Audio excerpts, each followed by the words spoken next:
To round 5 of Norway Chess and Norway Chess Women. The questions are, will Hikaru Nakamura, the clear leader, remain atop the field at the end of the day, or will one of the many contestants closely trailing him catch up? And can anyone stop Vaishali? Is Liren the woman who can do what no one else has in 9 classical games and beat the young star from India? All this and much, much more right now from Stavanger. Norway, land of breathtaking natural beauty, rich cultural heritage, and home to the greatest chess player ever, Magnus Carlsen. Since 2013, Norway has played host to one of the strongest chess super tournaments in the world, and this year is no exception. Magnus has claimed the top prize in 4 of the last 5 years, failing last year after a disappointing showing that saw him go winless in the classical portion of a tournament for the first time in 16 years. He had to watch as Hikaru Nakamura defeated Fabiano Caruana in an epic battle on the last day to take the title. Both Hikaru and Fabi return this year to take on Magnus and the rest of this elite field. Joining them will be the reigning world champion Liren and young phenoms Alireza Firouzja and Praggnanandhaa who will look to continue the form that led to their recent candidates' births. This year will also be notable as Norway Chess will be the first ever classical super tournament to have the same prize fund for the open and women's sections. The 2 tournaments will play out side by side, and Norway Chess Women looks to be just as intriguing as the open section. Current women's world champion Zhu Wenjun will face off against the formidable field of Kuneru Humpi, Liren, Anna Muzichuk, Vaishali and the legendary Pia Kramling. Who will emerge victorious in the land of the Vikings? This is Norway Chess.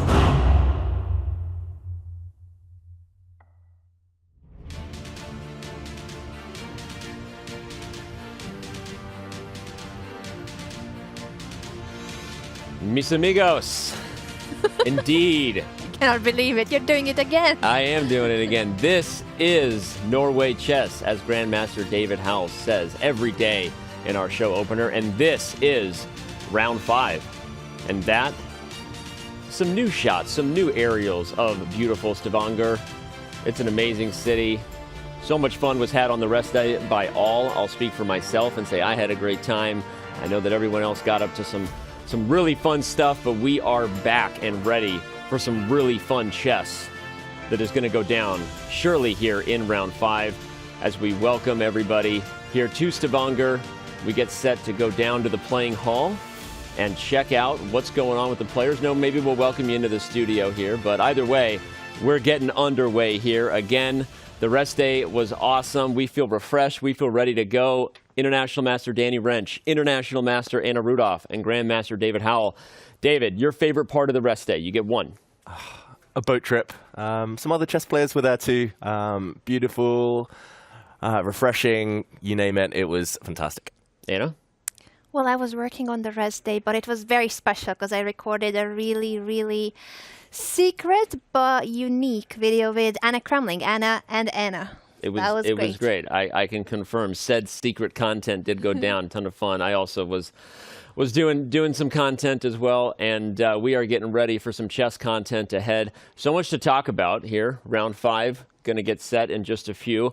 I'm going to dive in and start previewing all the things that we do want to break down, but before we get any further, we always say we love it here at Norway Chess for so many reasons, not just the beautiful city and the great organization, but the format itself is thrilling. It has people on the edge of their seats to the end of the day. They're setting the stage, setting the bar, if you will, having the first elite event for classical chess to have the same prizes for both men and women. There's so much going on here. But instead of me continuing to remind you, let's let our great explainer video by that sexy accented man at the end of the table tell you more. Norway Chess and Norway Chess Women will both feature a 6-player double round robin for a total of 10 rounds. The time control will be 120 minutes with a 10-second increment starting from move 41. No draw offers will be allowed until after Black's 30th move. All drawn games in the classical time control will be immediately followed by an Armageddon game with the same colours. White will receive 10 minutes on the clock, while Black will begin with 7 minutes. A 1-second increment will begin from move 41 for both players. In the event of a draw, black wins. Players receive 3 points for a win in the classical game and 0 points for a loss. In the event of an Armageddon game, the winner will receive 1.5 points, while the loser will receive 1 point. For the first time in a classical super tournament, the prize fund for the open and women's sections will be identical. If 2 players tie for first place at the end of the 10 rounds, a 2-game blitz playoff will decide the winner. If 3 or more players are tied for first, those players will play a double round robin instead, with additional tiebreaks if needed. The winners will be crowned this year's Norway Chess and Norway Chess Women's champions.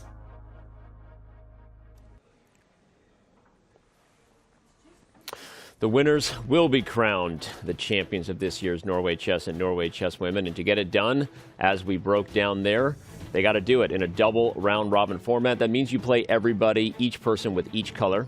Time control is 2 hours base with 10 seconds bonus time added per move, only starting with move 41. That keeps us fast-paced and moving early on. And as we've said many times, what makes it special is they lock the doors until you have a winner here. No player exits the building. Whether it's in Classical or whether it's in Armageddon, you will have someone feeling victorious, someone walking away with a loss of some kind at the end of the day. So, all right, that's it. That is that's our start. We're getting ready to dive in here. We've got so much to talk about ahead. I'm going to save our preview for the pairings, and we've got Jovi joining us in a little bit, and she's going to do the breakdown. But it's been a rest day, so let's actually jump right into the results and remind everybody what happened, and then we'll kind of go through it. And as we bring up the scores that were our last day in round 4, I'm going to ask you, Anna, to go first. Your biggest takeaway as far as the result. There was so much decisive chess in Classical, but you get one takeaway from our last event day. One takeaway when there were I know you get 5 decisive Classical one. games. The one game, I guess if I need to name one game, I would say Magnus Carlsen winning with the black pieces against Fabiano Caruana. It started out as a very solid, very balanced Italian opening. Seemed like a replay of the 2018 World Chess Championship match where they had 12 draws against each other, and eventually Magnus defended his title in a tiebreaker. But no, Magnus managed to do what he does best, squeeze water out of stone, and that was vintage classic Magnus. And that was his first win here in Norway at Norway Chess in 2 years' time. Last year he didn't win a single game in Classical, and here that was the very first game. He badly needed it after the loss against Praggnanandhaa. Well said. He joined us in studio, and it was awesome to get an interview with him. David, your thoughts on any of the other big results that we saw there before our first rest day? Yeah, my one big thought is that Classical Chess still alive, still kicking. Yeah. But Vaishali, I'm going to say. Yeah. Also a win with black, also leading the tournament, and maybe one of the informed players in the world right now. And also a victory where she kind of grinded water out of a stone too against Pia Kramling. Okay, we'll talk more about that as we continue to move along. But after the results, we quickly show you first the standings. There in the open section, Hikaru Nakamura with his victory is in clear first, but so many people closely behind him, and as you saw already in the format, a win in Classical gets you 3 points. So it's really anybody's lead potentially at the end of the day when we're talking about Norway Chess, which keeps you on the edge of your seat. We saw it already earlier in the event in round 3. Fabiano Caruana entered with 2 points and got a victory. Of course, as Anna just said, he ran into the vintage, old-school Magnus Carlsen, who was not going to be denied. And as he said in the interview, as the game went on, his appetite, he used that term, he got hungry for the victory, and Magnus ultimately got it done. Let's quickly jump into the women's standings, because you did mention, David, that Vaishali was your other big takeaway. So let's show everybody where that sits. The youngest player in the field did indeed defeat the oldest player in the field, Pia Kramling, in a rook ending that frankly was kind of a boring game all game, but that's how the great players get it done. And sometimes that's even more impressive than blowing someone off the board, to see a young player like Vaishali do what she did. And Anna, she's in the lead by 2.5 points right now over world champion Zhu Wenjun. It is absolutely crazy, and as you mentioned in the introduction to today's round, She has had this streak going on from the end of the candidates tournament in Toronto a month ago, where she won her last 5 games in classical chess, and here the first 4 rounds, winning some in classical and drawing some, but never losing a single game. So it's a 9-game streak against extremely strong opponents. Can Lei Tingjie stop her will be the main question.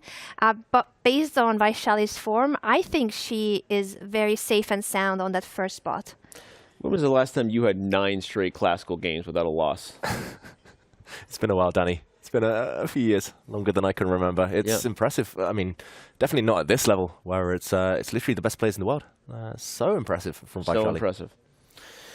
It is crazy impressive. There's so much impressive chess ahead. We know it. We're going to now shift our focus from what has happened to what might happen ahead, what will happen. And with us, joining us now, you know her. She's awesome. Jovi bringing the hits. Jovanka, what do you got for us as we set the table for round 5? Thank you, guys. Well, the floodgates were opened in round 4. 5 classical wins and Hikaru surging to the top of the table. But yesterday was a rest day, which means the players had extra time to prepare, of course. Now, Magnus returns to the board with the white pieces against Alireza, and Magnus was in fine form in round 4, but then so was Alireza. And when you couple that with Alireza beating Magnus not once, but twice at the Chessable Masters finals, well, this makes this one unpredictable. Moving on, Hikaru is going to be facing Ding Liren. It's deja vu from the Candidates 2022, when Ding beat Hikaru in the final round to take that infamous 2nd spot. There will be content today. And it's going to be a big battle between Praggnanandhaa and Fabiano, as they are determined to bounce back from their earlier losses. For Fabi, it's all about building on that candidate success he had against Prag, but Prag is determined not to let lightning strike twice. In the Norway Chess women, Vaishali is looking to extend her lead as she has white against Lei Tingjie. But remember, both of these players are sitting on some incredible candidates preparation, and with their combative style, do expect those opening surprises. And for Women's World Champion Ju Wenjun, it's going to be about trying to find that classical win. She's playing the luckless Humpy Canary, but it is Humpy the one who has the positive track record and the determination to bounce back from her losses. And finally, it will be epic between Anna Muzichuk and Pia Kramlin. Anna told me herself that her win in round 4 felt like her first win in years. And when you feel like that, you feel lucky. Back to you in the studio. Great breakdown there from Jovi. I feel like she touched on so many amazing storylines coming into this round. Love the shout out to the double comeback victory by Alireza Firouzja over Magnus Carlsen in our last Champions Chess Tour event. That is something to keep our eye on. Shows you that Firouzja has no fear of that guy, and right now has a 4-0 score in classical, but Firouzja would like to change that. Ding Liren and Hikaru, I mean, we're obviously going to be throwing back to talking about the candidates many times, and of course so much ahead with Ding Liren being the world champion, and the fact that Hikaru is second, and weird rumors about what might happen if Ding Liren decided that he was ready to call it quits there. Praggnanandhaa and Fabiano, going to be a great one. Fabi with a 2-0 score there. And then, as we said, the Vaishali-Lei Tingjie matchup is the one that we really all have our eyes on, because can anyone slow down Vaishali? She has not lost in 9 straight classical games, and now she's white today. Ju Wenjun and Humpy Canero, they've got history there. And Anna Muzichuk with a 1-0 lead in 10 draws versus Pia Kramling. Looks like we're diving in now to the playing hall soon. We've got players at the boards arriving. It's great to see. They're taking their seats. A big yawn there from Ding Liren. Maybe a little sleepy right now here, Anna. Maybe. And also Hikaru looking different. Is that the clean shave? Is that the difference? I'm It's trying clean to shave, figure yeah. out. Something Yeah. is different, right? Yeah, clean shaven. Nice call out. What number of expressions is that? Clean shaven? Is that like from the usual Hikaru mind games? I mean, And I think is he wearing one of those? What's that logo on his chest there? I missed it. I thought I saw it. No, maybe there's nothing there. Thought it was a new shirt. Oh, there's someone standing right in front of the camera and not giving us a very clear view. But okay, now we shift over to Prag's game versus Fabiano Caruana. Prag has a tough loss to Hikaru Nakamura, one that he defended with such tenacity. It was so great to watch. Ultimately, Hikaru did get the job done. Shout out to him for grinding, but Prag would like to rebound. And then this one here, Magnus Firouzja.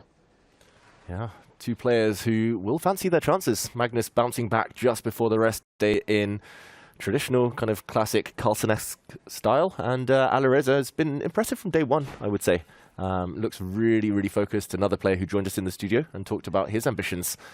He said he'd spend the whole rest day preparing for Magnus. I wonder if he did. And I wonder if Magnus did the same, or maybe he had better things to do. It was a very sunny day yesterday in Stavanger, and I think the boat trip was very appealing to some of the players. Yeah. Well, I think we can confirm Magnus did not spend the whole day inside preparing. But he was outside a lot. But Firouzja is in clear second. He's in clear second behind Hikaru Nakamura, who's in clear first. So of the two guys there, Firouzja is actually leading. And as we've said, he's played great classical chess so far. If you've been watching the whole event, you know that he's had some interesting results, a weird Armageddon flagging experience, not something you see every day. But look at that kid getting ready to make a move. You kidding me? He's standing next to the GOAT. He's all smiles. He's excited. I'd like to make a first move so there. Oh, look at that. sweet. Smile for mom. Smile for mom. That was great. He nailed it there. He nailed it. So well. There's so many parallel events here at Norway Chess, and they probably are the participants of the Scholastical Children's Tournament here at Norway Chess. I love to see when they get involved also in the ceremony of first moves. And E4 on the board in this one, not yet taken back by Magnus Carlsen. He's adjusting his pieces with a smile on his face. Will he take the pawn back, or will he leave it there? Oh, he's leaving it for now. Well, ultimately, he'll have to, I think, to reset the DGT board. There he goes. Yeah. I think whether Magnus remembered or the arbiter told him, or he was just leaving it for the young fan, you have to reset the DGT board before the clock starts. That's a pro tip. Otherwise, you will debunk the feed and cause chess.com's tech problems. Don't do it. Oh, anyway, that's the reason. You got it. No, it's important. There you go. And now we're off, and he does indeed repeat. So E4 was the plan. Best by test, as they say, and E5 immediately on the board from Firouzja.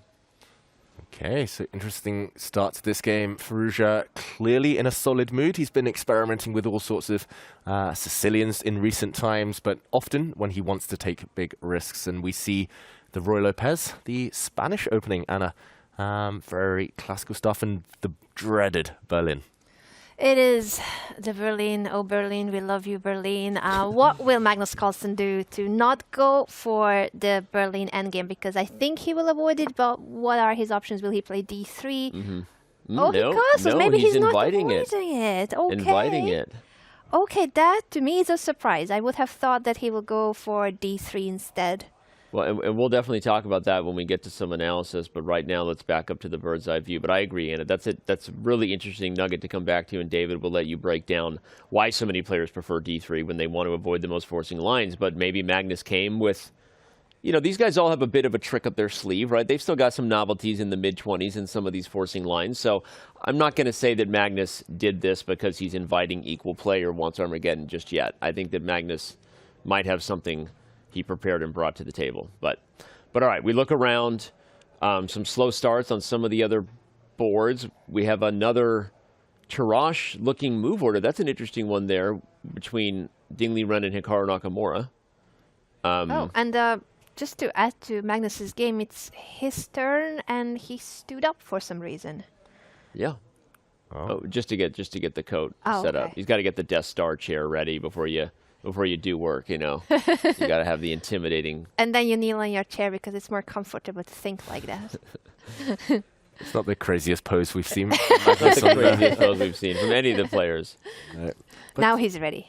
I was going to say, maybe the most interesting start to this, or at least in terms of rarely seen openings at the top level, is Ding Liren against Nakamura, because you mentioned it looks like a Tarrasch, Danny, but temporarily black is a pawn down. He could at least, for the short term, be 2 pawns down if Ding captures another pawn on this next turn. Hikaru, he's using an opening he actually sprung in the candidates, but in a different move order. It's got a really dodgy reputation. This is Hikaru 3.0, 4.0. I don't know how many stages of evolution he's gone through in the last few years, but yeah, taking risks. He clearly wants to outfox Ding at this early stage. But it's funny, it is Hikaru 3.0, whatever we want to call it, 4.7, whatever the update is to Hikaru Nakamura at this point in his career. But for the most part, we've seen Hikaru guess well against his opponents, right? In terms of which opening to play, we've talked about it in several games. Just this event, and really has been a carryover from the candidates and others.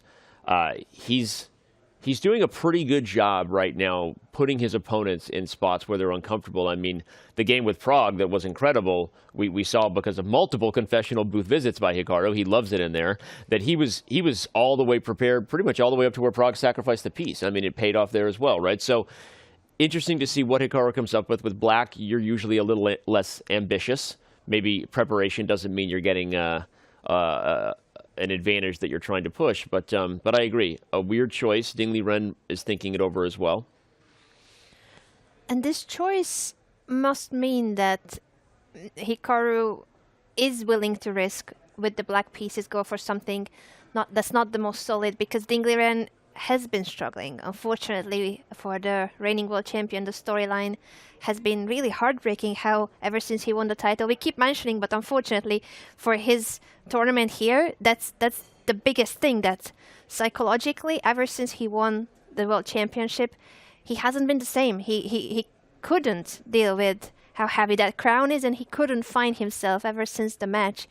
And that must be also the reason why Hikaru goes for something but that may be risky, but he knows that Ding, unfortunately, is a weak spot in this field. He has been struggling a lot. Yeah, and for Ding, I mean, during the rest day, I was thinking about how he should approach the next few games. In my view, he should take a leaf out of Magnus Carlsen's book, just go back to basics. Magnus lost against Prag. He went back to what he knows best, which is just grinding away, taking minimal risk. For Ding, going back to his basics, I mean, when he first burst onto the scene, he had this great opening preparation, but he was also just happy to play positions. It feels like he's forcing the issue too much. The tension maybe getting to him, and interesting here that Hikaru is the one to first break the tension. Maybe we just do a quick breakdown of the first couple of moves. Yeah, let's do it. Absolutely. Because already on move 3, or just past move 3 now, Ding thinking for quite a decent amount of time. D4, D5, we see the Queen's Gambit, one of the most historic openings in chess, and it's Queen's Gambit Series 2, just announced by Netflix. C5, Black plays the Queen's Gambit. By the way, don't say things like that, because if someone's going to clip it, and then they're going to be like, wait, is that serious? And then we get a million questions, and no, I'm sorry, go ahead. I'm half joking. No, you can say whatever you want. We're playing Beth Harmon. Have you not heard? Yeah, exactly. Sorry, home, fake news. It's just Hikaru insisting that Black is the one actually gambiting a pawn. Really rare move at this top level. You often see Black support the center or take the gambited pawn on c4, but instead, yeah, showdown in the middle of the board, and White takes on d5, and Hikaru says, no, I will not bring my queen out too early. Instead, knight to f6. I must confess, I've never studied this position before. Curious what White should be doing. What I would be tempted to do is just simply take this pawn and ask Black how to prove compensation. But just to jump in for 1 second, I'm assuming Hikaru, based on one of the games he had against Prag at the candidates tournament, he would take this pawn, and something very similar to that game where Hikaru actually beat Prag on the Black side of this type of opening. Except here, White has an extra pawn on c5. Black, I guess in compensation, has a bit more development, and knight b4, knight c2 ideas. Either way, it feels like White's not risking too much. This is one of the main lines, and here White can play e4, and then Black can play knight to b4. Right. And yeah, it's just a weird position where Black is down a pawn, but an odd initiative. Not even like a traditional initiative where all your play is based on some positional weakness or a weak king or something. It's like really just based on White kind of struggling to get developed. And after knight to b4, threatening knight c2, there's knight to a3, and then Black plays e5. And tries to regain the pawn. Like bishop e3, knight a6. Anyway, a little bit of oddness potentially happening here. And one thing's for certain, Hikaru has studied this morning on the rest day, and Ding, unlikely to have done knight c3 is the move. So he's actually inviting a transposition to a Tarrasch, maybe, Danny, as you mentioned earlier, even a Grunfeld defense after knight takes d5. For example, if white were to play the move e4, a Tarrasch now, or a semi-Tarrasch would be to play the move pawn to e6. A Grunfeld defense would be pawn to g6. Still so flexible. And interesting mind games at this early stage. Ding playing maybe the safe move. Yeah, it's not a bad idea when you're surprised with an opening like this, that you go for something that could transpose to a variation that you know more. So in that sense, I think he went for the most pragmatic, the most practical decisions, the one that he's comfortable with. And he's not trying to challenge Hikaru's preparation. That is, he's not trying to play against Hikaru's engine. Good decision, Danny, probably. Yeah, it's interesting. I think from a practical perspective, you both kind of made that point. Not going up against Hikaru's engine, guiding the roads back to the highways that most people travel on. Like, hey, you're trying to take me into some back road here where we're about to get lost in the Norwegian hills, and as beautiful as they are, I'm not into it, right? And like, jokes aside, that's kind of the thing. There are sometimes moments where you just pause and reflect and say, I'm just going to get back on the highway where we all know how to drive, and whether it's a mainline Tarrasch or a transposition to the Grunfeld, especially when you're struggling a little bit with form, probably the right thing to do there from Ding, and from a practical perspective, makes a lot of sense. So, all right, let's back up again and take a look from 30,000 feet and see what's going on in maybe some of the other boards here. All 6 games are underway. This is round 5 of Norway Chess and Norway Chess Women. The Catalan over there between Prag and Caruana. Oof. Lots of theory between those two guys in that position. A very deep theory in that one. Carlson against Firouzja. It's no Berlin endgame, but it is a relatively symmetrical position. Vaishali against Stavanger. 4 knights Spanish. A Queen's Gambit accepted. Xu Wenjun and Humpy and Anna Muzichuk and Pia Kramling. It's a Rossolimo Sicilian / open Sicilian hybrid. Maybe Prag against Fabiano is the place to go right now. It's just the most developed game. Let's do it indeed. Black has just taken the pawn on d4, as you can see. Fabiano is, well, Prag comes back to the board there. Fabiano thinking after his move.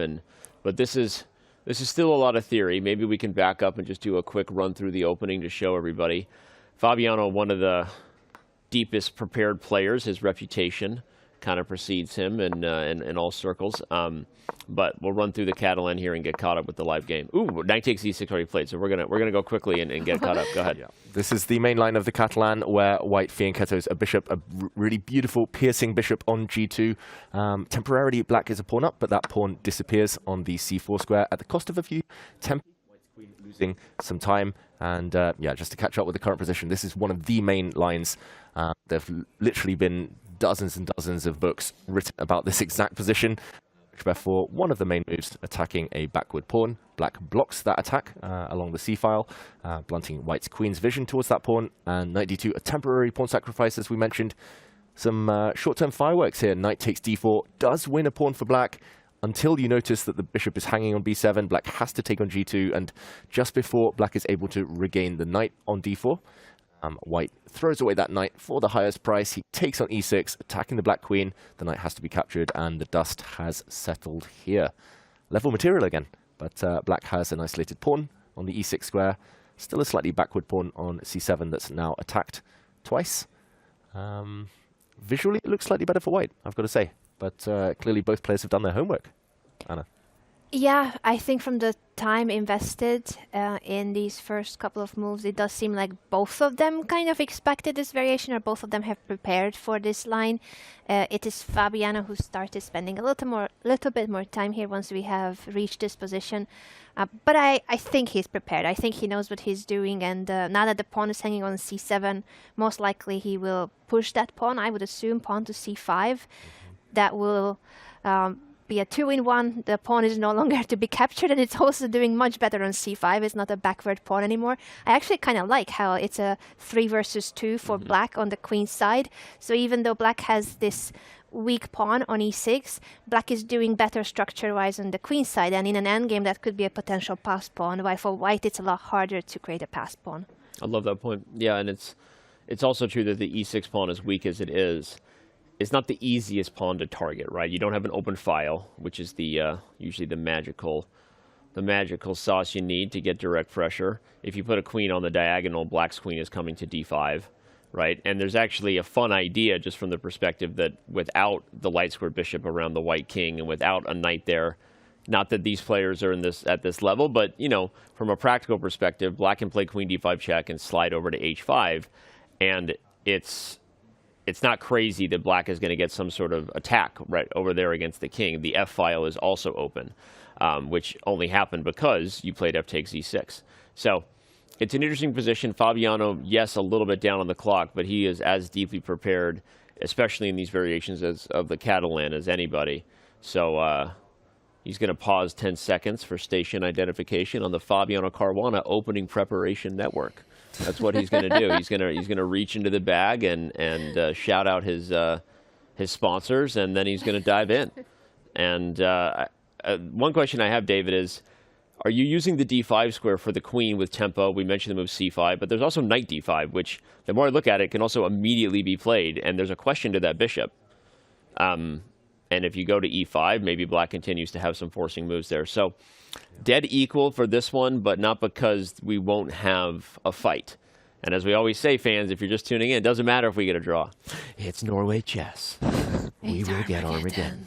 Yes. All right, but I'm excited to see what happens in this one. I'm excited to see just how far down the rabbit hole goes with Fabi's prep here, who, by the way, is not the only one deeply prepared. Prag hasn't been at the board because he's also playing. They've both clearly looked deeply at this line, right? Prag blitzed out knight takes e6. So gonna be fun to see who goes deeper. Yeah, and just interesting in their head-to-head, they met just over a month ago at the Candidates Tournament. Prag opened with e4. He lost a quite painful game to Fabi. He was just outplayed from start to finish, and now Prag has mixed things up completely. No more slow maneuvering, no slow build-up. It's right down a main line here, Anna. Maybe learning, still trying new things at least against these really elite players. I think that's the case, and I really liked his answer when Danny, you asked Prag about how does it feel to face a field like this, and that if he feels like he has the experience, and he was very sure and very determined about that he belongs here. These are his opponents as another day at the office kind of way, that it's no longer new to him that he's playing these super tournaments as young as he is. He's only 18 years old, and he already feels like, yeah, it's normal. I'm playing Magnus today and tomorrow Fabi. Yeah, no, he's arrived, and he's got the great sports mindset to go with it. We talked about it. Thank you for finding that video and sharing it with me. Maybe I'll grab the link and share it with Chad. Just awesome to see a breakdown of the training Prag is getting on a mental, the mental fitness going on there, right? For Prag to be in the best state of mind. Super impressive. It's not by accident that you talk to him and you go, way more mature beyond his years. Wise beyond his years for sure. So, all right. We're going to let Fabi think about this. We'll come back to it. Let's jump over to Norway Chess Women for the first time today. Going back to the bird's eye view, we take a look. I think probably all roads should start and end with Vaishali right now until otherwise notified. Vaishali, the youngest player in the field, leading by 2.5 points over Zhu Wenjun. She's right now with the white pieces against Lei Ting-Jie in what was, I missed the very beginning, whether it was a 4 knights or a Lopez, but either way it transposed into a 4 knights with that bishop d6 line. So let's jump in here, Vaishali and Lei Ting-Jie, and see where it's at. Yeah, let's jump into that game with our leader right now, and of course one of the strongest women in the world, her opponent Lei Ting-Jie. Vaishali did, if we go back from the start, jump in with a 4 knights.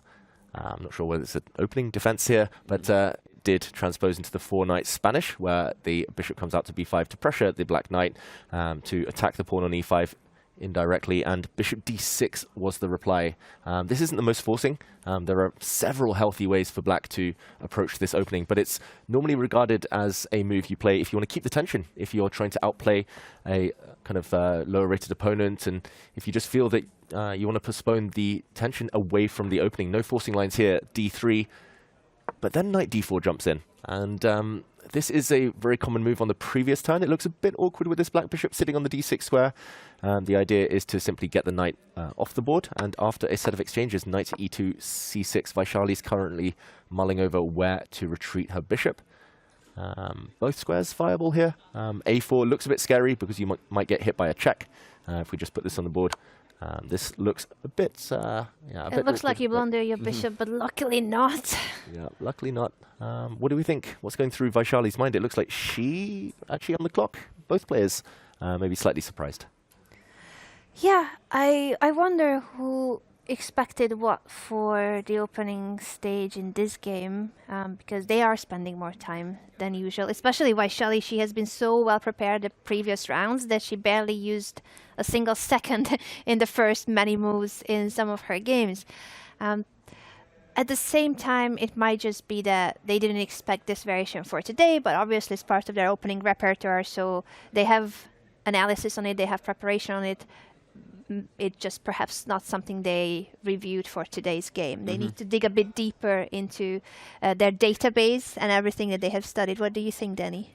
Yeah, and I think often we're looking at it and as commentators trying to make sure we set the table, kind of explain what's the story of this game going to be. Each game has its own story. So we're staying in the present, but the players are thinking about a position that is not present right now. They are, you know, we're playing checkers up here, they're playing chess downstairs, right? And because depending on where you put that bishop, it's key. If you go to a4, often black will actually not play the most forcing lines, and they will get castled, and the play will start to get dynamic, and they're trying to take advantage of a bishop that has sort of become sidelined, right, or lost its way a little bit. But then you have to know that there are advantages to that too, because white can play for this f4 expanse as fast as you can. I used to play this line as black, and so this can be a really fun one. I know the computer says that it's a little bit better for white right now, but this is a game, you were totally right, David, to say that it's one that black plays when they are looking for a fight. And so this is kind of a big decision, and she probably is going into her database, as you said, Anna, but also thinking about a position that is not actually on the board here. If you back up real quick, David, I wanted to just show one point, because it's a fundamental one about the position, but we should probably describe for the fans why black can play bishop d6. It is a move that puts a bishop in front of a pawn and kind of breaks basic principles, right? But the whole idea here is that black is relying on the fact that the structure in the center will change no matter what. Whether white is at some point going to take on c6, and you take with the d-pawn, opening the bishop that is currently blocked on c8, or as we saw with knight to d4, you're going to so this would be obviously great for black. Now you've got both bishops going. You're going to play knight d4. You're going to force open diagonals. And so sometimes you can break principles like that, chat. I guess if I'm referring to it like Hikaru would, sometimes you can break principles, chat, when you understand that the structure is actually not going to be static and it's going to change. And so the bishop will not be as bad, and black's queenside pieces will not be as out of play as they first look. So anyway, I used to play this line. I'm actually excited to see what happens here. So you don't see this one every day. Yeah, and just before we leave this board, I guess the dilemma is if you go back to a4, okay, which she has done, there might be tricks. a5, watch out, you might get your bishop trapped. b5 is coming. If you get greedy, grab a pawn. This is going to become super sharp, but it will come at the cost of this bishop at least. I was going to say, if you go the other way, there would have been some downsides as well. So, yeah, a fun game, it looks like, and definitely one we'll be keeping a firm eye on. I think it's great to see that this is exactly what Joey predicted. Thanks again to Joey for the incredible breakdown. But she predicted this because of the playing style of the players, because of the ambition of the players. There's not going to be any dull draws in this game. They are not heading or aiming for an Armageddon for sure. And I think Leighton J feels like, hey, somebody's got to stop the kid. Right? Yes. Someone has to slow her down. She hasn't lost in 9 classical games. Vaishali the Destroyer is destroying the competition at the end of the candidates, and momentum carried right over here into Norway Chess. So Leighton J isn't showing up without an intention for a fight, and hopefully her experience will pay off for her if you're rooting for her. But let's actually back up to the bird's eye view. Again, all 6 games are underway. We're really just getting the party started here in round 5 of Norway Chess. Quickly, let's just touch on from here what's going on with Zhu Wenjun and Humpy Canero, David, as well as Musi, Chuck, and Kremlin without diving in. Yeah, it looks like a very symmetrical position between Zhu Wenjun and Humpy. The Queen's Gambit accepted has a reputation of being super solid for black. And the resulting position, I think Humpy Canero should be relatively happy.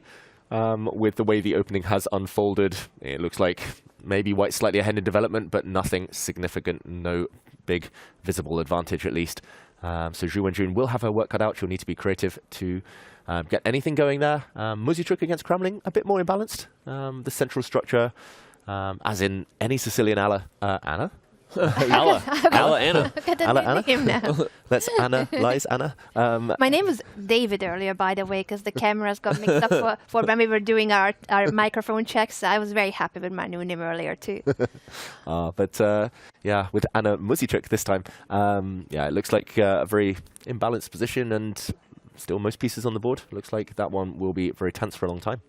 Yeah, I'm looking forward to see how it develops and how the rest of the games that we already visited will be like. I think it's a very promising start to round 5. Agreed, and we've seen Knight D5 played by Fabiano. We see Hikaru Nakamura and Liren are getting further along in that one. So much ahead. Round 5 is just getting going. We're going to take our very first, very short break. We're just getting started here. Will we get 5 more decisive games like we did before the rest day? That would be special. Or will we have a bunch of Armageddon? Who knows?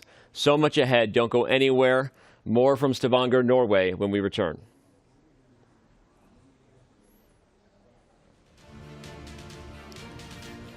Sorry, they told me to take a break.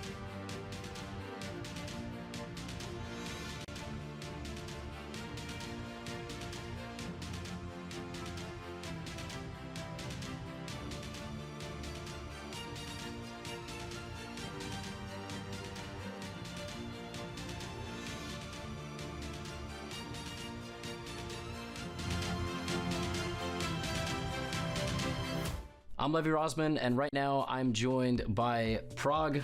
Prag, first of all, very nice to meet you. Yeah, nice to meet you. Finally, I feel like I've covered so many of your games. And I'm Levi Rosman, and right now I'm joined by Prag. Prag, first of all, very nice to meet you. Yeah, nice to meet you. Finally, I feel like I've covered so many of your games and read so many stories about you. I want to just start off by addressing an elephant in the room, which is, let's say, the photo of you at the airport coming back from, it was the Olympiad, or it was World Cup. yeah, World Cup. It was the photo where as a spectator of the game, it's completely fascinating. Like, it looks like you can't move. Like, the car cannot drive forward because there are so many people, right? Like, how has it been for you after the World Cup, qualifying, the wins against Magnus, all the publicity? What's that been like for you to handle? Yeah, it's something new. It kind of started from 2022, and then I think World Cup kind of made it bigger. Yeah, people do recognize me a lot nowadays, and I see it as it's a good thing for the game. New people coming into the game. For me personally, I'm just focusing on my chess and working hard towards that. So it doesn't put me under any pressure as of now. Maybe it will change in the future, but for now I'm just doing what I do normally. I guess last question on sort of the subject of let's call it attention, not from the public necessarily, but from, in this case, Magnus himself. Like, it's pretty rare to get on interview, or at least on footage, so much support from the world champion. Okay, he's technically not the world champion, but he's the best in the world. And there's a clip of him congratulating you at the World Cup, which a lot of people make a big story out of it, and it looks very cool. But it must be a little bit deeper than that for you. It must be just kind of a respect for your game, like respect as a competitor. And has that affected you in any way? Has it sort of like just made you go back to, you know, working as hard as possible and realizing like you really could be the next world champion? Yeah, it feels good when the best player kind of acknowledges you. And yeah, whenever we have played, we always had exciting games. I think that's something that Magnus has himself said in some interviews. I've only had few moments to discuss some chess with him, but I've thoroughly enjoyed all of them to get to know his thought process, and yeah, it's always fascinating to hear from him. Prag, you're obviously, you love chess and you're obviously very good at it, but is there something in your life that you love to do but are very bad at? Oh, there are many. Do love to play sports, other Which sports. ones? Yeah, I do play badminton. Okay. Cricket, sometimes. It's not the usual one. Table tennis. And recently I tried volleyball. Wow. Okay. Yeah. I feel like that would work well because you're pretty tall. I started playing very recently, so I'm still horrible at it, but I'm learning. It must be a bit weird to be incredible at something, but then start something and be a complete beginner, or do you enjoy it? I do enjoy it. I think it's much more fun when you play as a noob in some other sport than playing like a master. Yeah, because it's much more pressure there, because you feel like you're good at it and you want to show it. Yeah. But there, okay, you don't care. Even if you lose all the games, it's just you're playing it for fun.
Round 5 of Norway Chess and Norway Chess Women. We are back, and we have our first visit to the confessional booth by the man Hikaru Nakamura. He's not going to leave you waiting, fans. He knows that you want it, and he's here to give it.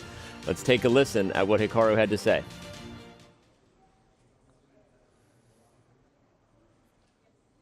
Earlier than I expected today, but we're back nonetheless. So today is round number 5 of Norway Chess after a rest day yesterday. The play resumes today. First things first, obviously my opening should come as a surprise to my opponent or no surprise at all. Now, one of the reasons I didn't come in here right away is because earlier today, maybe about 2 hours ago, one of the people that I worked with for this, or for the candidates term, I should say, actually played this move, knight f6 on move number 3 in the French team championship against Sabino Brunello. Of course, that'd be the greatest Scandinavian player ever, Niels Grandelius from Sweden.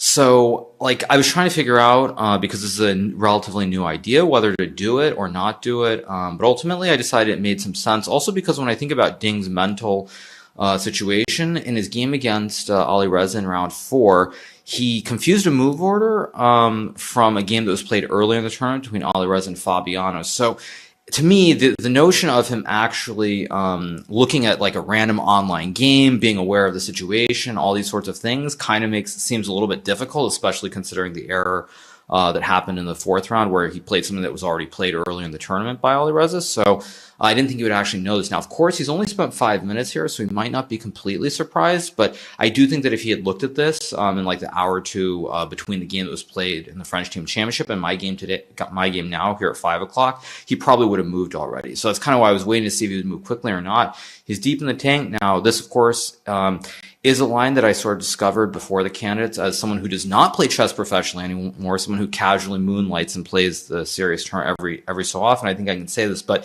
one of my trainers, Chris Littlejohn, he came across this idea with knight f6 that was played, and it's funny because there's this guy who's like 2200 who plays this like every single title Tuesday on chess.com. He plays knight f6, knows like 15 moves of theory, and then he gets demolished in every single game. But he does play it a lot in title Tuesday of all things. So it kind of shows how you can even find ideas played by lower rated players in random events like title Tuesday. And find a way to make it work. So we'll see what Ding does. I mean, there are many options. He can go back to main lines. He can get creative, but it remains to be seen what he'll choose to do. But it's going to be exciting. Now, Magnus is playing Alireza. They're playing the classic Berlin defense. Magnus playing his rookie one line, going for a small advantage. Not super special right now. It could be a quick draw, or Magnus could get an advantage. Generally, a lot of these Berlin lines, the games peter out very quickly. So I don't know what's going to happen, but it's either going to be like a nice long grind where Magnus gets a bit of a pull and presses, or it's going to be a very quick draw and there'll be an Armageddon in a hurry. And then Prag's game is, of course, a classic Catalan. Looks pretty normal so far, nothing super exciting. So that's got a long way to go as well. But it's going to be exciting. So I'm in a good mood. We'll see whether I'm here more often or not. I have a feeling I'm going to be here more often because much like every other game, except for the Alireza game, I think that I'm probably better prepared than my opponent. So just the future remains to be seen, but I'm sure I'll be back here again. Hope you guys enjoyed the update. See you.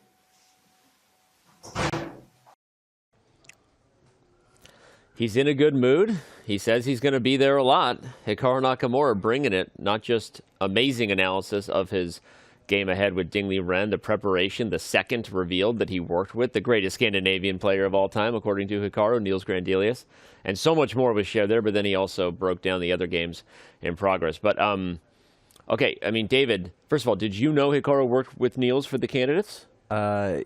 Yes. Okay. I'm not sure I'm allowed to reveal how. Well, it doesn't matter now because it's out there, right? You can't take it back. It's on the internet. He did reveal his team, I believe, after the last round. Great. Okay, great. But Niels playing this opening today is kind of funny, and that happens in the world of chess. I think a lot of people don't know that seconds are sort of under contract to not play anything that they're working on with the player paying them. It's a written rule, like literally in the contract, not even unwritten. But then afterward, there's sort of a period, right? David, explain a little bit about that from a behind-the-scenes perspective.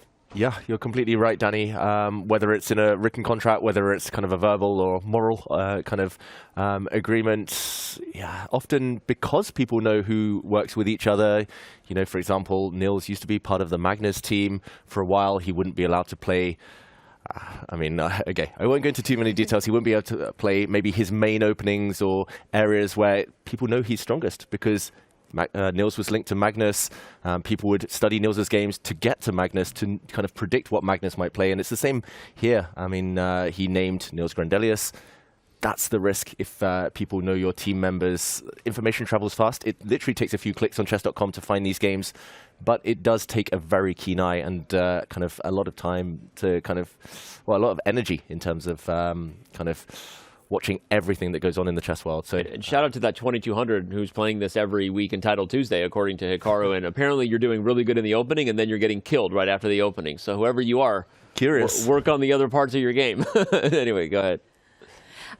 I'm amazed, and I'm amazed also by the fact that Hikaru was reconsidering his opening choice because of Niels playing it, and he was hesitant whether Ding would see it or not see it. But I think eventually he went with the probability is unlikely that Ding Liren knows of that game, especially taking into account what Hikaru mentioned as well, that Ding Liren unfortunately had a really poor preparation against Alireza. That was a game that Alireza had against Fabiano, and it seems that Ding Liren wasn't even aware that he's repeating something that happened here a few days ago.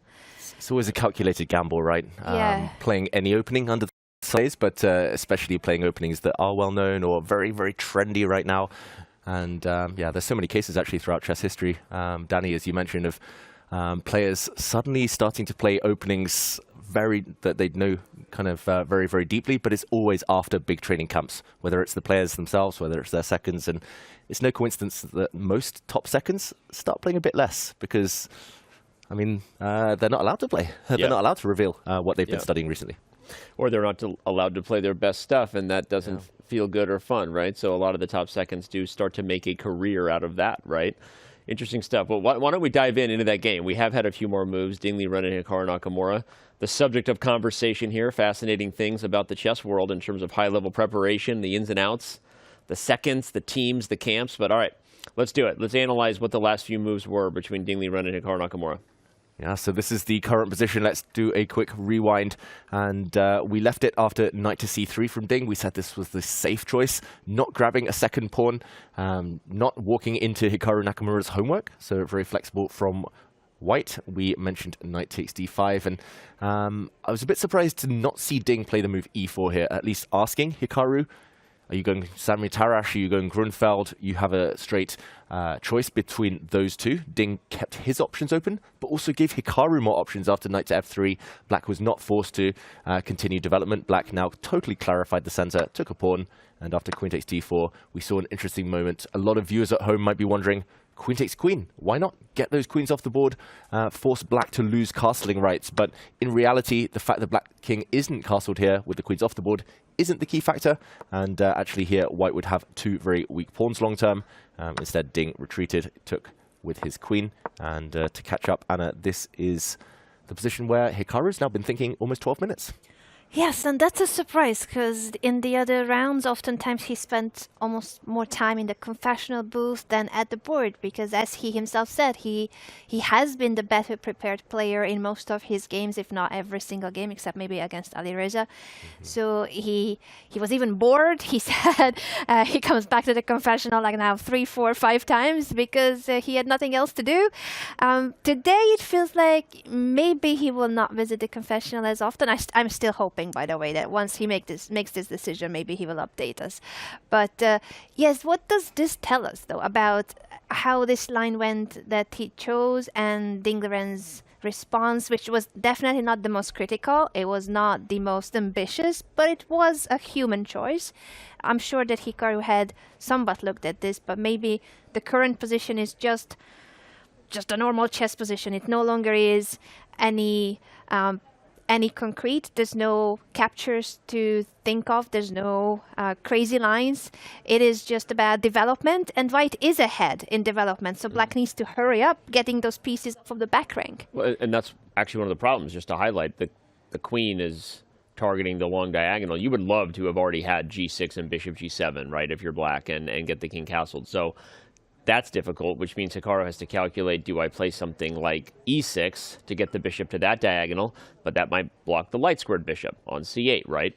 And if you could actually play e5 because of weird tactics with bishop to b4, so you wouldn't lose the pawn right away, just to highlight if white tries to take that, there is a pin coming to the queen.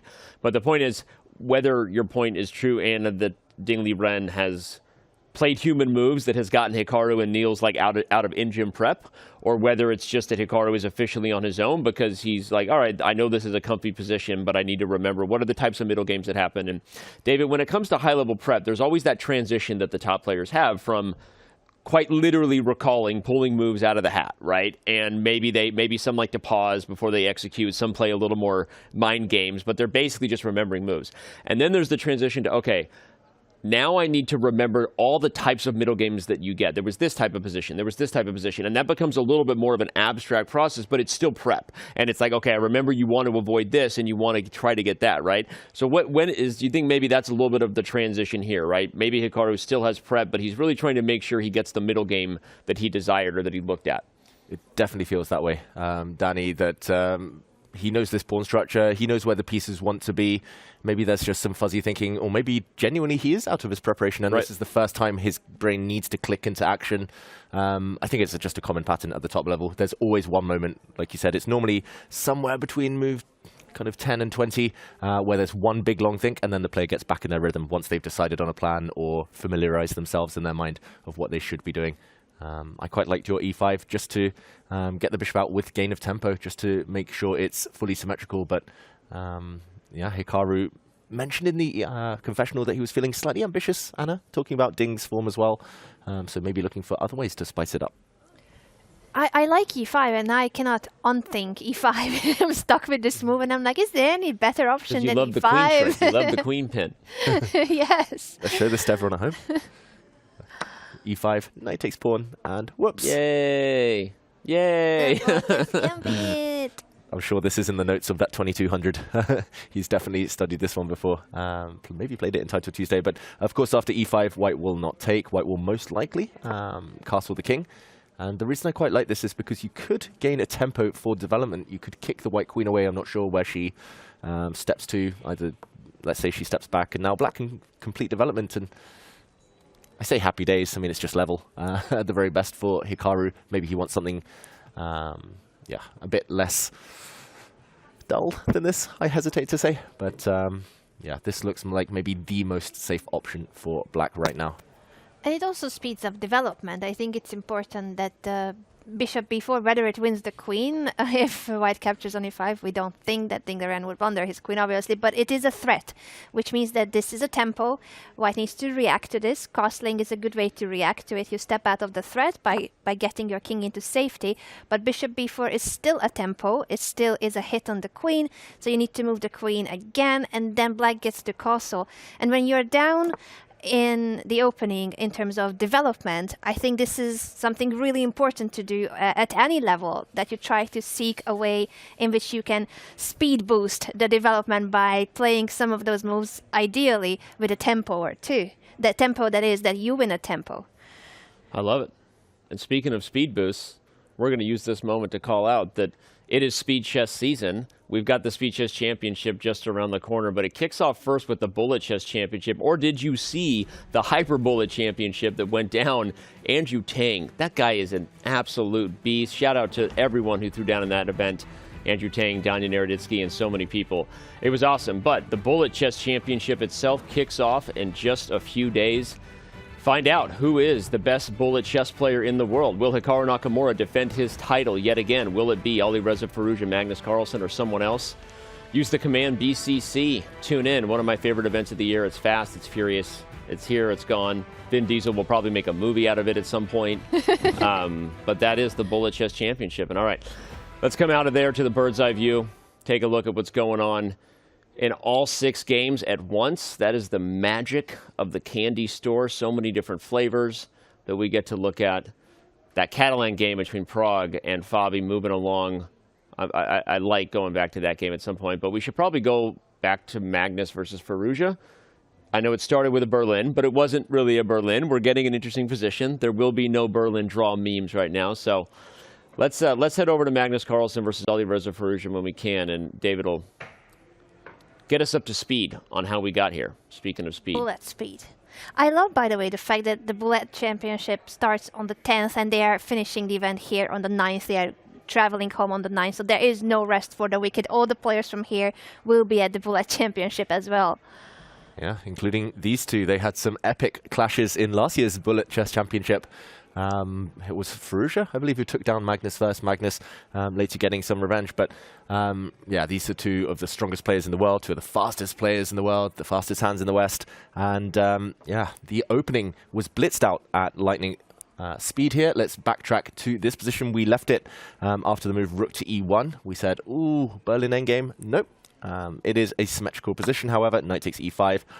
Some nasty threats along the e-file, so black has no time to take the bishop on b5. Black has to block and get the king to safety. The white bishop dropped back and exchange, and this is simply just one of the main lines of the Berlin these days. We talked about how white could keep the tension in various ways, but this is a safe way of playing. Magnus has actually favored this in the past in situations where he is happy with the draw, but he would like to test his opponent a little bit in drier, slower strategic positions, which makes sense against someone as tactical as Firouzja.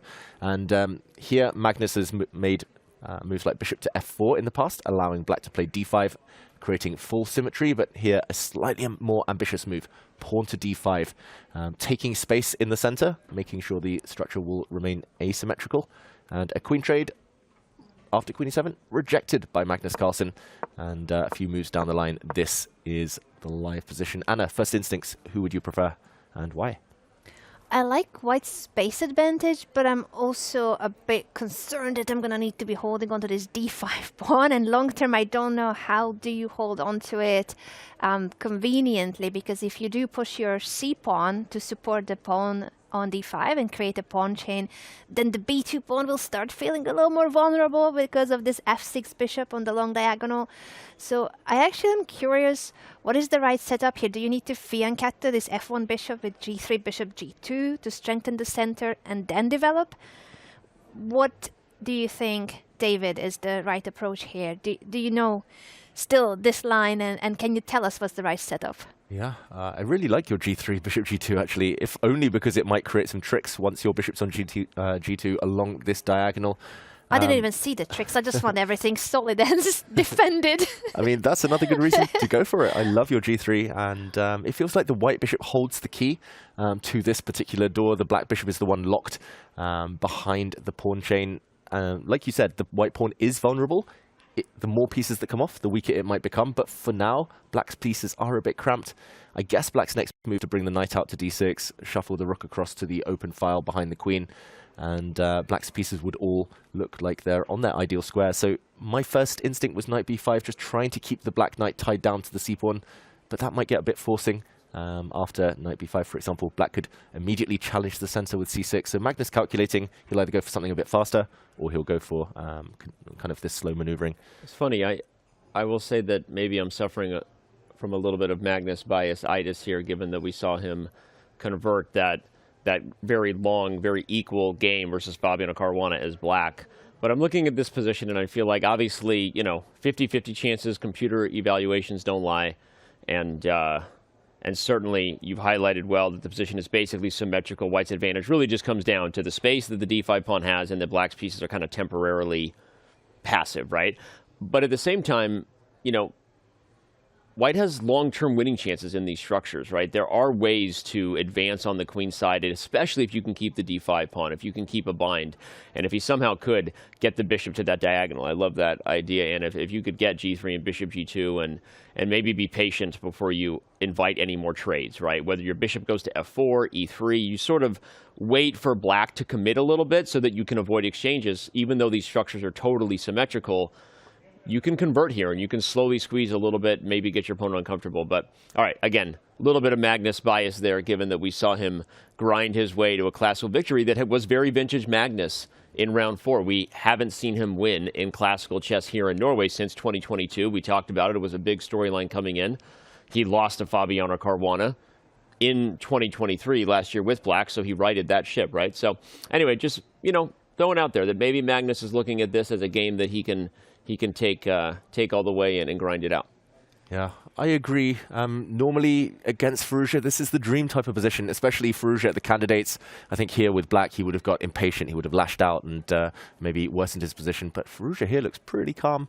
I don't think he minds being kind of massaged like this. It's still, it's going to be a lot of hard work, many hours at the board for Magnus to grind this one out.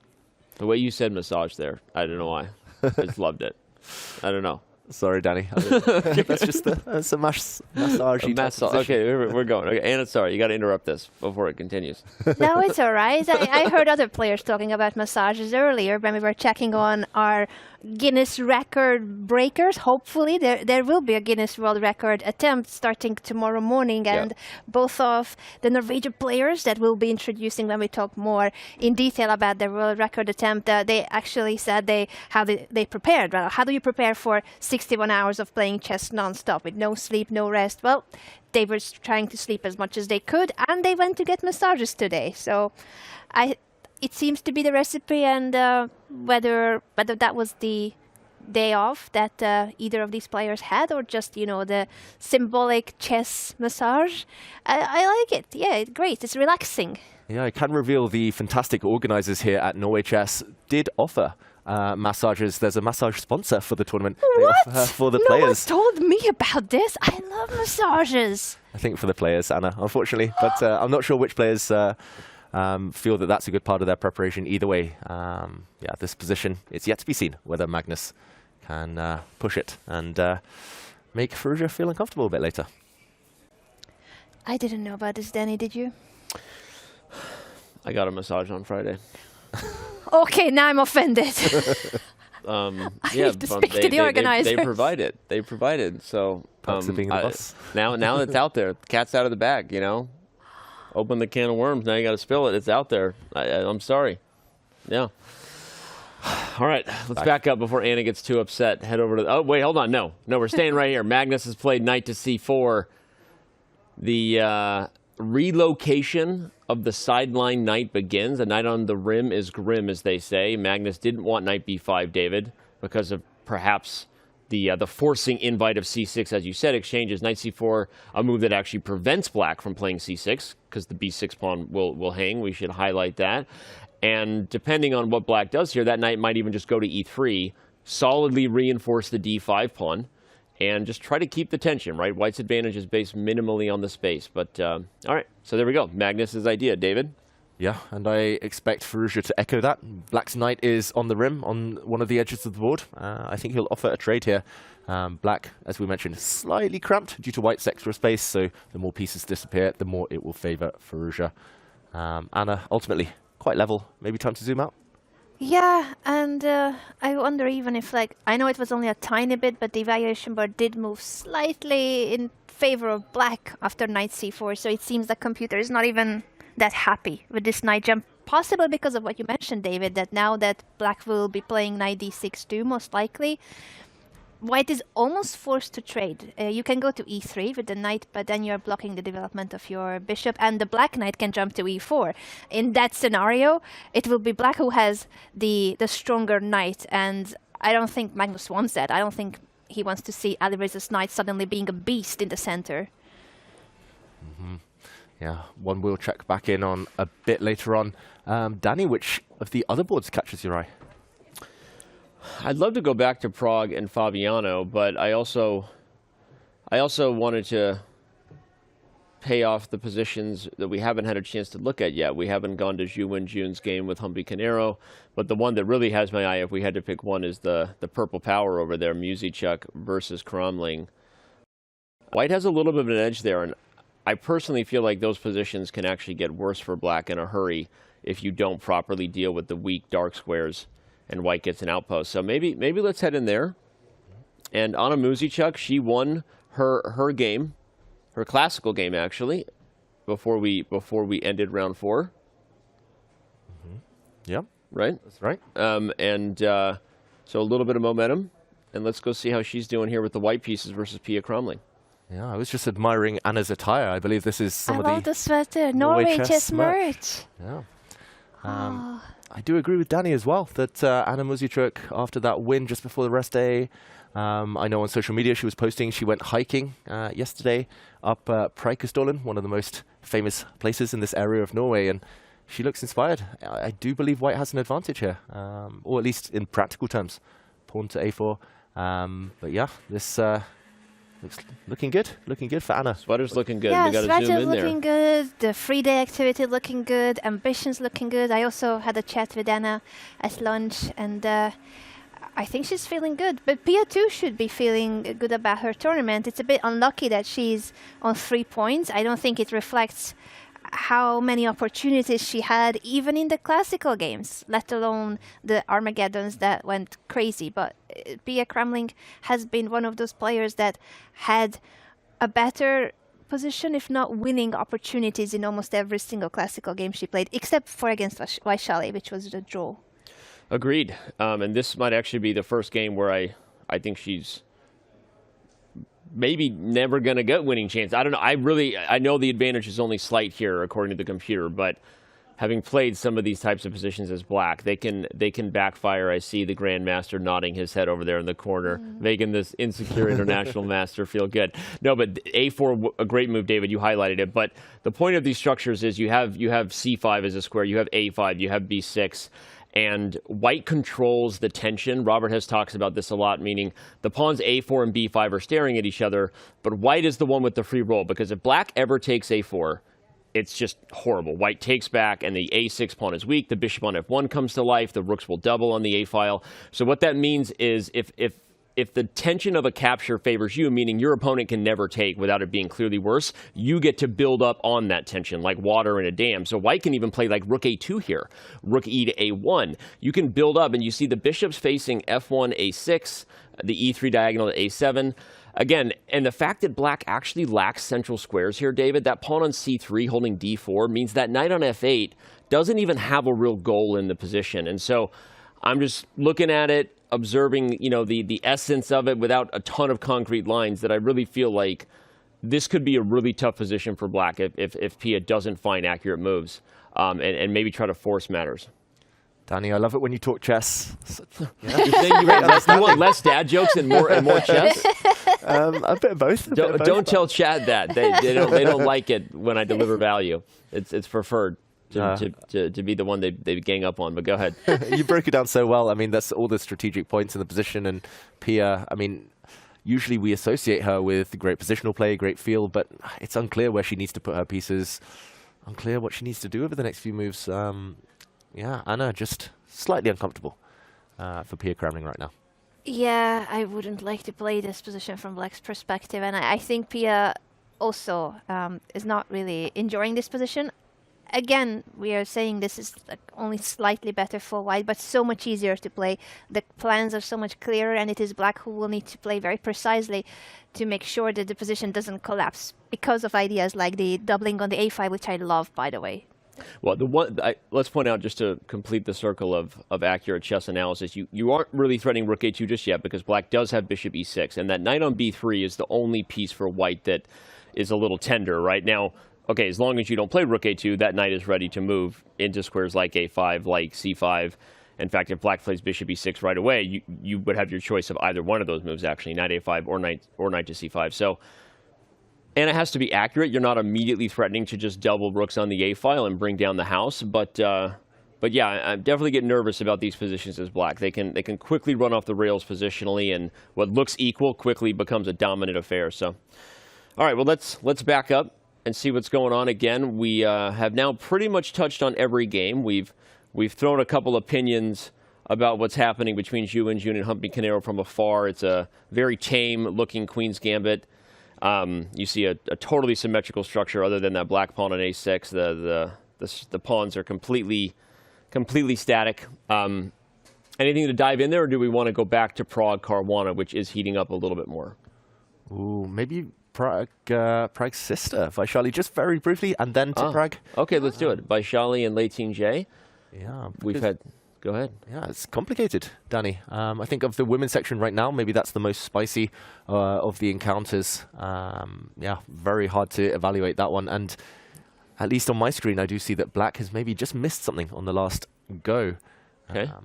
Here we go. Liren J, castle and kingside, what could be more natural? But apparently not the best move in the position. And yeah, maybe just backtrack here very briefly. We left it just 2 moves ago, but the position has exploded. We left it after bishop to a4, bishop c7, black's slightly mysterious move. It looks like this simply loses a pawn. Knight takes d4. Trying to work out here what the compensation is. I guess black will break open the center with d5 and say that, okay, white's slightly behind the development. The knight is indirectly attacked.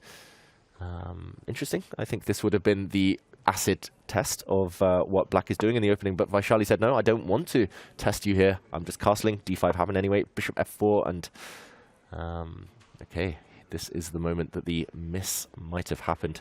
I do wonder whether just kind of with the computer's input in mind. I was going to say, maybe the computer just wants to just take the pawn, but I think both taking the pawn here as well as knight takes d4, this is... Maybe we're not in the opening Explorer eval bar territory. For those who don't know that, when the bar is still showing percentages, including a gray in the middle, that's your sign that how many games have been played to a draw on that line versus a win for white or win for black. It means we're still in opening theory. Even though that's not the case, David, I think this is actually still kind of commonly known roads. A sacrifice for the initiative for the other side is not the end of the world, but maybe I'm wrong. I mean, the players are definitely using time as they go for this. So let's just analyze it. We've got it up, right? It's not our pawn, as Anna says. Let's just take it. Yeah, let's just take it and see what happens. Something that's not ours. I would never sacrifice my own pawn. Let's take it, and I don't know. Does white take back? Does white take the bishop on c7? Suggest a move.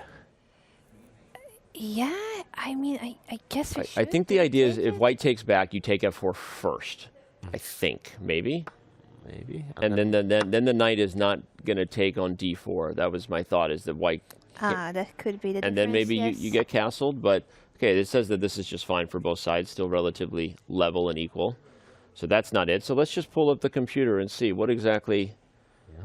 Like the computer, I think, is just basing this whole capture as the main idea, but I still don't understand why is it that much of a difference. I think it's pointing out that castling is inaccurate because that allows white to take on c7 first and then on d5. Ah.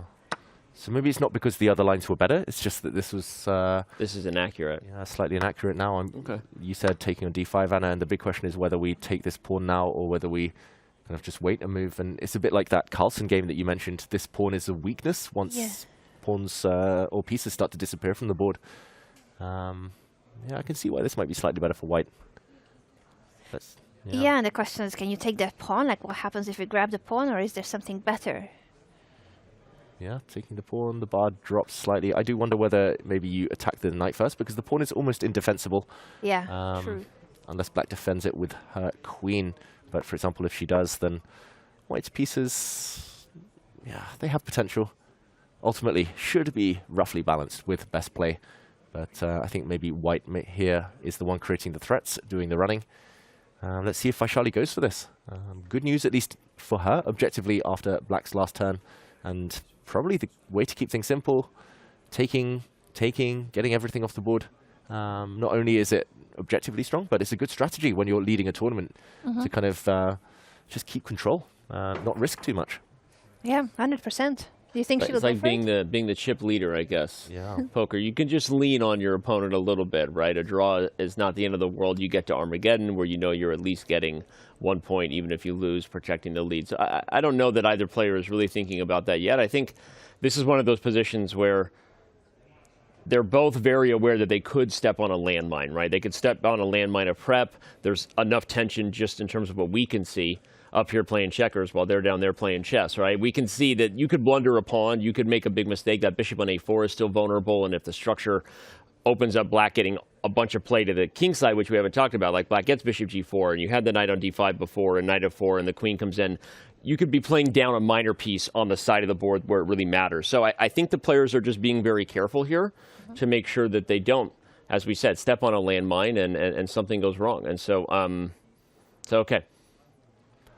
Yeah. Okay. From one sibling to the other, maybe. Maybe we zoom Let's out to do this it. and Yeah, go I to think Prague. we should go. And just to add a final thought to this game, that I think, Danny, you're right, that neither player are thinking of, oh, let's go for a draw and Armageddon. Especially Lei Tingjie, we think that like she would obviously be ambitious, but I also think Vaishali is ambitious, and she's not the kind of player that would want to go solid just because she's leading the tournament. I think she takes it as one game at a time, and it's a lot more about just trying to do your best one move at a time, instead of thinking, oh, I'm leading the tournament with 2.5 points, I should hold on to this. And I think that's a great mindset. That's a mindset of an overall growth mindset, where they want to get better at chess, they want to be the best at chess, and for that you need to take every game just as importantly, just as much ambitiously, and be motivated and determined in every single game and every single move.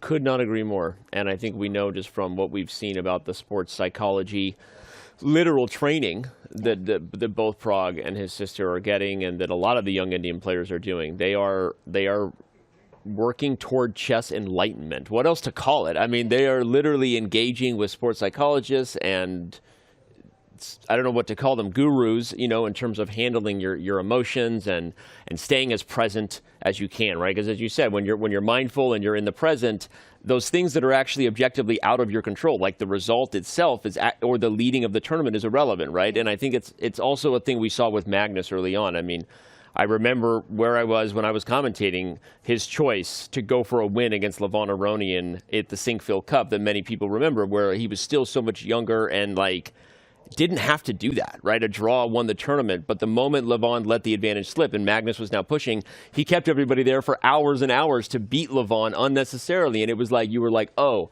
Magnus is built different. Like, you could just see it, right? And I think a lot of the young players have that. Like, they're not thinking emotionally about protecting their lead or about the results. They're in the present, and they're gonna try to grind it. As long as objectively they think they can keep playing for a win, they will. And I love it. So, all right. I'll stop about that, but I love the psychology there. I love the maturity that both Vaishali and her brother are showing, and what is her brother showing on the board here, David? Yeah, I think it's that M word again, massage. He's just... Word of the day. Word of the day is massage. That's official. Let's get it. A fan came in earlier today. By the way, shout out to the fans here. We actually have a lot of people here because it's a weekend. When you saw the playing hall cam, there were a lot of people in there. And I'm sure we'll have a bunch of people tomorrow, too. So a lot of people here on site because it is the weekend. And someone asked me, what's the word of the day going to be? And I said, I had no idea yet. But there you go. It is massage, or said by David, massage.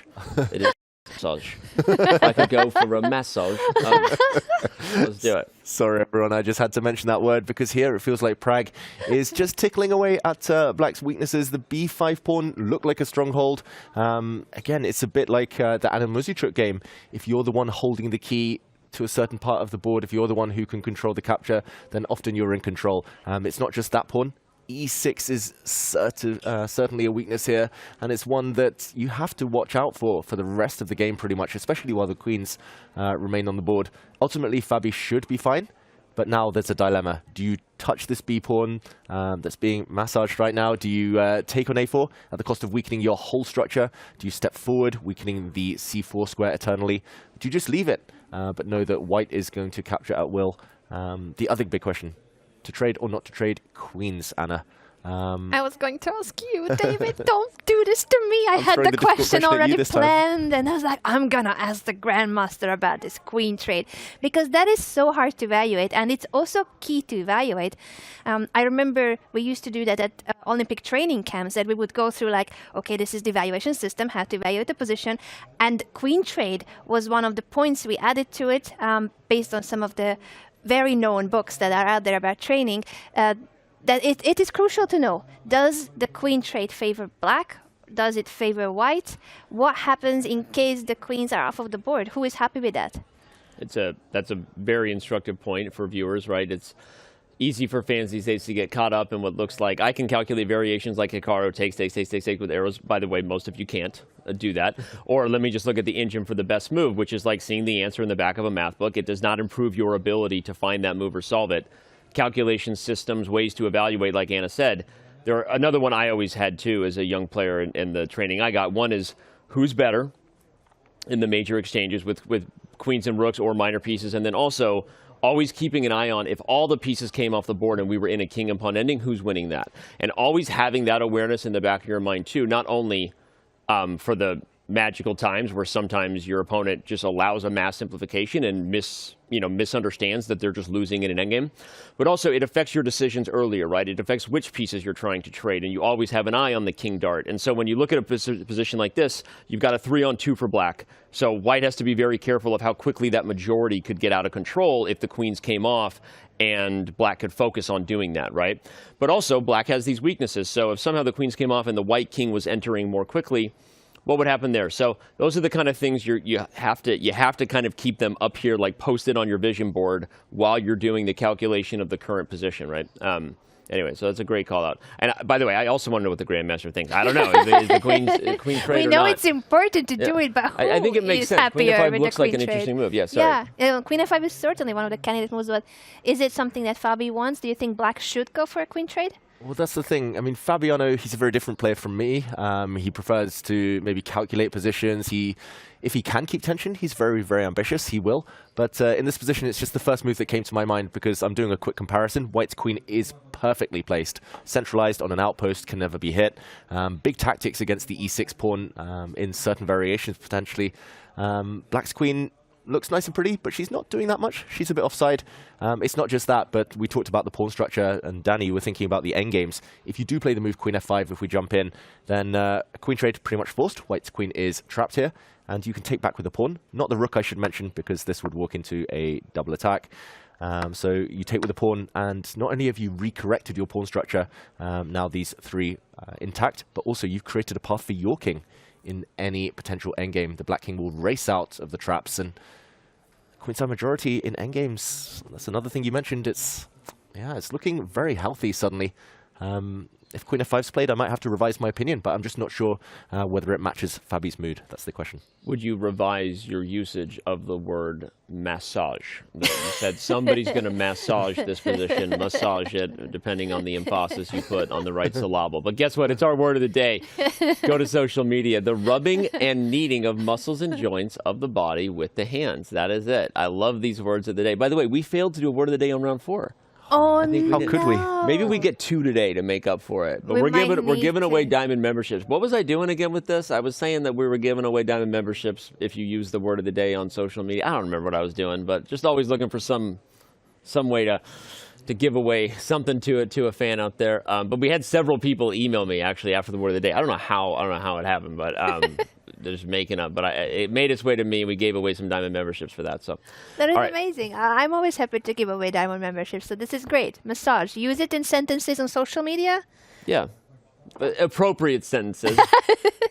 Related to Norway Chess. Hashtag Norway Chess. Yeah. And then we'll look for some of the best ones and give away some memberships. So, all right. Well, big questions on the board. Fabiano's the one working his way through these variations. I wonder, David, is there something? So Queen f5, we showed it. Maybe the endgame better for black because of the majority on the queen side. Is there something to keeping the queens on the board that he likes, though? Otherwise, I'm actually in favor now of not just the endgame potential of the queens coming off, as you said, but also you pointed out the queen is so dominant on e4. The e6 pawn is weak. It feels like there are both current tactical reasons that maybe getting rid of white's most powerful pieces would be smart, as well as the future. So I'll be curious if Fabi comes up with another plan here that we're not seeing.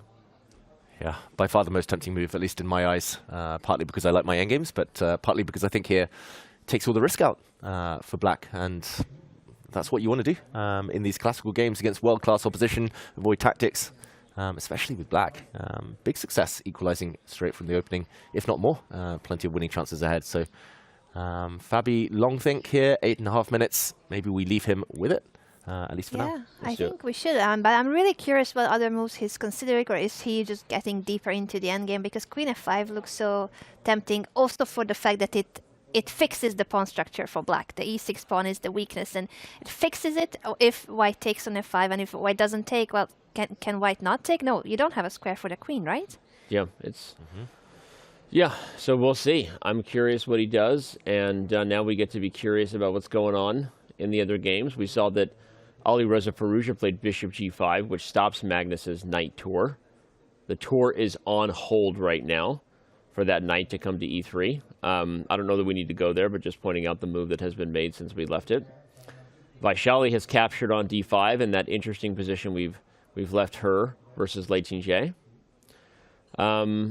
And Pia Cromling is doing her best to keep the queen side bind under control, right? You can't stop Muzichuk, but you can hope to contain her right now, right? You cannot stop white's bind on the queen side. We broke that one down, but you hope to contain white's pressure. And all right, by the way, Ding Liren, Hikaru Nakamura, we saw a few moves there. Maybe that's actually the one you've got your eye on. What do you got? What do you want? I think we should, and just to add that Fabi did play Queen f5, so Okay. after Yeah, a so he 9-minute thing, but he did play the queen trade move. And actually, I want to go to Ding Liren even more now because he just played queen to b3, which flipped a little bit of an edge in favor of Hikaru Nakamura. David, you cool with that? Yeah, let's do it. Let's drive over there. I second you on that one. And Would you second me if I returned to professional chess? Would you be my second? of course, Danny. You would? I'll get you that Grandmaster title. You could teach me some old man chess? I can. You'll be grinding away You all know, these grinding endgames. away like a grandmaster. I'll get the chessable course and... 100 moves every game. All right, well, look at that. Okay, we've got action, actually. We've got a real question mark. Why don't we talk about why we think this is a mistake before we even back up and... Okay, Hikaru is going to teach us why it's a mistake. He immediately plays knight a5, doesn't need a lot of time, David. Yeah, great move from Hikaru, I think. And a bit of a frown there. I'm not the biggest expert on Hikaru faces, but it looked like he's pretty confident. The white queen is actually lacking squares. I've already seen a couple of variations where she gets really embarrassed if she drops back, for example, to the a2 square out of the knight's range. Then the light square bishop drops back and really catches her embarrassed. She's going to have to step back to b1 there. Does she retreat off her trade of queens? But white will never, ever be better in those types of positions. If she steps across to e3, she gets hit by a black bishop. Likewise, if she steps forward to a4 with a check, she gets hit by a pawn. Ding's queen. Not looking happy right now. By the way, that was Hikaru Nakamura number 4, which is a bit of a, like, I hope you know what you're doing. That's what it is. Hope you know what you're doing kind of scowl. So, yeah, unfortunately, Anna, maybe Liren isn't totally sure what he's doing here. No, I think can we roll back a little bit when he played a3? Because I thought that what we analyzed, that after e5, castling kingside was very natural to step out of that threat wasn't a move that is the main line that he would be normally looking at. a3 also prevents the threat, but you will still need to castle, so it feels a little bit like a waste of time, and at the same time it weakens the light squares on the queen side. Yeah, I agree, Anna. It looks really slow, really kind of tentative here. a3 it allowed bishop g4. I do wonder. Trying to do some quick calculation, not my forte. But knight takes e5. What's the idea? To regain the pawn, I guess black trades, threatening checkmate on d1, most importantly. So white doesn't have time to flick in knight takes knight. White's king would have to trade. I guess the idea is a knight check. And when the white king moves, the rook will hit the white queen, and it's only a pawn, but plenty of compensation activity for it. So Ding said no to that pawn offer. He castles kingside instead. Rook c8, and now queen to b3, the mistake. So Anna, this is how we got here.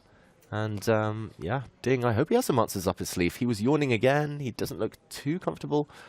He was shifting around a lot in his seat. If I had to guess, Hikaru just shifted his way around to the confessional booth. I bet we're going to hear from him in a little bit. But yeah, and by the way, this does give credence to our theory that Hikaru was pausing there to make sure he was maybe getting the types of positions, the type of maneuver, even if it was no longer the X's and O's that him and Niels worked on exactly. I think Hikaru used his time wisely. Obviously, he started playing quickly after that and has gotten a pretty well-coordinated setup here as black. And all right, well, we're going to actually back up to the bird's eye view so you get a picture of where all 6 are before we, once again, take a very quick break here as round 5 of Norway Chess and Norway Chess Women 2024 edition continues. This is shaping up to be quite the round. Ooh, we've got progress over there between Carlson and Firouzja as well. So much to look at when we come back. So, all right, fans, don't go anywhere. I'm so glad we're back. The rest day is gone. I feel surprisingly refreshed. I'm not going to lie. I am ready for the call for the rest of the day. Will we have Armageddons? What is underway? What do we have in store? Who knows? It's round 5 of 2024 Norway Chess and Norway Chess Women. Don't go anywhere. We will return in just a few.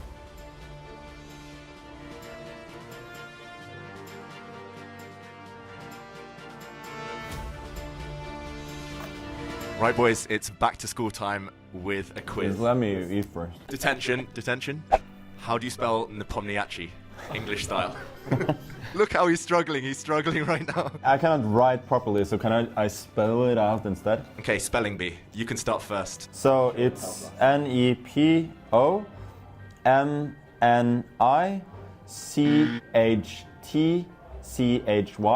Isn't there no A after I? Nepomniachtchi, right? Yeah. Nepomniachtchi. Yeah, but I wrote this A. But you didn't say it. Okay, so but I just said it wrong. Okay, but just because I cannot speak, it doesn't mean that I'm wrong. First he was telling us not to trust his writing, then it's not to trust his talking. No, you have to do like in the spelling bee. Nepomniachtchi. Nepomniachtchi. Nepomniachtchi. Yes! Okay, we'll show perhaps. Never in doubt. On October the 1st, the new James Bond movie is released. No Time to Die. How many other James Bond movies have the word die or dies in the title? Bonus point if you can name all of them. Okay, it's probably not 0 then. Unfortunately, it's 3. So it's Die Another Day, it's Live and Let Die, and what's the last one? Tomorrow Never Dies. But there was 2 in a row, basically.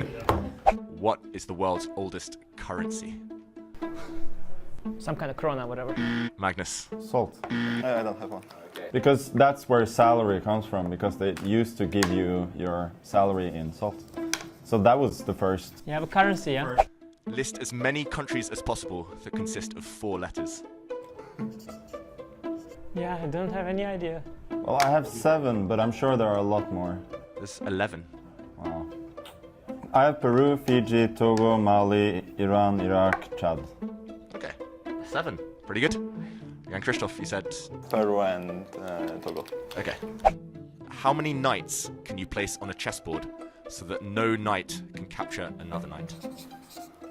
This guy is like, this knows by heart. He just like. Yeah, I know that. Yeah, I'm trying to do like mathematical solution to this because 64 squares, like, yeah, I'm just guessing like half of the squares, but I have no idea. 32. 16. 32. 32. The answer is 32. I guessed it. But how can you... If you put them all on the same color complex. Yeah, like that. All in the same colors. Oh, that's so easy. That's obvious. Chess stuff I'm terrible at. Which chess players became world champion without beating the previous title holder in a match? Which, or are there... Which player or players? Player or players? Wait, you said beating... Without beating the previous... The previous. There's a trick in there. There's always a trick. Okay, so the way I understand the questions, it should be Botvinnik, Karpov, Alyekhin, Kasparov, Steinitz, Lasker. You're saying became world champion. But these people became world champion several times. No, but that was not the thing, I think. This is open to interpretation. 2 hours later. So it should not be. It should not. That wasn't meant to be a trick question. It should not be Italian Petrosian. So you just want Botvinnik, Karpov, and Steinitz, no? Yeah, that was the plan. That's my answer, yeah? 2,000 years later. Okay, so this was a terrible question. If a pawn is worth 1 point, and knights and bishops are worth 3 points, rooks 5, queen is 9. We're forgetting the king. How many points does each side start with? 32? 39 or something? 49. Yeah, Anish gets there first, I think. Oh, okay, I counted 1 for the pawns. Not the other 7. Wow, that was a big mistake. We have a winner, Anish Giri.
Welcome back, come in, come all. Norway Chess Round 5, Norway Chess 2024 edition.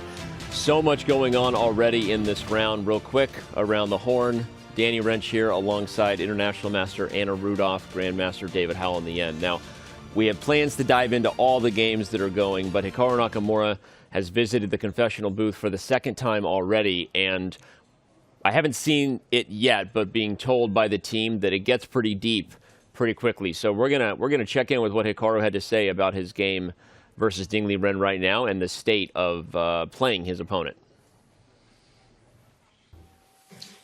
All right, everyone, welcome back. So my game has kind of gotten interesting. So obviously, I surprised Ding with this move order, and then he tried to find his way back into one of the sidelines with this Queen D4, Queen C3. Now, I had looked at this move A3, but then he played the move Bishop E2 instead of A3, and I wasn't 100% sure whether I should play E5 or not after Bishop E2. But fundamentally, I think one of the big reasons the computer likes White playing A3 in that position is specifically to stop E5, and then Knight E5, Bishop B4 is no longer possible because the pawn takes Bishop. So I wasn't sure if E5 was right, but the more I spent time, the more I figured I didn't see anything wrong with it. But then also, if my opponent doesn't play A3, which is obviously the top computer move to stop Bishop B4, then probably it's because I can play E5. So it's a bit of logic and calculation to reach this point. But after E5, I was very surprised when Ding played A3. I thought he would castle. But now after A3, Bishop G4, if Knight takes E5 is not playable here for White, which I don't think it is, then I'm doing, I mean, I don't want to say very well, probably it's just going to peter out to a draw, but I should never be worse in this position. So I'm liking what I have so far. I mean, actually, I was going to say on a completely separate note, it's very awkward actually because, you know, I've played Ding many times, we're colleagues over the years, but he definitely doesn't seem like the same person. And I'm not sure it was visible on the video, but I was actually starting to struggle and keep my composure because at some moment he started like bouncing up and down. He's like shaking, literally shaking. And I mean, it's very hard in a way because when your opponent seems as though something's wrong, it's very hard to not like feel bad or something like that for them. So it's kind of awkward actually because he just doesn't seem right.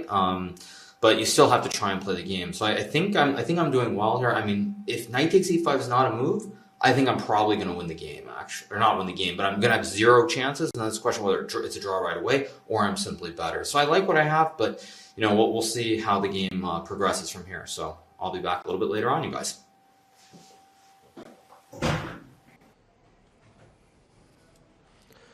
Wow.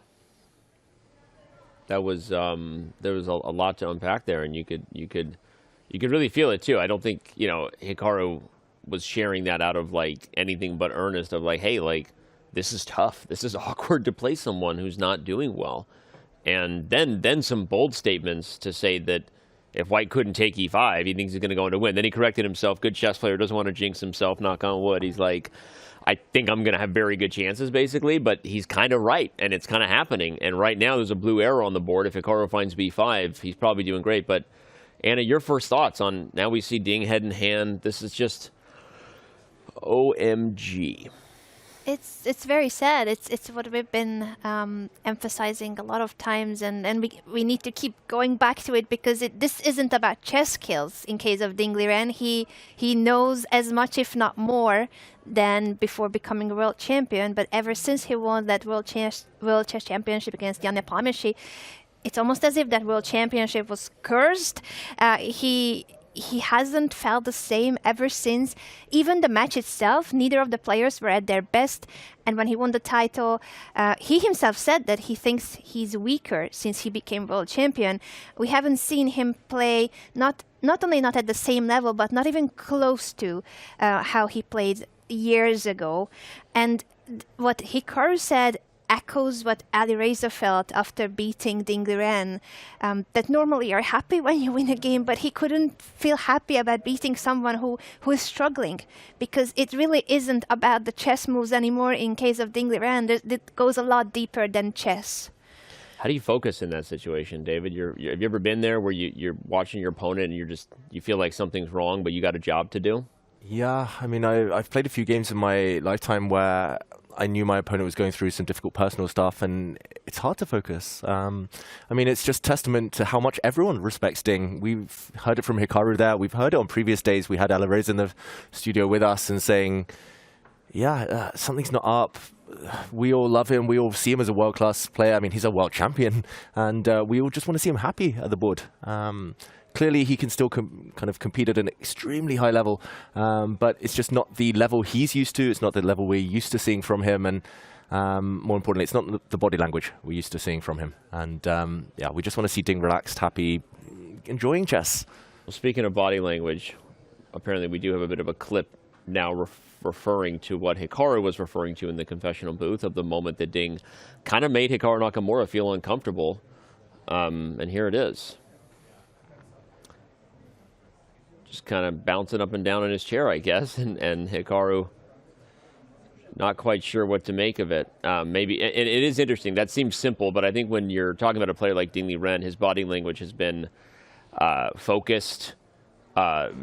Stoic is a word that comes to mind. Ding Liren is not a very emotive player, kind of the opposite of Hikaru in a lot of ways. And so, anyway, well, looks like b5 was played.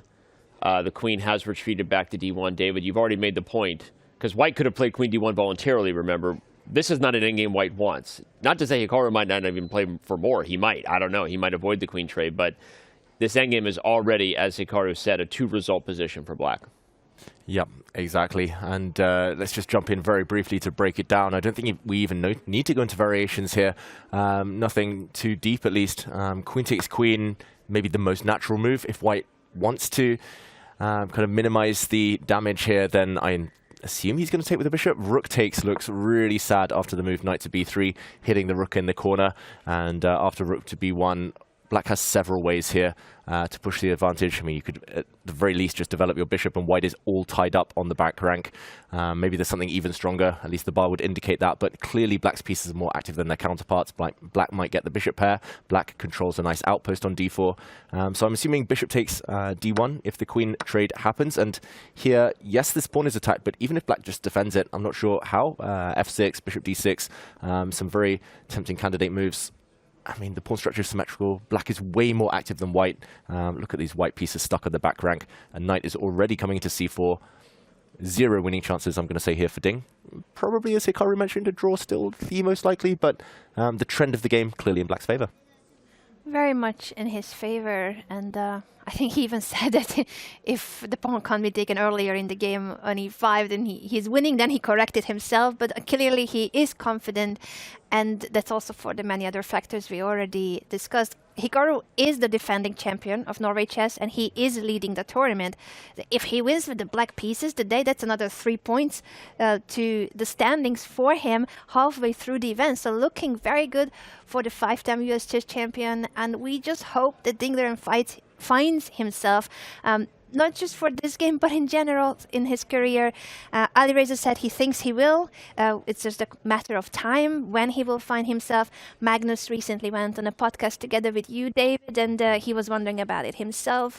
He says that Ding Liren is broken. Is it eternally broken, unfortunately, that he is broken, or will he manage to come back and find himself again, is the main question for Ding Liren, I think, not just here, but throughout the year in his chess career and life. It'll be the thing we're talking about until the World Championship match versus Gukesh, and we don't want to, like, nobody is enjoying talking about this, you know what I mean? Like, it's just, but it's a major storyline. The chess world has been sort of in chaos a little bit in terms of the hierarchy, the natural order of things for a couple of years now. Again, kind of started a little bit with Magnus throwing caution to the wind, deciding not to defend the title, and a lot of very unique things have been happening. Magnus Carlsen still the best chess player in the world, not just in opinion, I guess, use the ratings, right? But he's not the world champion and not defending that title. Ding Liren is, and Ding Liren is all eyes on me right now, all eyes on Ding. So it's tough, but that's the spotlight, and it's not going away because we might have the youngest world champion in history, Gukesh, coming up if Ding Liren cannot find himself in a match. That would be amazing anyway. I mean, it's not like people don't maybe want that for Gukesh. I'm just saying it's a wild time right now, and we don't have any choice but to continue to wonder, how will Ding Liren get his groove back? Did you guys watch how Stella got her groove back yet? Not yet, Danny. And Tay Diggs. So what happened was, like, there's a romantic affair, but Tay Diggs never. Okay, that's a different show. Okay, I want to go back to Magnus's game with Alireza, if that's okay. We left it. We've had a change in the structure. Magnus has a weakness that he can maybe barrel in on, called an isolated d7 pawn. But is that enough, really, to get an edge? I don't know. So let's head over to Magnus Carlsen's battle versus Alireza Firouzja.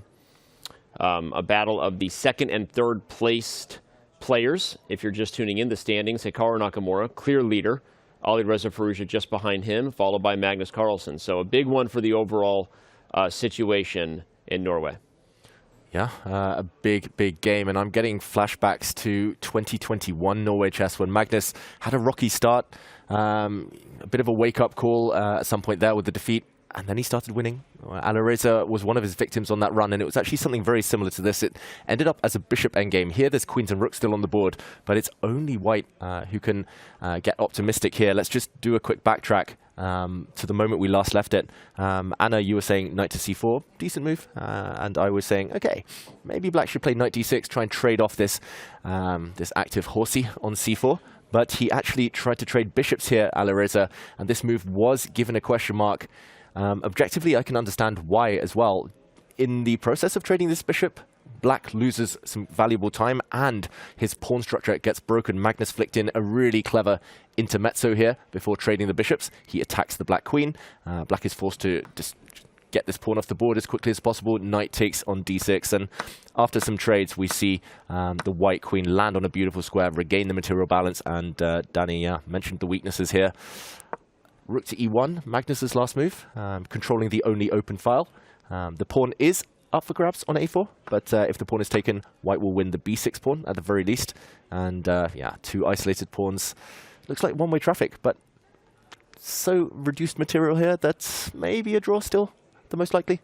I say it's your voice gets high when you're insecure. Just so you know, I've been watching. It's a bit of a tell if you're ever vote. Your voice gets a little bit high when you're not the only sure, one, Danny. And I'll say it's. I mean, he was looking over at me, and I was like, I'm again Magnus bias-itis because of what I saw him do to Fabiano before the rest day. I just. Again, I know the eval bar does not justify anything that I'm about to say. It's Magnus Carlsen that justifies it. It's the history and the precedent that he has set, his reputation, right?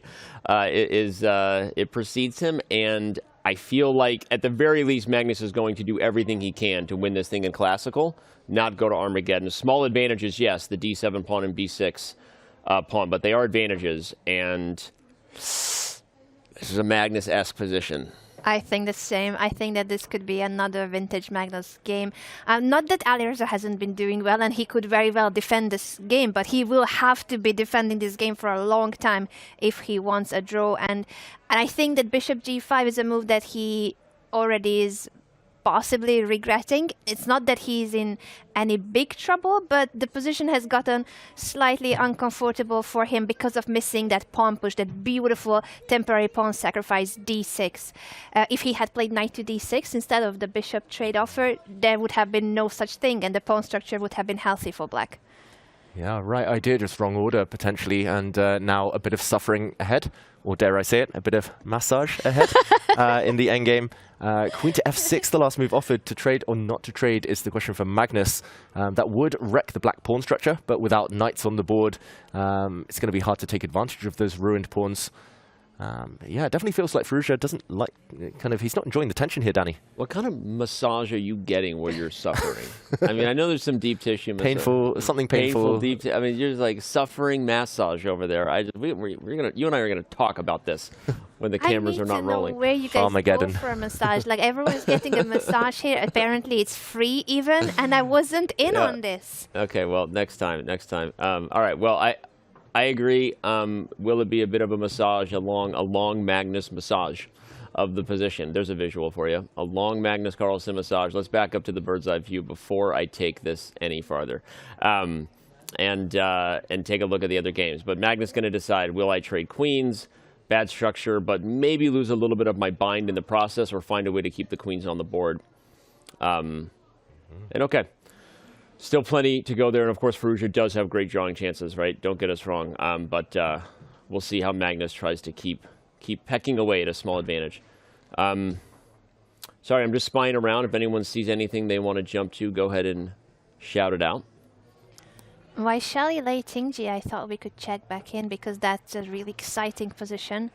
I don't think there have been too many moves that we missed, but just to update our viewers on what the situation is between the tournament leader and Norway Chess women, Vaishali, Praggnanandhaa's sister, and Lei Tingji, the runner-up of the Women's World Chess Championship. The two played against each other just a month ago, and the candidates, and their head-to-head score is 1-1, but there were no draws. They both won their games with the white pieces in Toronto. Yeah, so a score to settle for Lei Tingji, who lost the most recent of those games with the black pieces. Right now, if we jump into that one, just to set the scene. It looks like Vaishali is the one almost in a Magnus-esque position, not just for the first time this tournament, where she can go for the 2-result type of position. I think I would get itchy fingers here. I would just be desperate to trade that knight off, partly because, as Danny mentioned, it could become an attacking piece if it lives. Knight to f4 on the cards, but also it would ruin the black pawn structure, give black doubled isolated pawns here. And yeah, that would remove the risk, whether you kind of just unpin this knight by defending it with your rook, whether you step forward with your queen. Ultimately, Anna, it feels like only white can make the running here. Yeah, I think that bishop takes d5 is what Vaishali is possibly considering as one of the main, if not the main, options here for her. And I fully agree with you that it could become a 2-result position where white is trying with a slight advantage and worst case draw. I'm also trying to see if there's any tricks or any patterns that could work in late Ing's favor in case white is not accurate, because I'm a little bit concerned about the white king not having too many defenders, but there's also not really an attack going on the king side. So maybe it's like long term, if I'm playing this with the white pieces, I would see a rook coming to the 6th rank and I get checkmated on h2. I think it's more of a dream scenario than actual reality here. Yeah, I see what you mean, though. Definitely white's king lacking defenders, but it does take black a bit of time. Let's just jump in with a couple of moves to highlight what Vaishali's probably thinking about right now. The most ambitious move would be bishop takes knight, just to ruin the black pawn structure. And here, black doesn't have time to play the move bishop takes e2, trying to rid white of her knight, because bishop takes f7 would be a Zwischenzug intermediate move, a check, and when black recaptures, white would end up a pawn to the good. So most likely in this position, black will recapture. And I mean, earlier I saw a featured tat asking, why doesn't Magnus double Alireza's pawns? That one, it's a big question, because it looks very tempting, getting the queens off the board. But with no knights around, it's harder to target doubled pawns in any position. And here, you can actually keep your knight intact. And in this position, the doubled pawns, Anna, might be weak long term. I don't think white should be rushing to take this pawn because of the move queen to b6, hitting the knight, winning the b2 pawn back. But if white just takes the slow approach in a position like this one, queen to d2, eventually sneaks the queen out, this pawn long term should just be destined for the trash can. Yeah, and the bishop of black is a lot less useful than white's knight in a structure like this. So it's the d4 pawn, but also how the structure doesn't favor the only minor piece of black, while the white horsey will be here, a very useful piece. Yeah, it's going to jump all over the place.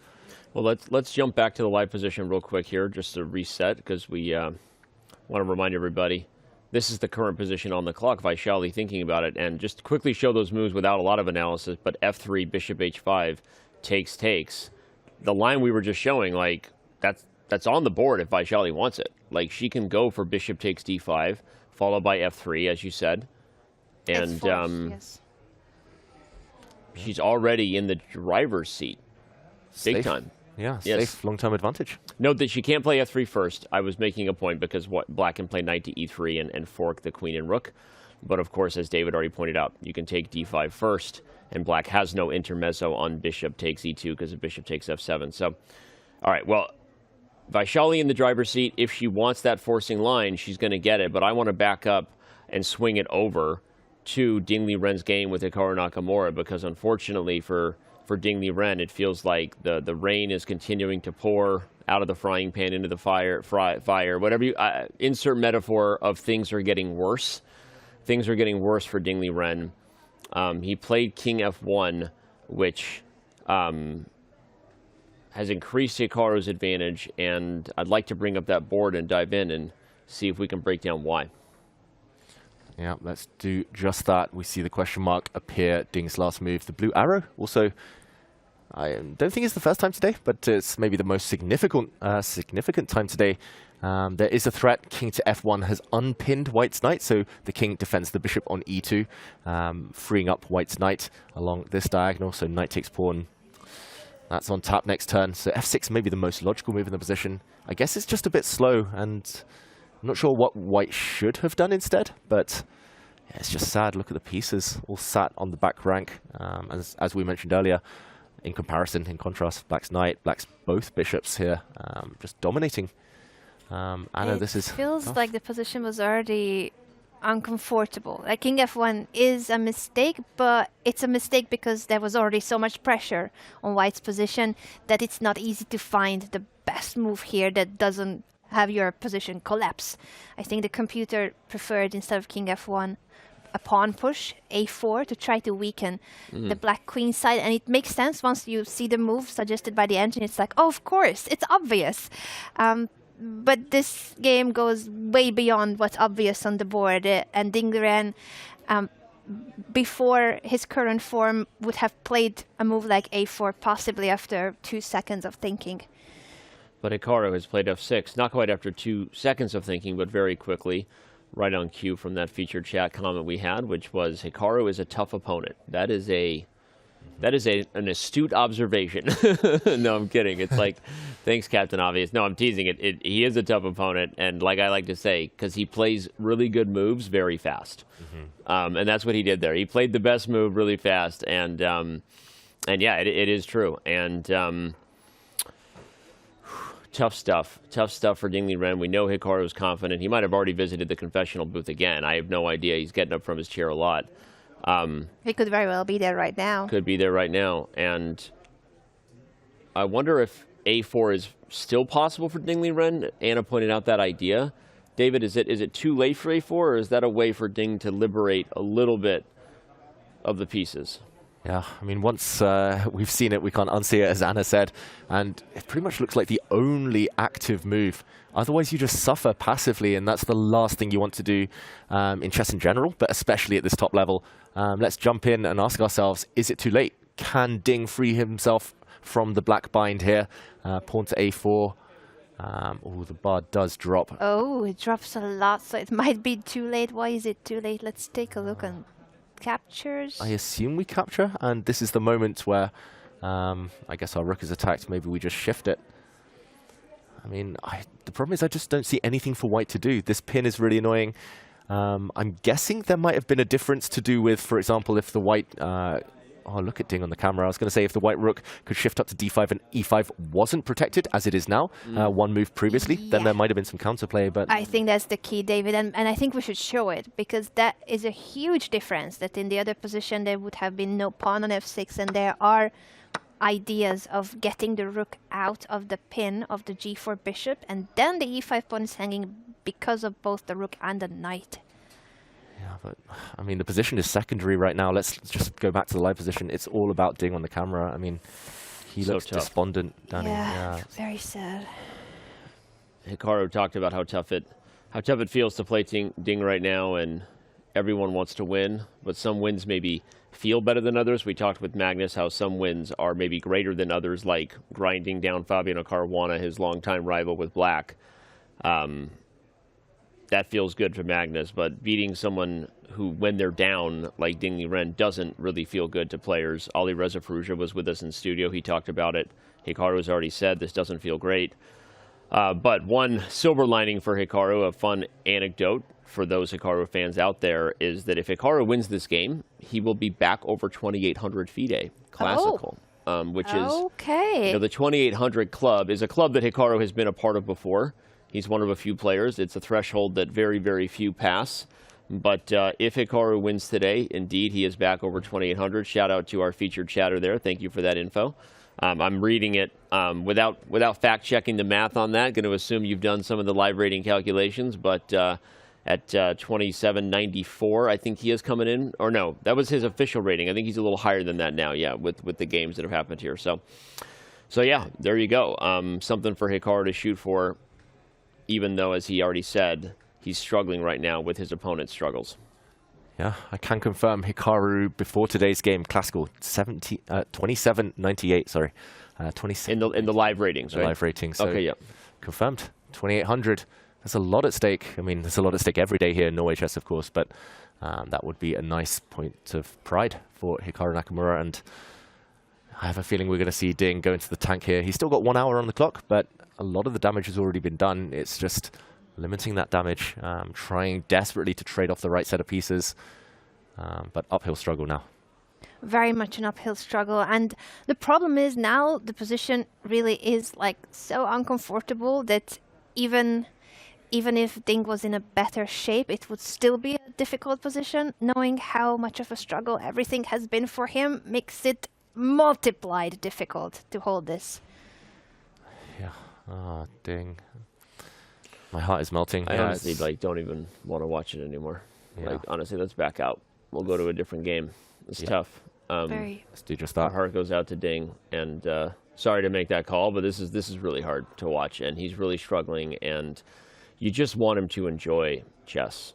Yeah, Something it's that not about the results. He It's is one of the just- best human beings ever to do it in the history of the game, right? And he's not even having a good time, and like literally, like it's hard to watch. And we will certainly come back, and I know fans want to follow it. It's a top-level chess game. He's a professional, and many fans of Hikaru Nakamura, perhaps more than any other player here in our different chats. But it's tough. We're going to let Ding Liren figure it out, and we're going to head over to a different game. I'd love to go look at Prag's game with Caruana. We haven't been there in a minute. The queens were traded, and we have the endgame we talked about, with Fabi having a 2-on-1 majority. So let's go to there. Yeah, let's jump to that game. Constantly evolving, really quick play actually. The player's already at move 24, one of the most developed games of this round so far. And let's just do a quick rewind action replay. For those who were with us earlier, we saw the move Queen to F5 as predicted. By far the most accurate move, it feels like. Going into an endgame, Fabi may be slightly reluctant, but it does, after the queen trade, correct the black pawn structure. Also, really nice that the black pawn covers the e4 square, so white's pawn can never kick the black knight away. We saw the queen side unlocked, again as predicted, by a trade here, and the white rook tried to use the a file, but was duly met by a counter on that line, and rook to d1, the black knight re-centralizing itself, different circuit this time. I've got to say, in practical terms, I think black's got great chances, especially if black gets two more moves. If the black king comes towards the center, maybe you defend the g-pawn first, maybe shift it forward, then only black can be better if all the rooks leave the board. But for now, what's Prag aiming for? Some ideas of getting a rook to the 7th rank? And he's done that actually in the live board. He has. Yep. Pardon me. Yeah, rook d7, good move. And that's the thing with these endgames. Long-term, maybe favors black, so short-term, Prag needs to be energetic. Yeah, Energetic with his body language as well, the swinging his back, and that's usually a confident Prag, as from what our body language expert can tell. Guilty as charged. I was literally about to point that out, but you've got my job now. Yeah, no, I think I wanted to point out that you said activity is kind of the name of the game from a compensation perspective, and this is a good theme in chess, and it's an instructive one. You've got a positional edge for black with this 2-on-1, and we use that term to describe what is permanent. That's kind of what the word means, right? What is permanent about the position? What weaknesses can you kind of not undo or take back? Black is forever playing with an extra pawn over there, but the activity that white has, the rook on the 7th rank, and really that bishop on e5, was hitting g7 together, the bishop coming to f6 to sort of offer an exchange and relieve white's pressure. But even if it's exchange, white then gets the knight into the center, and knights are tricky beasts, right? That knight is hopping in to c6. You've got all kinds of other weird stuff going on, and yeah. By the way, we should point out that black is officially threatening to take on a1 now, because if black had traded on the last move, the white bishop retreats all the way back. Just when you think you win, that ninja bishop is hiding all the way across the universe. But now black is threatening to take, so there is a concrete decision Prag will need to make. Does he keep the rooks on the board, double them on the 7th rank, like rook a7? Kind of my idea, to keep the pressure there, or do you switch to the d file? But either way, I just wanted to point out that white's initiative is enough probably with best play. It's why the engine thinks this is a roughly level position, right? Like, if white keeps the initiative, you should be balanced. But one small slip, what happens with the initiative is, because it's based on temporary stuff, it goes away, and then those concrete advantages always spell the day in chess. And that's literally the whatever. That is the game of chess. Often you have one side playing for something that's a little more positional and long term, and one side trying to make sure they keep the pressure now. Those are the chairs that our players sit in. Yeah. And they're signed. Everyone has their own chair. I was meaning the metaphorical chairs Oh, of an sorry, initiative. I'm an just initiative a very versus I a hear concrete. chair, I look at chair, I see chair. I'm They're very also sitting in simple. chairs that are signed from the sponsor, which are great. But Prag sitting firmly in the initiative chair needs pressure. Fabi sitting firmly in the. If he could just simplify, he wins with the 2 pawns. But you were right. The chairs. Sorry, go ahead. I love how the I love chairs. the organizers asked them to sign their chairs, the players, but they didn't ask us to sign our chairs. What's up with that? We should ask them that. I'm Maybe gonna it's text not as Benedict valuable that we are sitting in these chairs. No one will want to buy them after the event for charity. They might try to burn them. I don't know. Danny. Metaphor. Still a metaphor, Danny, right? The metaphorical chairs here. Yeah, I'm not sure whose seat I'd rather be in right now, but Prag, he's quite strong at these endgames for someone at such a young age, and I bet he's going to continue playing energetic chess here. The white rook in the near future, after dealing with the tension on the A file, can as well go pawn hunting. So it looks like he's got enough to keep the balance at the very least. And Fabi, not sitting in his chair right now. Maybe he's in the confessional. That's a recipe for success for him a couple of days ago. I wonder if he'll try to repeat that trick. Maybe one to touch back in on a bit later.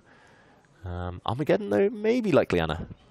I think it's likely. I wouldn't say it's anytime close. I think this is actually a very rich position for how it is well into basically an endgame with not too many pieces, especially after like potentially there's a rook trade on the a5, potentially there's a piece trade on f6, so we're going to have even less pieces on the board after the next few moves. But because of the structural differences, because of the different activity of the pieces, I think it is a game that will go on for quite a bit, but possibly draw would be the prediction for the result. Do you agree, Danny? I think most likely, for sure. Although I'm going to give some more credit to Prag again, because we talked a lot about the concrete advantages, explained why Fabiano wanted to trade queens and what could happen with 2-on-1. But I want to say again that the other thing that can happen with overextended pawns, David, either they become a pass pawn, or maybe somehow white finds a way to eliminate both those pawns for one, right? If white gets rid of both the b and c for the b3 pawn because the rooks are active exactly, then we look at the other side of the board and doing the exercise Anne and I talked about earlier in the show, how to get better, you have to visualize, well, if this happens, what, right? This is a 4-on-3 endgame where black has already extended the f-pawn. Knights have the potential in those endgames to do nasty things. So it's actually not that crazy that white's long-term potential here is maybe better than we were giving it credit for, because if somehow you can corral those pawns, you know, there are long-term chances. We say knight endings are the closest to king and pawn endings, and it's true. So, but I do agree. We've set enough drama here for a game that is most likely ending in peace, but we'll come back to it in a little bit after Fabiano responds here, and we get maybe a clearer idea. Knight takes f6, and so both rooks are hanging. White has to trade on a yeah, but this was my point. You trade and then play rook b7. Yeah. And then rook b7 or rook c7, attack one of the queenside pawns. Which one is more well, important? my thought was, okay, I guess if you trade and play rook b7, black will play b4, and then black has rook a3 coming in some positions. So it's okay. Yeah, it's interesting, right? And you may be right, David. If Fabi can make a pass pawn work, then that concrete advantage has become one where black is pushing. But if those pawns get overextended and somehow you lose one, white does have long-term winning chances. That was my point. The 4-on-3 on the king side. Definitely. Like you said, Danny, it's all about these queenside pawns. If it does become 4 versus 3, black would love to pick up this f5 pawn and put it back on f7. Then maybe more drawing chances, but big weakness, big compromised structure there. So, okay, let's leave these two to battle out this endgame. Yes, we're expecting a trade of rooks and then further battle, but we'll report on it from the bird's eye view, where we can also see the rest of the games, because there's 6 games in every single round here at Norway Chess and Norway Chess Women. I'm curious. Oh, okay. We will just update on this final move of Prag. Well, final for now. His current move is rook takes a8. maybe we could just play out real quickly the line that Danny mentioned, that after the trade, the d7 rook needs to move somewhere. Most likely it will stay on the 7th rank and attack one of the pawns, rook c7 or rook b7. Maybe rook b7, b4, you mentioned that then the b3 pawn can become a target, or that's still okay? Yeah, but it's funny. There's like, is there knight g5 there? I mean, what happens in these types of... Oh, sorry, my bad. Let's go to this what happens in those types of positions where we get a different type of race? Right, black is racing on the queen side, black is racing on the king side, not a checkmate attack. We often think of races as kings on opposite sides of the board and pawn storms, but like this is fascinating, right? Rook a3, knight e6, you win b3, like white wins g7 and also gets mating net ideas along the way. So, you know, and you may not even be able to take b3 because of rook g7 and rook f7, I don't know. Yeah. So anyway, this is... I, for one, am having fun in this game. I know it's simplifying out. Maybe it's that insurance card I have where I know I've got protection. I've got Armageddon. So even if this draws, you know, we have excitement. But I think this game has a lot of interesting stuff going on. Yeah, fully agreed. I think for any endgame aficionado, this is one of the more exciting of them all. So, okay, maybe time to zoom out, though. Yeah, we will. Just a second. I just got told we've got a Magnus Carlsen confessional. Actually, we're not going to go to that right now. We're going to have it at the break for our subscribers. So if you've got Prime, now's the time. If you're watching on Twitch, if you're a subscriber on any channel, go ahead and do it. Avoid ad-free. A lot of people don't know, by the way, if they subscribe on Twitch, you get ad-free on chess.com. It's as good as going gold on chess.com, where you don't have to have ads on chess.com. So subscribe and you can connect your accounts. And obviously, we've been playing a lot of these interviews and content at the break. So more reasons, but subscribe because we have a Magnus Carlsen confessional coming when we go to our break, which will be in about 10 minutes. So you've got some time to do it. All right, let's back up to the bird's eye view. As you said, David Aru. I don't know why I just rhymed your name. Bird's eye view, David Aru. You know, anyone ever called you like a, hey there, Aru, hey there, big guy? What was your nickname as a kid? D-Dog. D-Dog? Oh. Big D. Yeah? Big D as a Howler. kid. Howler. Howler? I like Howler. I like that. Committed many howlers on the chessboard in my time. Yep. I love it. All right. I didn't have cool nicknames like you guys. All right, I bet you had some cool nicknames. I don't know. I don't think I ever had a cool nickname, ever. I'm still heartbroken about it. No, I'm kidding. We'll think of one for you, Danny. That could be our word of the day. All right. Well, we've got more action in the Hikaru game. As we talked about, it was sad, and I'm sorry I pulled us away from that. My heart literally couldn't take it in that moment, but we will go back, and Liren's struggles continue against Nakamura. Maybe not right now. Look at the game with Vaishali and Lei Ting-jae. That's interesting, for sure. Oh, so she went for the trade that we suggested, but she also went for grabbing the pawn and trading it for the pawn. Levy's chair has just subscribed to. See, this is the day of chairs. The day of chairs, Levy's chair. Thank you for the subscription, everyone.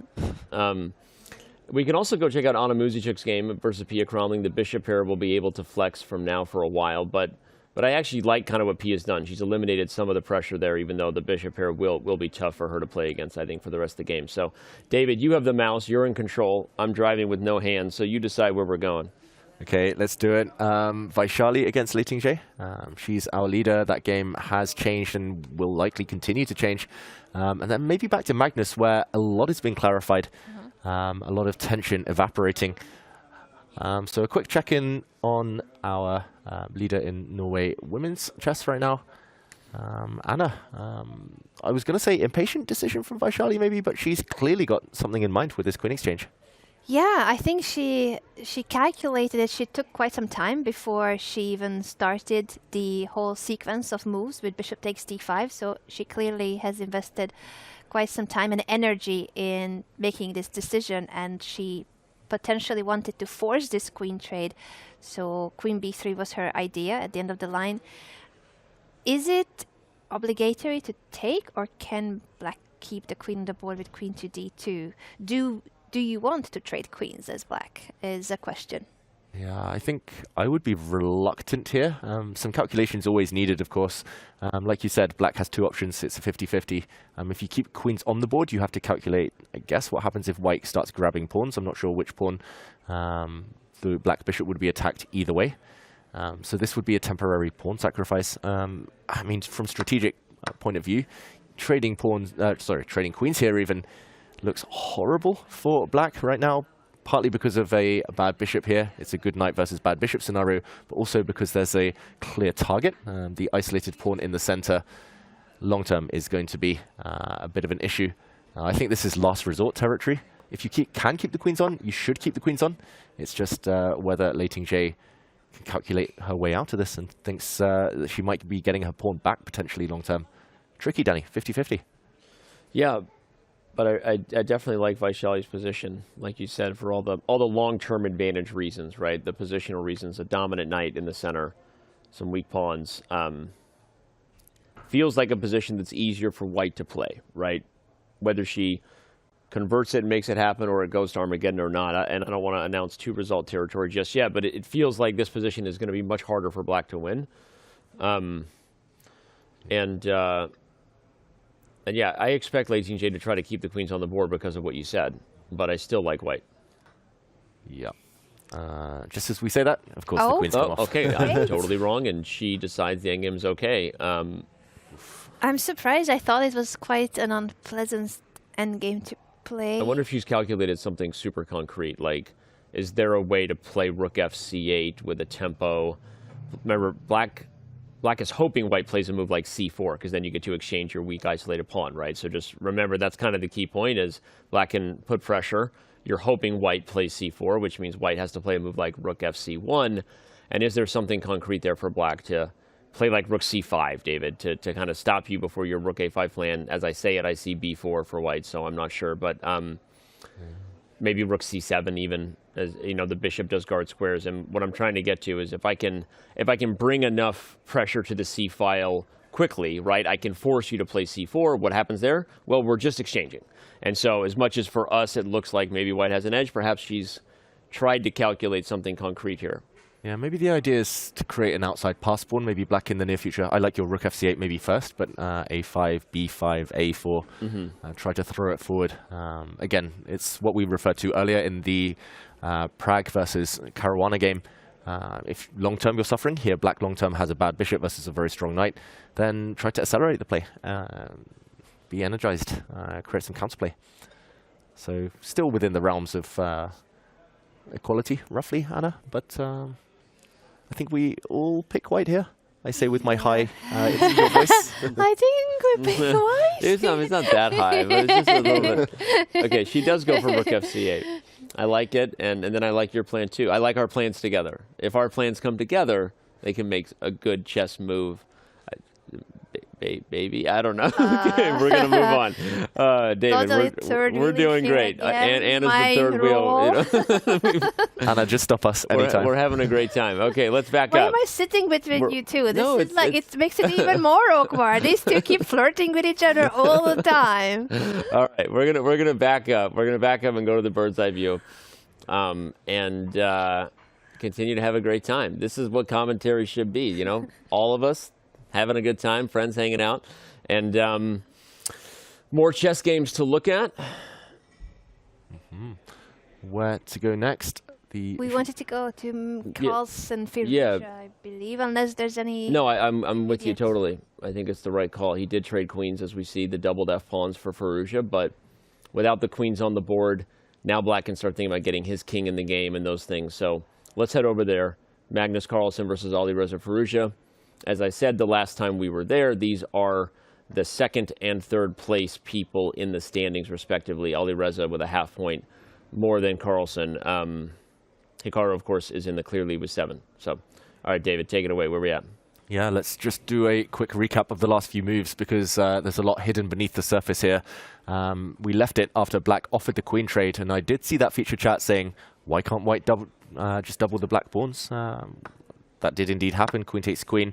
White played b3 to protect the pawn on a4. And initially, I was thinking this is just one-way traffic. Magnus is going to maybe push his f-pawn forward, bring the white king, race it towards the center. At the right moment, you might even trade bishops. But black has more than one weakness. Normally, we say the theory of 2 weaknesses. Black does have doubled pawns. Black's h-pawn is isolated. Watch out for that to become a factor. The d-pawn is isolated and backward as well. But Firouzja had this really cunning idea. Rook to b8. Active play in endgames. We can't repeat it enough. b5 is coming to blow open the queen side and to activate the black rook. And Magnus has stopped this really drastically with a committal decision. Pawn to c4. The white bishop hates that decision. The white bishop now locked behind its own pawns. Also, Danny mentioned the black king, if the rooks ever disappear, has a clear path now towards white's queenside. I do wonder whether Firouzja should actually kind of blow things open now, get rid of one weakness, trade it off, but that would improve the white bishop. Tense position. It's either d5 here, or you slide the king across, try and trade rooks, and hope that you hold a pure bishop endgame. Firouzja, what do we think about his chances here? I think I was very optimistic about white's endgame. When I saw queen f6, I thought, you know, the better pawn structure and such, but rook b8 is a move I clearly didn't see coming, with the idea of b5 and trading of those pawns as well as the bishop, so he would have landed in a rook endgame suddenly. If Magnus had to play c4, I don't know if there were any other options, but it seems that he evaluated the other options and decided that, as ugly as it is to push the pawn to c4, he had to go for it and lock in his bishop. d5, though, will open up now the bishop of white, but also will free black from this isolated weakness, and the position is becoming simpler. I agree. I think it's becoming simpler by the second, and if you end up simplifying everything off of the queen side, despite the doubled and bad pawns on the king side, that will not be enough for white to win. So I'm trying to calculate something concrete if there's like a series of tempo moves. Obviously, if you can play rook e7 now, we were talking about maybe that's key before black gets king f8. And at least there, if black takes on c4, you take with the bishop and you're attacking f7, right, preventing black from playing b5 and trading further. So rook e7 is perhaps an important move to play. Likely it was the kind of thing that Alireza was calculating, otherwise he might have just blitzed d5. And what happens there if rook e7, if black doesn't want to take c4, how else do you deal with the threat of rook c7, as you already highlighted while I was talking about the dc4 line? So let's analyze this just real quick. I feel like this is the right move. Okay. Yeah, looks like a very good question. There's two things here to consider. I guess what happens if black takes anyway and just kind of blows open with b5, some calculation needed there, but it does look like he's, like you say, that white will win a pawn, at least temporarily. The second thing is, what if I just offer a trade of rooks, try to keep things as simplified as possible? That seems the more problematic like the one, best yeah. move. Yeah, okay. It's interesting. Your idea of sacrificing the pawn on f7 I hadn't really considered, but it might be a good one as well, because you can perhaps open up the b file for back rank issues at the end of the line. But okay, no, this looks like what Alireza has, and maybe that's why Magnus hasn't just blitzed rook b7. Maybe this is the thing that Magnus actually came up with during his confessional, because apparently Magnus has a mid-confessional realization. We've been talking about the fact that the players, when they talk out loud, learning from Hikaru Nakamura, maybe it makes them better. So last chance, I guess, for subscribers to see it. We're going to go to a break. You're going to want to see Magnus Carlsen's confessional. Again, what does he realize in the middle of talking through things out loud? We're going to find out. And round 5 of 2024 Norway Chess and Norway Chess Women will continue when we get back.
I honestly came to the game today and I was just not feeling up for it at all.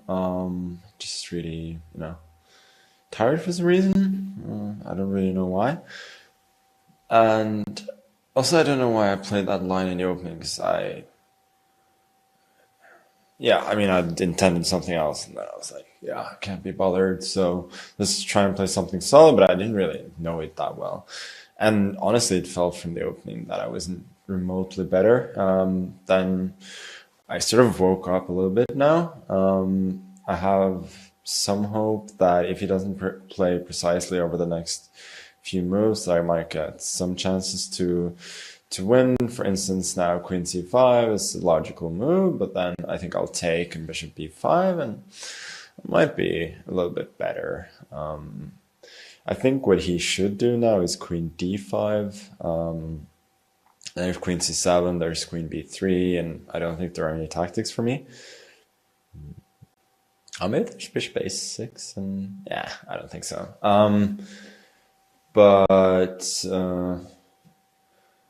Yeah, I was thinking I'll take Bishop b5, Bishop b6, and then it looks extremely solid, because also the a4, like his pawns on the queen side are the opposite color of his bishop, so and my pawn on a4 is a bit weak, so I think I have nothing there. But yeah, Queen c5, I could have something, but I have like a little bit of hope now, and I felt like earlier I was almost fighting not to be worse, so looking a little bit better, and having a little bit of a better position gives me a bit more energy as well, so I'm hopeful.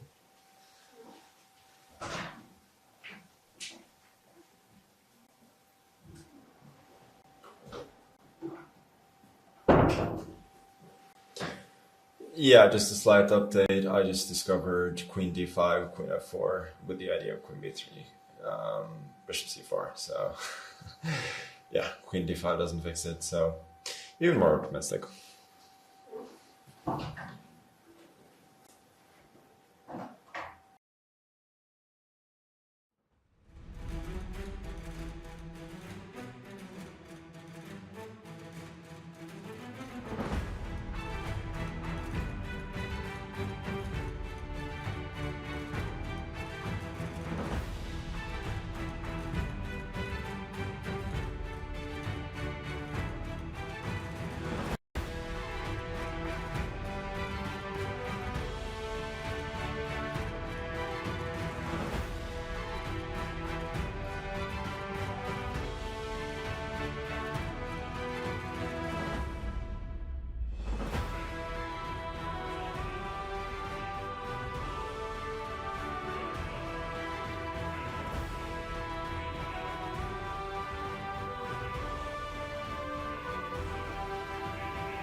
Welcome back.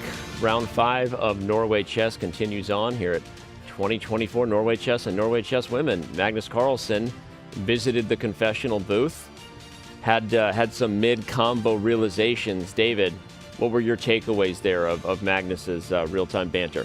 Yeah, first of all, it's just impressive. There's definitely a phenomenon at this tournament of the confessional just leading to enlightenment, as we joked. The players just coming up with all these different things. I'm not sure whether it just heightens everything, their focus, the confessional talking things through.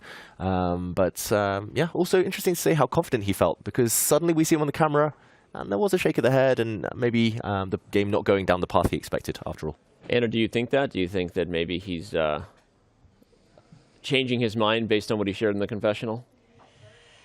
We can show quickly what he shared in the confessional, because he was referring to the moment before the queen trade. And it makes sense that if Firouzja could have traded on a different square, you would prefer a square that doesn't damage your pawn structure with queen to d5. And first Magnus thought that queen d5, yeah, that's fine for black. He left the confessional, then he comes back and says, oh wait, I have queen f4, and if queen b3 I have bishop c4. So he was quite happy about that realization that this is something that black should not go for. Firouzja didn't play this for now very obvious reasons. I guess they both saw that this is not a line that black can take a chance at. I don't know if there was anything after queen d5, queen away, by the way, like just not going to queen b3.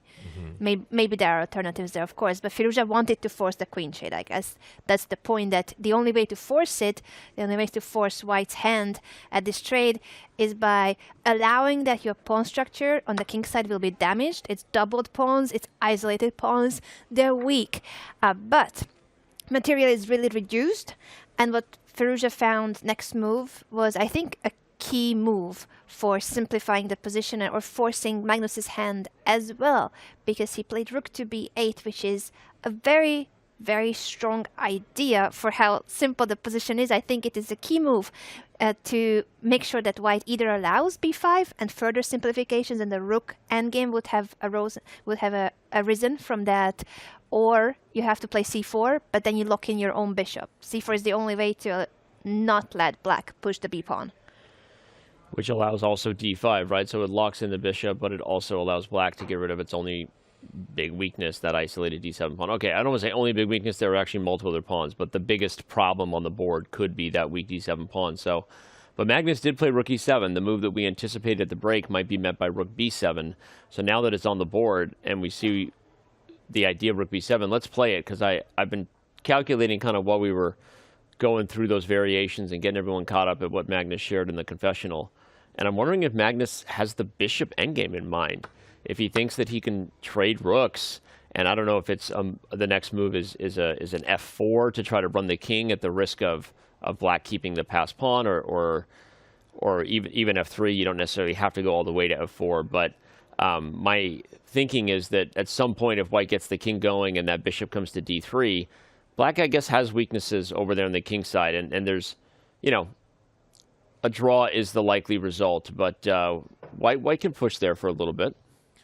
Yeah, I'm getting real shades of that game I mentioned earlier today, 2021 Norway Chess, Carlson against Firouzja, where it was a bishop endgame. It was actually dark squared bishops, but it's very similar to this. It looks symmetrical pretty much, but only one weakness for black. In that game, it was the A pawn. Here it's the H pawn. And yeah, should be a draw probably, but this is definitely what Magnus is relying on. I'm not sure how much of a massage this one is, but probably it's just a relatively simple draw if black does the same, kind of mirrors white. But Firouzja, he's weighing up this type of endgame right now, calculating the race towards the center with the kings. Otherwise, I think he would have played rook b7 instantly. So a good investment of time, a tip for everyone at home. If you have an hour on the clock, especially if you're making a committal decision with any possible piece trade, then pause, sit on your hands, try and calculate as deeply as possible. I think rook b7 will come with a draw, but yeah, still some life left. Some life left. I would also predict rook to b7, but after some time invested for sure, because you need to be very sure that that endgame you will be okay with, holding it against the world champion of endgames, Magnus Carlsen, who squeezes water out of stone, and he did do that against Fabiano Caruana. Vintage Carlsen. Will we see another vintage Magnus today? Maybe the position is not exactly what a vintage Magnus would want, but there's some life in it still. Totally agree. And I just want to close up maybe our analysis of this one before we back up and check on the others by going back to your point, David. I think it's so instructive to just applaud Firouzja for taking his time here before offering rook to b7. I think that for us it's easier. We have 3 people analyzing. We have an engine's evaluation to guide us, but a lot of people might just quickly check rook b7, think, oh, it's an equal trade, and assume that all trades get you closer to an easily drawn position. But that's not always the case, and if you have the time, you should use it, especially when offering an exchange. It should be like the number one principle. You said sit on your hands. I could hear the voice of my coaches saying the same thing. Sit on your hands. Don't move. Don't even let your hands get a mind of their own. And just, you have an hour. You might as well calculate this position pretty deeply, right? And just make sure that there's nothing that you've misunderstood or that Magnus maybe has up his sleeve, right? Some sort of weird position. So anyway, good stuff. Firouzja is taking his time. We're going to take this time to back up and take a look at all 6 games. Remind you that we have not had a single result yet in round 5 here at 2024 Norway Chess and Norway Chess Women. And interesting to see what's happening in the Vaishali Leiting J game. I love that the king has made its way. King of the hill, white wins. Get the king to the center of the board. So Vaishali just got told she's not playing king of the hill, and she's like, what? Oh, man, I got to re-win this game a different way. So, no, that's an interesting one where white is, I think, in charge. Maybe we should go back to Liren versus Hikaru Nakamura, though. Mm-hmm. That's definitely been the storyline of the round, the emotional journey of the round. What's going on with Liren and how tough it's been to watch. Hikaru himself has talked about it in the confessional booth, if you missed it earlier. And now he's trying to push an advantage. And will he have enough with the bishop pair to get it done? Yeah, it's definitely a 2-result type of position. We alluded to that earlier. If white defends, if Ding defends extremely well, he'll make a draw. He's trying to build a fortress here. But can Hikaru crack that fortress? He's going really direct here, Hikaru. He's going on an attack against the white king. This bishop is untouchable. The white knight is pinned. The white king, therefore, has to retreat. Or, wait, does it? It does. I was just calculating for a sec whether rook takes bishop was possible, but there's actually some tactics in that variation. Maybe we just jump in very quickly. I'm sure Ding will retreat the king, but rook takes bishop. I suddenly realized, oh wait, the rook is trapped, but the black rook can get out after rook takes bishop. C3 is a very important fork, otherwise white would be totally fine. So in the current position, it's a straight choice. King d1, king e1, either way. Anna, maybe it's one of those situations where it's actually easier to kind of play for white than it was earlier because his moves are forced. Yeah, and it almost feels like as if there was something even more than this. Not that black is not better, but I think the bar started dancing a little bit, and that suggests that maybe they both made a slight inaccuracy or mistake a few moves ago. The moves are happening quickly, so we should probably focus on now what is currently on the board with king to e1, that the black rook will need to be traded. Rook takes c3, bishop takes c3, likely to come right now. And what will that leave us with? It is a pair of bishops, but if black wants to keep the pair of bishops, he needs to move the c4 bishop again.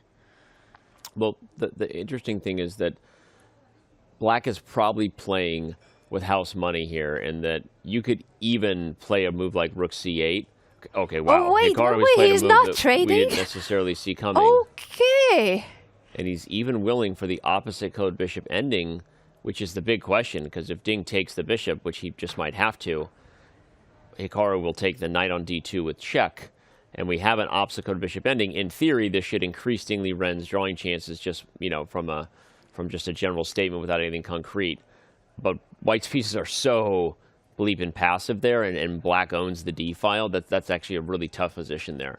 So I was going to make the opposite point. I was going to say that even if he traded rooks and played rook c8, the same colored bishop ending, if white took the knight, rook takes c4, is like not great for white either because the pawns are stuck on dark squares. But it's irrelevant now because Hikaru is forcing a different line. So, David, what do you think about this one here?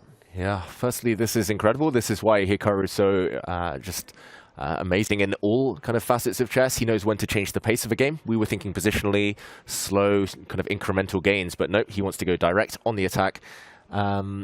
Yeah, I think taking the bishop is the first thing you should calculate in any position. It's the most forcing line. It leads to something that might be tenable with opposite color bishops, as you mentioned.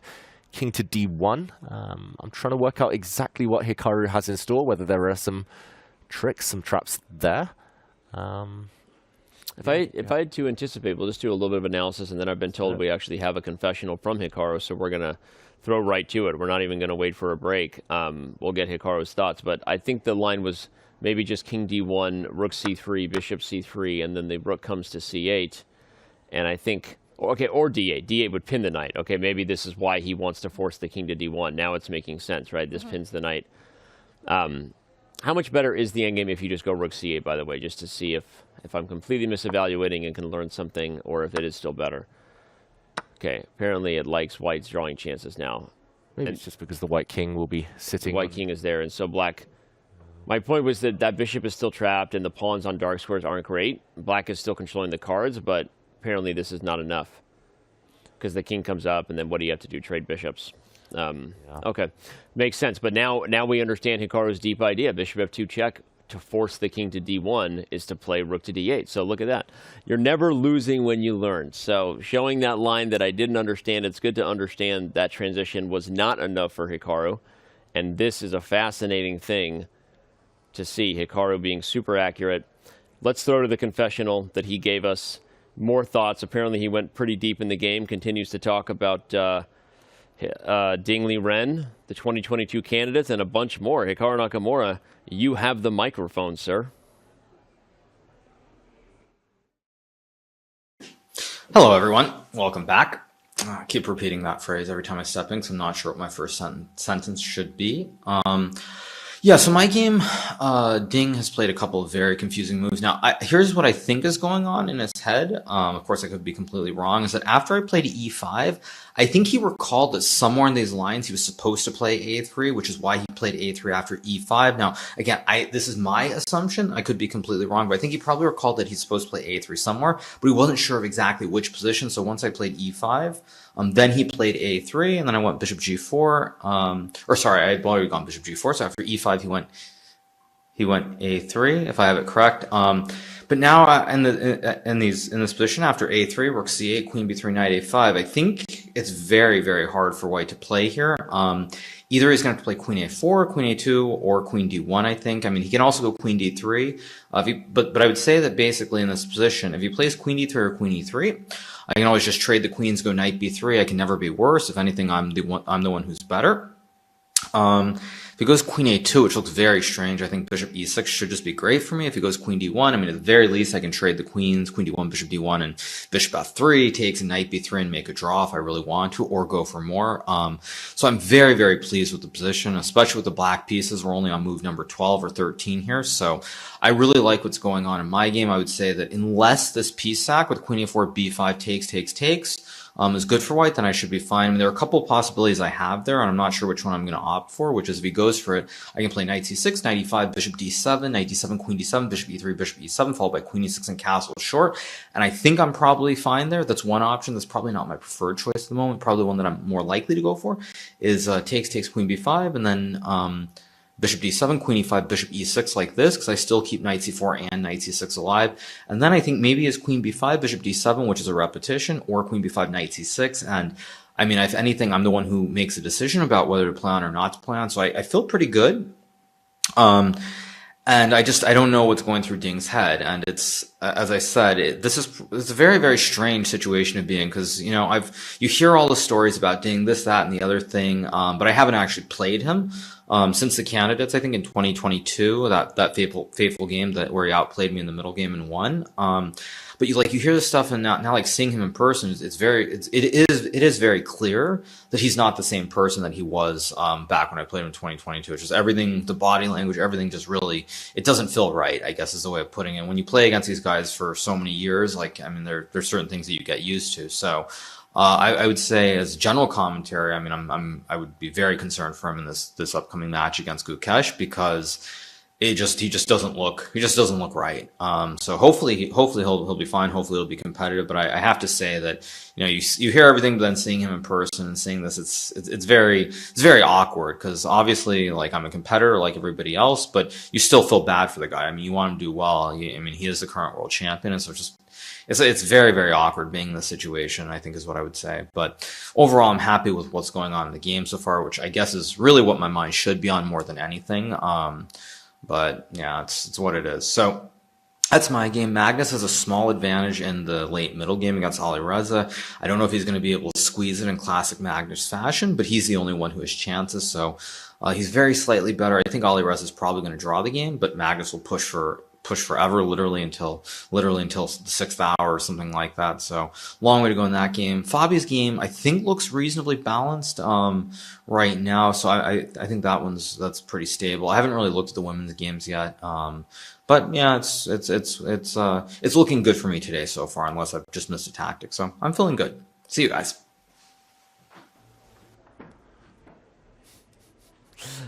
Just when you think Hikaru is done, he busts into analysis of the other game. Anyway, great stuff there. Some rapid fire breakdown of the lines that were in Hikaru's head in the positions that were critical, but a little earlier than where we are now, right? I'd like to show the line, David, that you were analyzing at the break, Grandmaster's brains. You know those guys. They're just always working over there, analyzing variations in their head. So show us the line that you think Hikaru might have calculated, but the crazy draw swindle that might be there. Yeah, so let's jump in. And first, I'll just rewind. Hikaru, in this position a few turns ago, played the move Rook C2 because he had this whole variation calculated. We see the blue arrow here. The computer thinks Hikaru should have hesitated, should have actually slow played it by creating a second front of attack, pushing the pawn to G5, maybe playing H5, G4, breaking open a new flank with which to get to the white king. But if we fast forward, ding, wow, he doesn't take the bishop. What I think Hikaru might have missed or underestimated is that if king takes f2 had happened, Ding shuffled his king to d1, then rook takes knight, the white king hides. Here, it looks like bishop to a2 wins on the spot. During that confessional, I was wondering, what does white do? It looks like white just resigns. White loses a piece. If the rook moves, the bishop on b2 drops. But actually, the rook can indeed just move and give up this bishop, because after rook takes, suddenly, whoops, a check.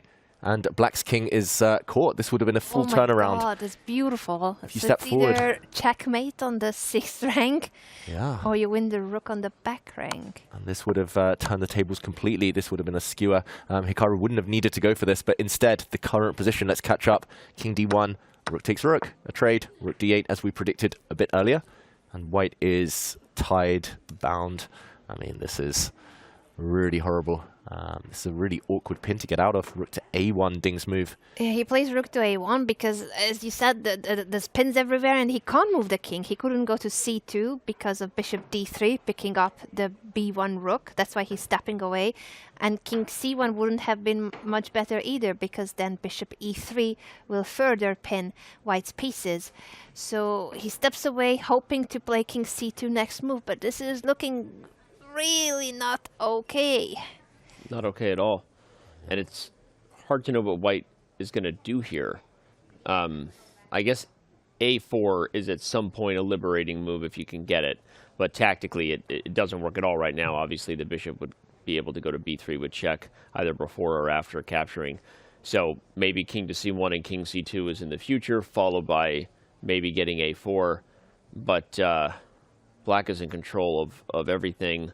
Does black have time to go for things like g4 and h5 and g4 now and try to open up the other side of the board, principle of two weaknesses, get another target? Or is there something even more concrete that Hikaru is going to go for? We see him diving in here. That's fully committed Hikaru Nakamura, a rare capture in the wild over the board chess there. Head in hand. There you go. Get that frame. No kidding. Hikaru works very hard at the board, and yeah, he's diving in right now. Yeah, if this were a hyperbolic game, I would also dive in right now and play the move rook to d3, just to point out one final tactic, attacking the white bishop. I think here the white rook will just shuffle across and defend, but if king c2, whoops, rook takes bishop, and the power of the bishop pair, the white king, white rook, skewered, and this would be very powerful. But yeah, just Anna, I think long-term domination, he doesn't even need to go for a quick win. Yeah, this is not looking good when it comes to what's on the board for black versus what's on the board for white. Black has got very active pieces, pair of bishops, all sorts of ideas to further weaken white's structure, such as g5, g4, at some point g5, h5, g4. And white's pieces are struggling. It's the key. The king on the d5, pinned through the rook on d8 and the knight on d2. And also, as we said earlier, the king couldn't move away because the rook on b1 was in trouble. So the rook moved into the corner, hoping that maybe with a4, as both of you mentioned, you could perhaps open up the a file at some point. But even those ideas now, for instance, wouldn't work if we just show with an example line, David, that white cannot go for a5 in this position, if we just make a waiting move and try to play this out, so that tactically those lines don't work, because you would end up losing the rook anyway because of bishop b3 check, and the knight cannot take the bishop. You lose the piece. You lose the rook on a4. So it's a very sad position where your pieces are doomed, pinned, passive. It's equal material, but it's the quality of the pieces that matters here. Black's pieces are a lot more active than white's pieces. In fact, there's not a single white piece that is a strong or good, even good piece or okay piece. Well said. Sorry for the breakdown, a little bit of the laughter Anna has as I don't know how this hasn't happened at all. We've been doing commentary from this building every day around this time, but the sun has finally come out. Go ahead, Tati, slide over and show them. I tried to hold it together. Yeah, they slid over, and I'm being blinded by the sun in the building, and I can't see. But now stand up and block it for us. So now here we go. Now I've got it gone. The camera's missing it because it's switching back to Anna. But this is crazy. I literally cannot see right now in the studio. The sun is insanely glaring off of the side of the building. I saw it on the screen and I didn't understand what happened with the studio. Suddenly your head was shining like crazy, like it lit up because of the sun. It's wild. All right. Well, we're gonna we'll back up. We'll try to keep the camera on Anna and David over here while we figure out some sort of way to block the sun. How small we are, human beings. Mercy, mercy to the giant blazing ball in the universe. All right. I've got to say, sun at nearly 8 p.m. in Norway, that's a rarity, Danny. You should be celebrating. I guess so. It's weird. Yeah. We've done commentary every day here. There was never sun. And all of a sudden, I'm like, what is going on? I can't see. Anyway, where do we want to go? Oh, there's action all over the place. Praggnanandhaa against Caruana has really clarified over the last few moves. It's 3 versus 2. Prag is a pawn up, all pawns on one flank. Should be a draw with best play, but the massage is real. And Carlson versus Firouzja hasn't moved since we were last there, so I think we'll leave that for now. Anna, I'll pass you the ball here. Where to go? Tough question. I don't know. I'm so intrigued by the blanket situation. Whether we can put the blanket on the wall of a super fancy headquarters of a bank, and we're trying to hang a blanket on the walls. That's what happens when you got beautiful glass windows all over the building. But by the way, it is what we called in Praggnanandhaa Caruana. It's an endgame where white can push, and with the F pawn gone and the 7th rank open, it's not out of the realm of possibility that Prag is able to grind down and create some chances against Fabiano. So that's an endgame to keep our eye on, and ultimately the prep battle, I guess, won by white there, as that endgame didn't prove possible for Fabi to hold on to his extra pawn advantage. So anyway, I'm really curious to see where that one goes. We might be in store for a really instructive endgame if Prag can grind that one down and Fabi is unable to hold. So, how things have changed. And we were thinking that Caruana was the one to have better chances in the end. I was kind of pushing for Prag there. I was saying I think that this endgame could transition with the 4-on-3. You don't remember that?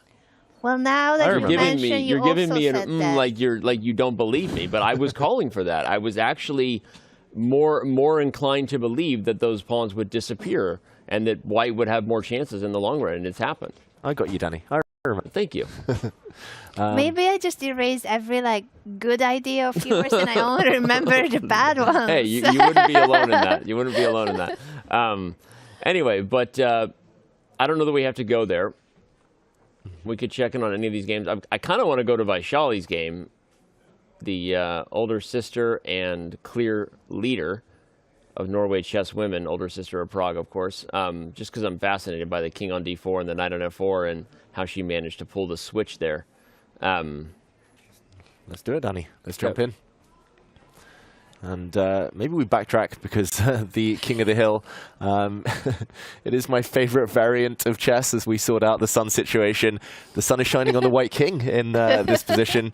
If we backtrack just a few moves, we left it after rook to c1. The white knight looks glorious, just as the sun does in Norway here. But after a5, it was the king that darted for the center of the board. The white knight and king did a bit of a shuffle.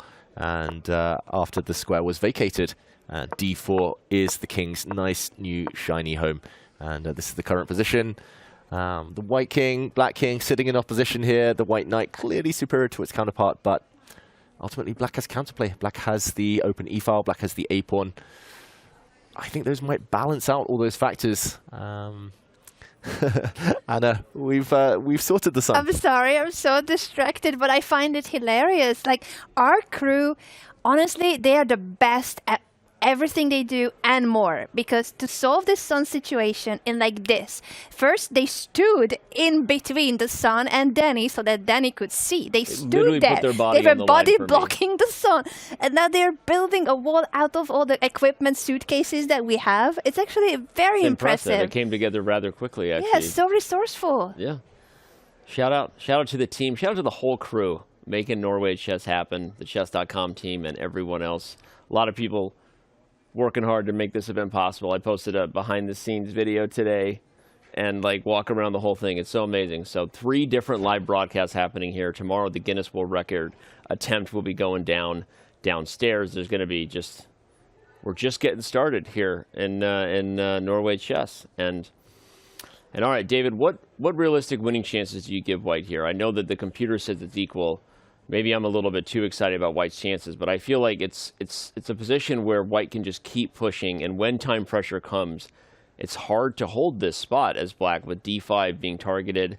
Maybe white can double rooks on the a-file. Although, as I say it, b5 prepares a4. Maybe that's just enough counterplay to make it hard for white to keep squeezing. So what do you think? Yeah, I think Lei Tingzhe has found the right plan at just the right time.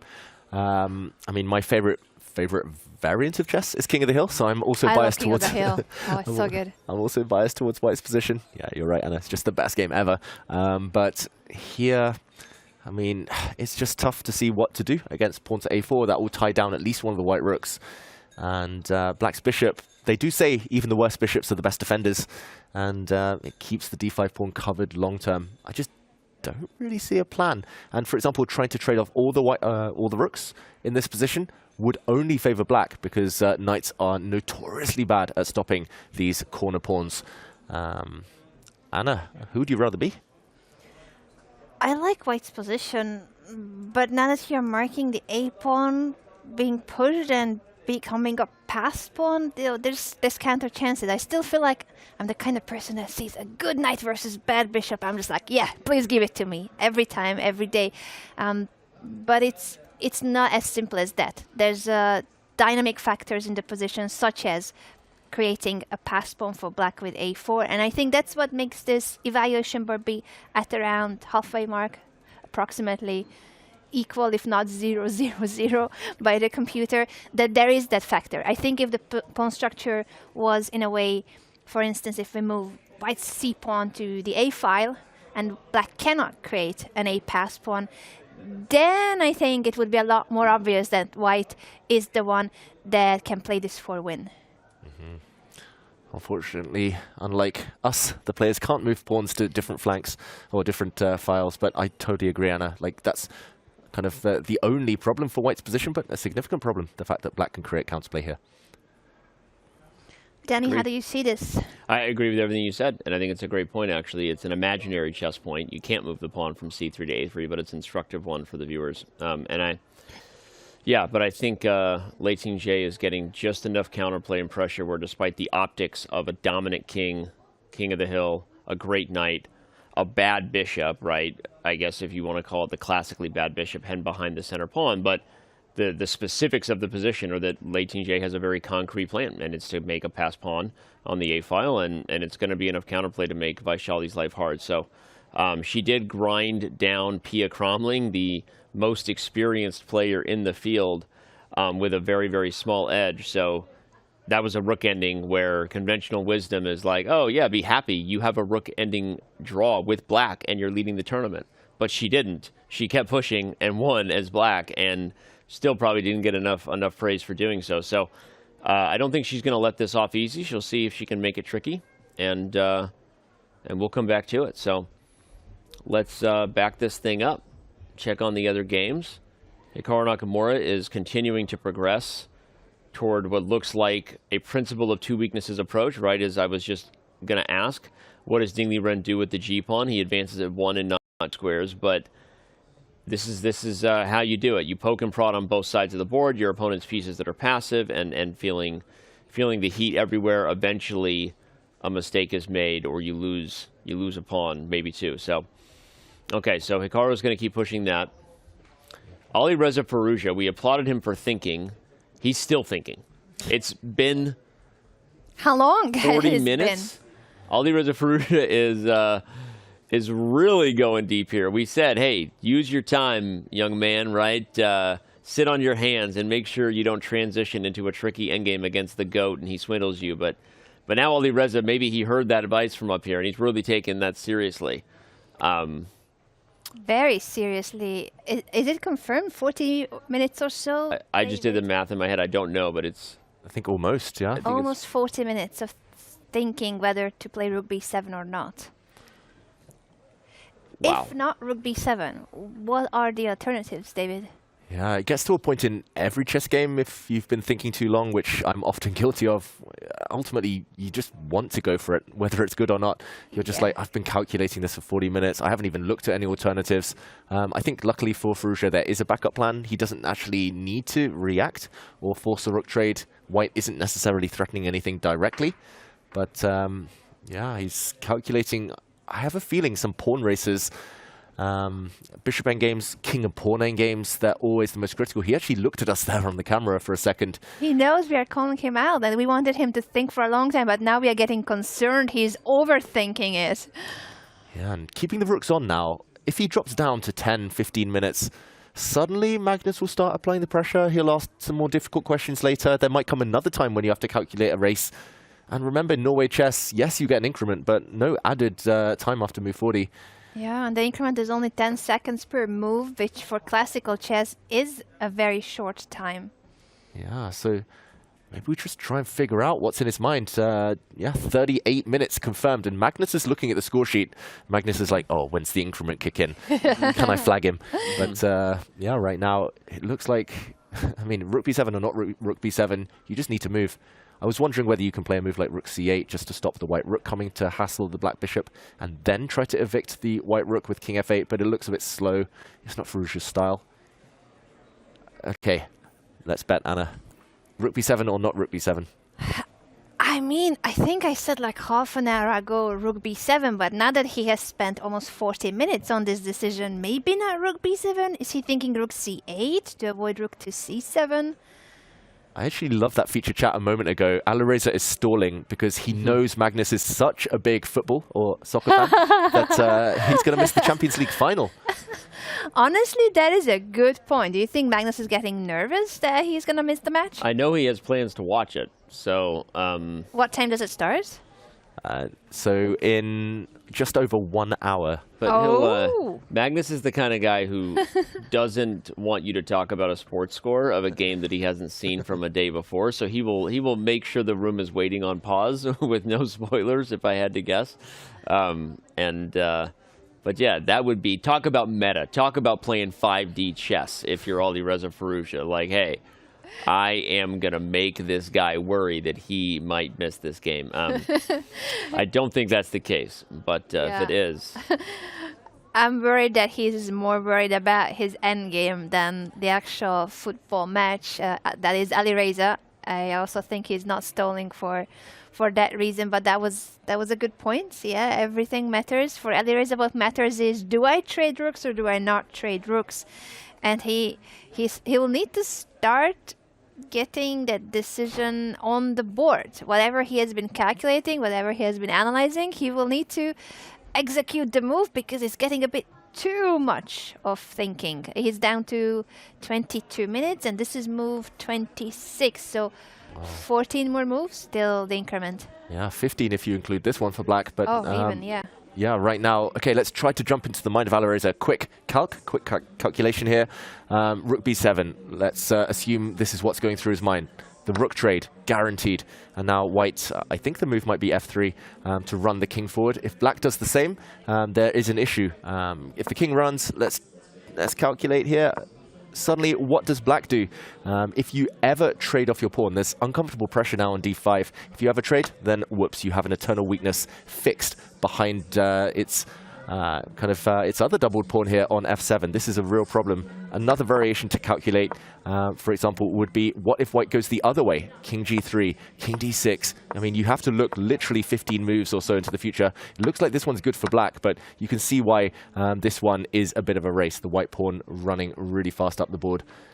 So you have to calculate. It's tricky, because, I mean, okay, the eval bar tells us black is winning, but if I start calculating, like, h4, dc4, h5, c3, bishop d3, white gives up the bishop. Like, I mean, obviously it's just like, and this is so easy for us to do ahead of, in real time, and we're assuming the bishop can stop the pawn. So obviously there was a mistake there, right? I'm just pointing out that the human variation quickly gets you in trouble, and now what's going on? And so, this is a really difficult task, and when you're offering a major exchange, inviting this endgame, you got to be sure. So obviously 40 minutes is a lot of time to spend, but if he holds this endgame, we are going to be applauding Alireza Firouzja for this moment and how he managed his clock and how he managed his commitment, right, in terms of when he chose to use the time. So, by the way, David, I wonder if one thing he's calculating, we're not going to go there again, but was maybe in that line, maybe he's evaluating whether he can just give up the f7 pawn, because one of the things to quickly solve your problems in these endgames advice is sometimes you evaluate, okay, I have these doubled F pawns, and if I try to hold them, it actually makes my job harder because now I'm worried about both sides of the board. So sometimes the fastest way to evaluate and be sure whether you can hold an endgame is to like visualize the position. If that pawn is gone and black's king is on d6, is that enough for white to win? And I actually don't know that it is, right? Maybe he can just put the pawns on f6 and h6 and hold the endgame. So that's just like a kind of a way you might try to approach this position. But speaking of the way we might try to approach things, the team wants to show a quick shot of their work here. By the way, they have officially solved the sun problem in the studio. Yeah, so we're gonna show that real quick. We no longer have any worries about the sun attacking us. The glass, because of the block. You can see the glass shining over there. The sun has continued to shift, but it's no longer making its angle. We held. We held. We'll blot out the sun. like Sparta. We held, team. Hold the door. Hold the door. Hold the forces. And there you go. All right. That is a very resourceful, very efficient crew we have here on site and working on behalf of on chess.com from abroad as well. We have on site and online help. But I think this was the Rook c8. We have a different move. Okay, so he's not trading rook. I am going to make a prediction. Okay. I think Alireza is going to lose this game. Magnus bias in action again. I think if you spend that much time and you don't change the position, Magnus's advantage is just as good here, and he has the opportunity to keep putting pressure. Now Magnus can get him under time pressure. I'm sorry, David, but and I know it is a little biased, but he's done it so many times before. It's a recipe for disaster because now you just, that's like if you didn't decide to, if you couldn't hold that endgame, and probably he could have, by the way. We analyzed it. We have the luxury of engine analysis and each other. But But now Magnus is going to be able to keep grinding and keep poking and prodding, and you haven't really relieved any pressure. So time pressure added to holding this position makes this task very, very difficult. Fully agree. I mean, how many times have we seen Magnus put his opponents under pressure, both psychologically, but also on board and clock, and eventually they crack in under 20 minutes, probably for the rest of the game now, Firouzja. I'm not sure exactly what White's next move is. I do wonder whether Black has a direct threat, for example, to take on c4, and if White's bishop took back, then bishop takes a4 might be on the cards in the near future. But either way, that cost Firouzja too much time. And we did actually see it just before he left the board. There was a slight shake of the head. It's as if, why did I blow that 40 minutes? Exactly. Yeah, I don't think he's shaking his head because he doubts the position. And again, that's why my prediction is maybe unnecessary. I'm just, you know, being honest about what I'm seeing, you know. And I think that there's no world that Alireza probably didn't know that rook c8 was a viable backup, David, like 5 minutes in. And, you know, we've been there. I mean, I've never played at this level, but you know what I'm talking about. What do you always say? Long think? Wrong think. Right? And, like, what ends up happening often is you overly commit to one idea or one way to play the position. And in this case, you committed 40 minutes on the clock to it. But chess players are strong enough to quickly understand what the other alternatives were. Here goes Magnus playing f3, not going to use a lot of time because now he's going to use the clock as a weapon. Here he goes. And the reason Alireza shook his head is because he probably knew rook c8 was maybe the alternative. If I ultimately decide I can't trade rooks, this is the move to play. He probably knew that like 3 minutes in. And that's what I'm saying. And he spent 40 minutes. And so this is like Magnus is going to go to Magnus Town, where he lives. And it's a pleasant town.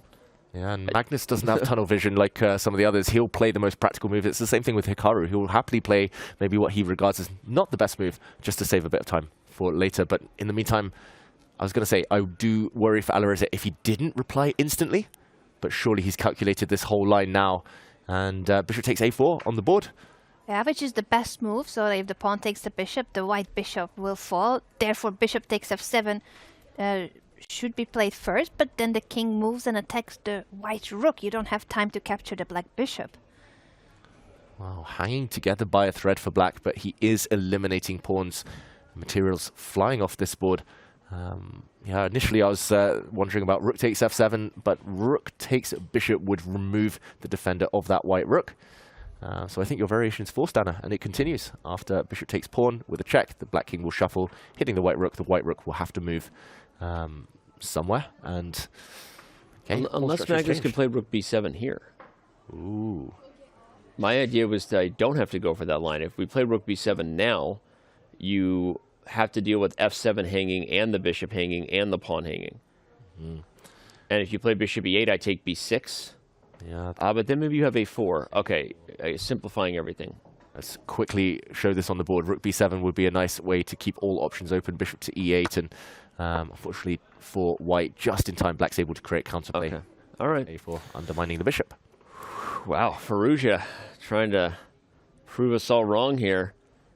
It could have been that this is what he was calculating, not only rook b7, because now I'm doubting maybe he wanted rook c8 more than rook b7. Which line he wanted to make it that he makes it work is what I was trying to say. Well, I didn't find my words, but he did find this line, and this line could lead to so many trades and simplifications that it would peter out. Or is there a way to keep this game alive? It's going to Peter Lecco out here. Yeah, it looks like Firouzja's found a great solution, but it did cost him a lot of time, and there might be one or two twists and turns ahead. Okay. All right. Well, we've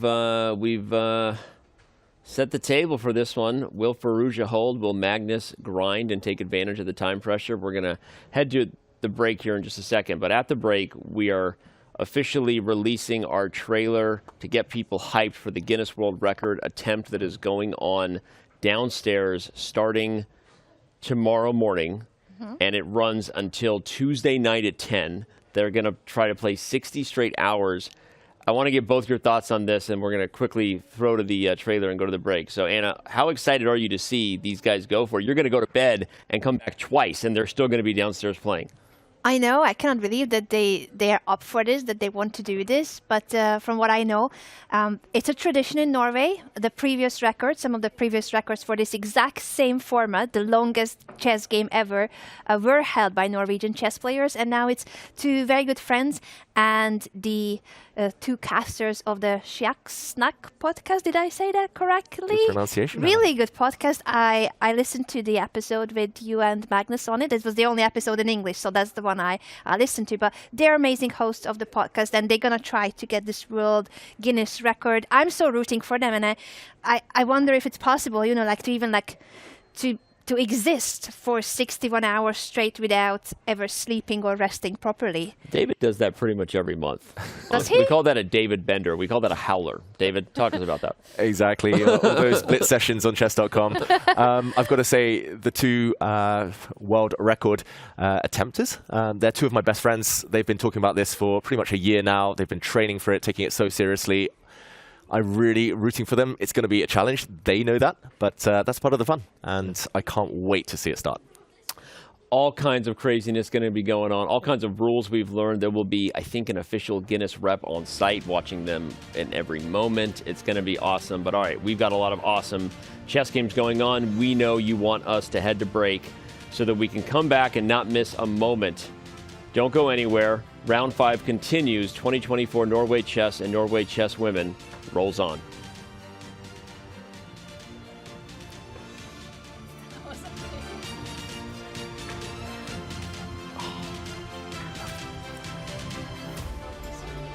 Yeah, it keeps falling, so I'll survive.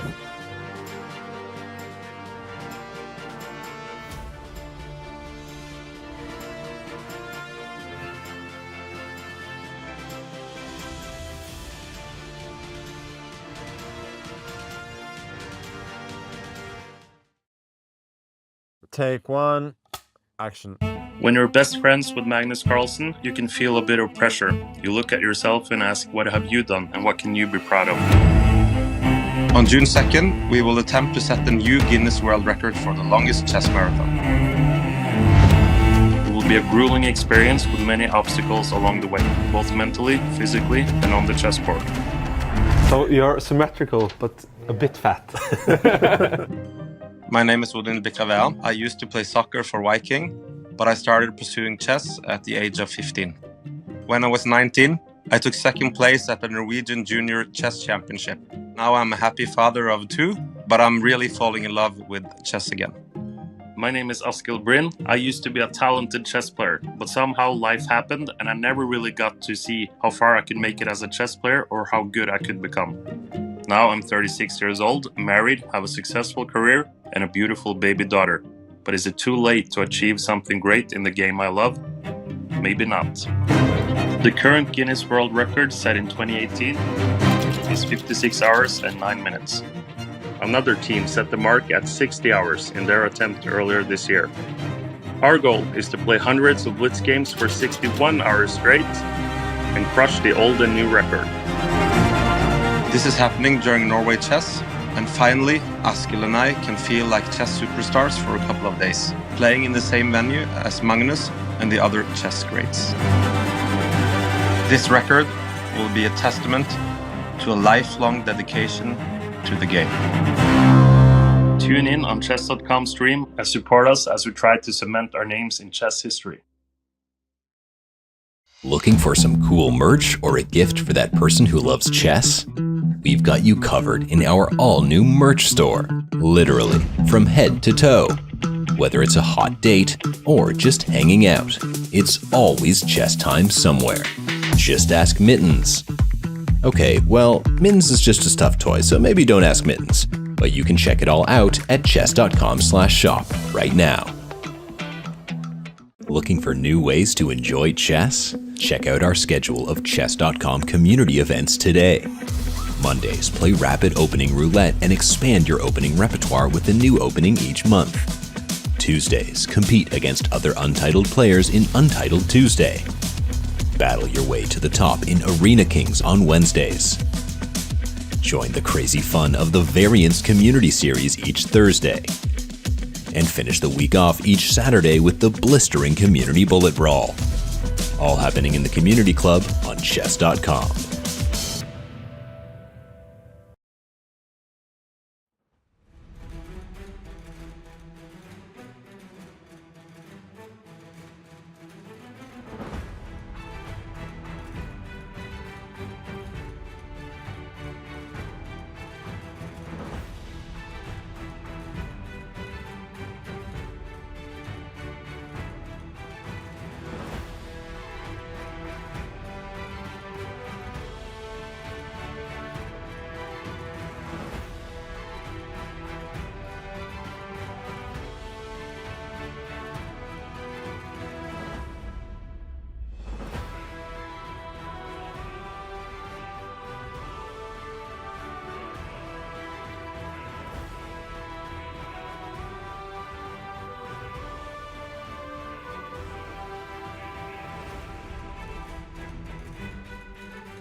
We're back here, round 5, 2024 Norway Chess, and Norway Chess Women rolls on. Don't want to waste too much time. Y'all have been patient. We had a Magnus Carlsen confessional while we were gone, and we're going to throw to it and jump back in right now.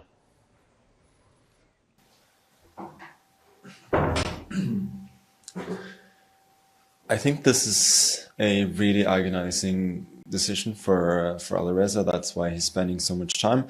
I'm pretty sure, or I'm almost sure that the position after rook b7 is a draw, but it's slightly unpleasant, and I think it evokes some bad memories from him, seeing as I won kind of a similar bishop endgame against him here in Norway Chess in 2021. So I think he's desperately looking for another solution, but he can go for a rook endgame as well. But that is not like 100% drawn either. So I think that's why he's taking a long time now. And as for myself, I'm just enjoying this prospect of him, not enjoying his position and possibly getting into time trouble.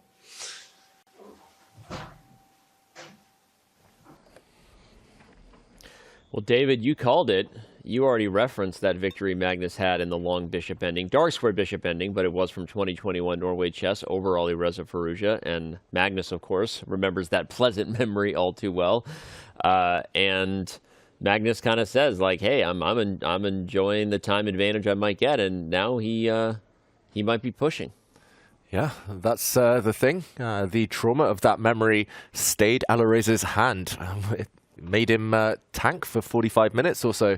And that's what's given Magnus Carlsen, who we see in front of us, a huge practical opportunity. Objectively, should still be a draw, but we know Magnus. We've been here so many times before. Alireza might well get nervous as the clock ticks down, and Anna, still plenty of defensive work ahead for black.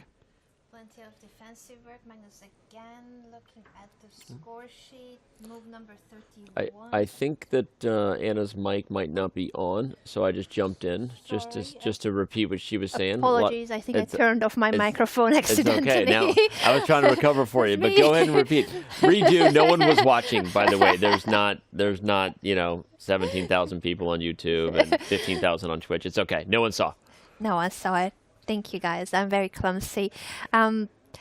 I was just saying that, I think there's plenty to play for here. I think this is where Magnus's, this and probably a couple of moves ago, where Magnus's appetite might have increased, as he said it the other day as well when he played against Fabiano. Today, maybe even more so.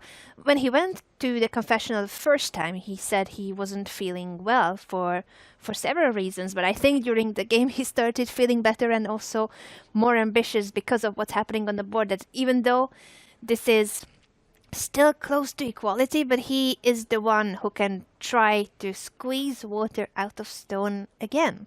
And he loves doing that. He loves doing that. It's where he's at home. And I don't know that a lot of people like defending those situations. Not to say that it's anyone's first choice, everyone wants to be better, but there are some players who really thrive and know and in some way kind of a little masochistic maybe. They love it. They love having to buckle down and play defense. That's not Firouzja's favorite thing.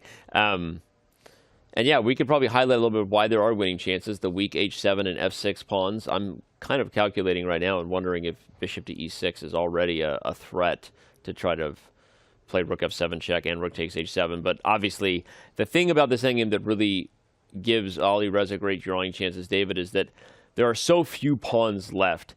You're already in that kind of concrete territory where you can kind of best defense is a good offense kind of thing, right? Magnus goes for some pawns, but Alireza goes right back at him for other pawns, right? And even if you end up in an endgame where white's up 1 or something, you may be close to a draw. It should be noted that if we're just really playing the profit card and looking ahead in the crystal ball, rook and bishop versus rook is a much easier endgame to win than rook and knight versus rook, right? So if you do misplay it and somehow are forced to try to defend that endgame, that's not a pleasant one to try to hold. So I know that's really distant. It's like calling a bishop opposite color corner square, when you're still in the middle game. But it is good to just think about. You never know, Danny. We might end up with a black bishop and then wrong corner square on a1. That would be an incredible prediction. Who knows? But ultimately, as you said, kind of in simple terms, a rook trade, draw. Bishop trade, draw. And black should have enough counterplay. I think black's last move is a bit tricky. He wants to play rook e5 and back to e7 just to try and force the rooks off the board and clinch that safety. White's bishop doesn't have too many squares. And bishop e6 might run into some sneaky tactics with rook e5 nonetheless. So really creative defense here from Firouzja. Still a big favorite to draw this one, but you never know. I think we should back up. Firouzja, a big favorite to draw it, but time pressure and Magnus Carlsen on the other side, time will tell. Hikaru Nakamura, sorry, I was speaking and trying to combine two words at once. Hikaru Nakamura is still a big favorite to win his game, and he is pushing further towards a victory. He looks like he might be about to go up 2 pawns, but it is an opposite colored bishop ending. But he has the option to trade rooks, David, and immediately take the pawn on e4 with check.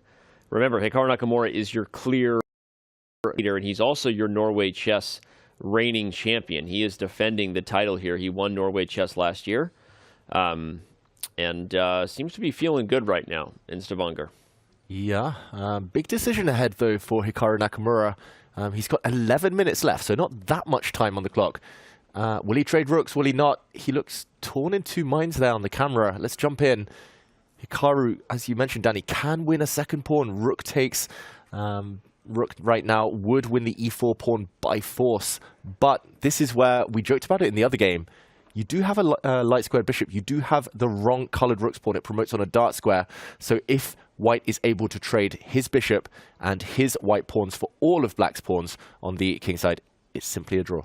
So there's actually a lot to calculate. He's got to look 20 moves into the future here to make that decision. Keeping the rooks on the board may be more practical right now due to the fact this pawn is so weak, and he does it.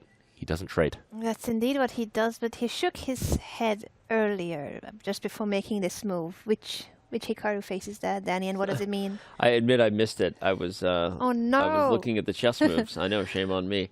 I missed the head shake, but I think Hikaru knows that he probably has better chances with the rooks on the board because there's still a lot about the position that can be improved for black, right? Like, put it this way, the e4 pawn, not going anywhere for a while, right? Have a Snickers. It's stuck on e4, and probably Hikaru can corral that pawn another time.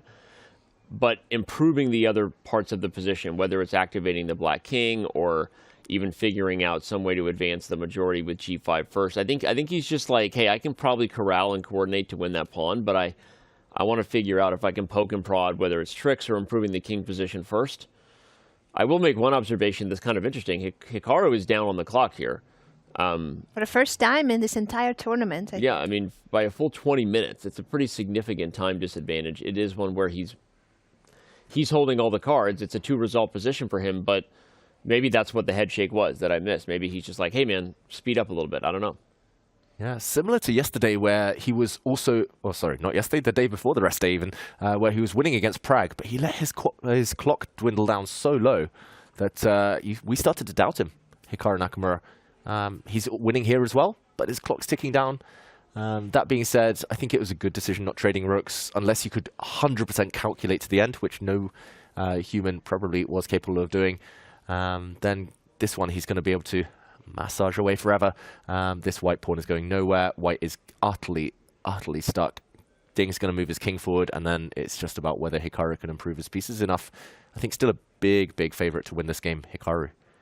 Massage, again, the word of the day. Hikaru, everyone with a small advantage is trying to massage their way to victory. Hikaru would like to massage this one until Ding Liren is either under as much time pressure as him or makes some other kind of mistake, right? No rush. Don't trade rooks yet. Yeah, you mentioned it, Danny. That has been the story of today as Ding moves his king forward.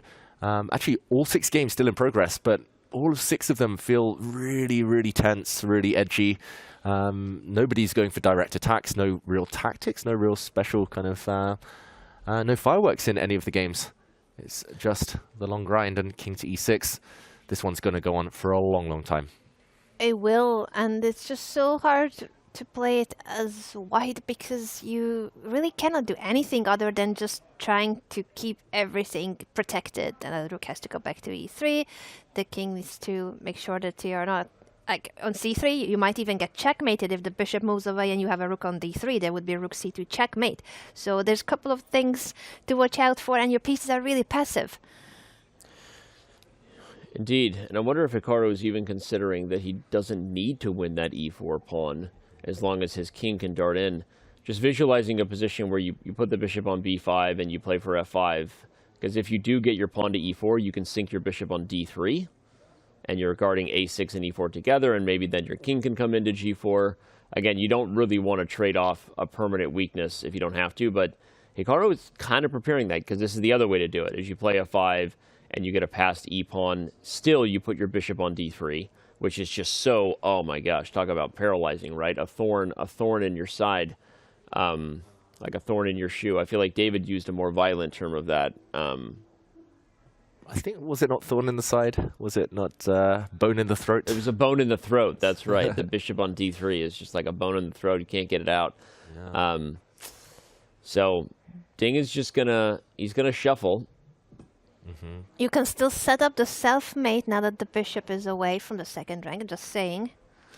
So, for example, g5, if white shuffles with a rook to d3, then, whoops, the black rook will come behind. Checkmate, Anna. Checkmate. Yeah, this is not fun at all for white. Just pure defense. Just he's going to yo-yo back and forth with his bishop to d2, e1, and wait for the inevitable at this point. Okay, do we stick? Do we twist? What do we think here? Do we go to the bird's eye view? Yeah, let's back up to the bird's eye view.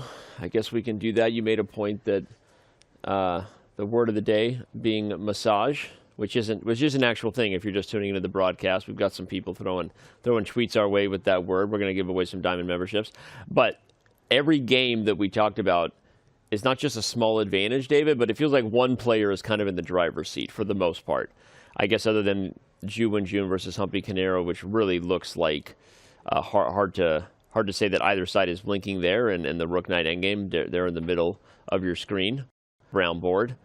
But every other game, it feels like one player is pushing a little bit. Prag is up a pawn against Fabi. Will he win or not, or will we get Armageddon? Hikaru is winning. Will he convert the obstacle bishop position?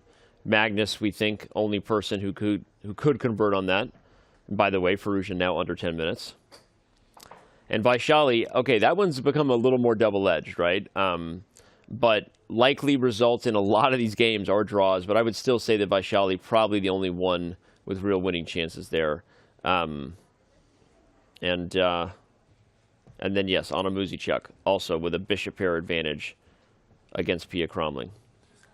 Yeah, I do feel bad not going to the Ju Wenjun against Humpy game, but actually when we were on the camera there last, when you were talking about it, Danny, Ju Wenjun just yawned. She yawned at her own game. As if on cue. So definitely one that we'll check back in on later when it hits the inevitable Armageddon, we assume. But okay, where to go now? Prag, rooks are off the board, pure knight endgame. That one is going to be a tough one to convert. Feels like it should be a draw with best play. And yeah, Firouzja down to 9 minutes. Oh, this is such a tough decision. It feels like the mood before the rest day was just pure chaos, Anna. And now the mood after the rest day is massage. It's massage, yeah. It's just everyone. I mean, it's part of the rest day. You guys said that you got massages and such. I don't know where everyone gets these free massages. Sorry. Well, let's go to Prag's game. We've got him on camera. He is up a pawn in this knight endgame, whether he can convert or not. By the way, I think he lost most of his conversion chances when the rooks were traded. Usually, you need the rooks on the board in order to be able to convert on these single extra pawns end games. I remember actually this is a game that comes back to my memory because I prepared a lecture for it at a chess camp because I was being given coaching by my coach Gregory Kaidanov at the time that I was dismissing too many endgames with small advantages, so he assigned that I spent the summer studying the games of Vladimir Kramnik, and I spent all summer working on looking at games of Vladimir Kramnik, and there's this game, Kramnik-Krasenkov, I think it's 2003, where Kramnik converts this rook and knight versus rook and knight endgame, and it comes down to this 2 versus 1, just 2 pawns versus 1, but the ability for the rook and knight to coordinate and create a mating net against the king, obviously. Kramnik probably surpassed by nobody when it comes to converting those types of small advantage endgames. And anyway, so that was a game that it's actually like very honestly, if you add the rooks back onto the board, this is like the exact type of endgame that Kramnik converted against Krasenkov. So anyway, let's talk about why this is just not really great winning chances now that you don't have a rook creating threats on the 7th rank. Yeah, simply because in this position, in order to kind of create any winning chances, you need to create a pass pawn. Black's weakness, I say weakness, on g7, it's hard to get at. It's hard to imagine ever kind of gaining ground and kicking the black king back, and creating a pass pawn will just result in more pawn exchanges, and the more pawns that disappear from the board, the more unlikely it is that white will ever be able to win this. I guess I'll just add, at main point, if you can just imagine a rook on the board, everyone, now you can advance those pawns in a similar fashion, and when you get threats like g6 check, there's mating nets on the board. The rooks are on the back rank, or there's a 7th rank problem. So, yeah, without the rooks, I think it likely is a draw, although we actually have a Prag confessional, and it wasn't too long ago. Well, we're going to throw to it right now and get Prag's thoughts on his game and what he said when he visited the booth. Yeah, so I've got a very interesting endgame. Yeah, in general, it is said that knight 4 versus 3 is winning. The pawns on the same side, and knight 3 versus 2 supposedly a draw. But I've looked at some of these positions, and if the white king, if the king is quite active, it can be tricky. So yeah, I'm hoping it will be tricky in this case as well. But yeah, I wasn't sure if I should have exchanged the rooks immediately. Maybe I could have kept the rooks and played on for a bit and then exchanged, but I thought maybe he could get a ideal setup before that. So I thought here I'm getting my king quite active. And in other games, I think Hikaru is just winning. Yeah, Magnus' position is also looking very promising for him. So yeah, I think that's the current status right now.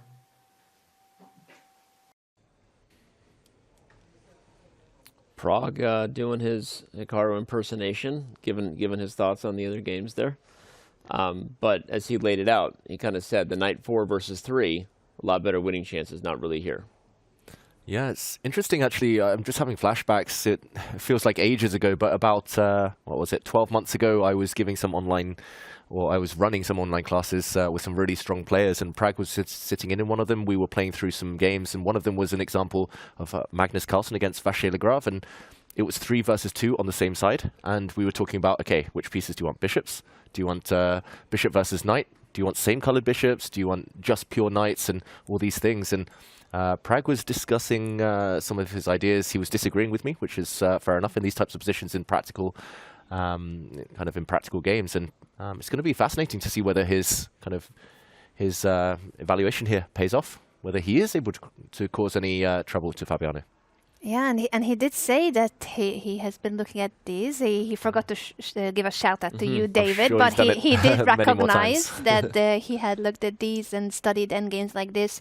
Also mentioned that 3 versus 2 should be a draw, but he's hoping that with his king's activity, it's tricky. Now, is it tricky enough is the question, I guess. Can he put enough pressure on Fabiano?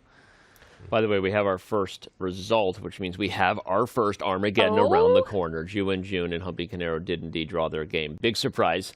So the yawn that you read, David, sarcasm. That was super Grandmaster analysis.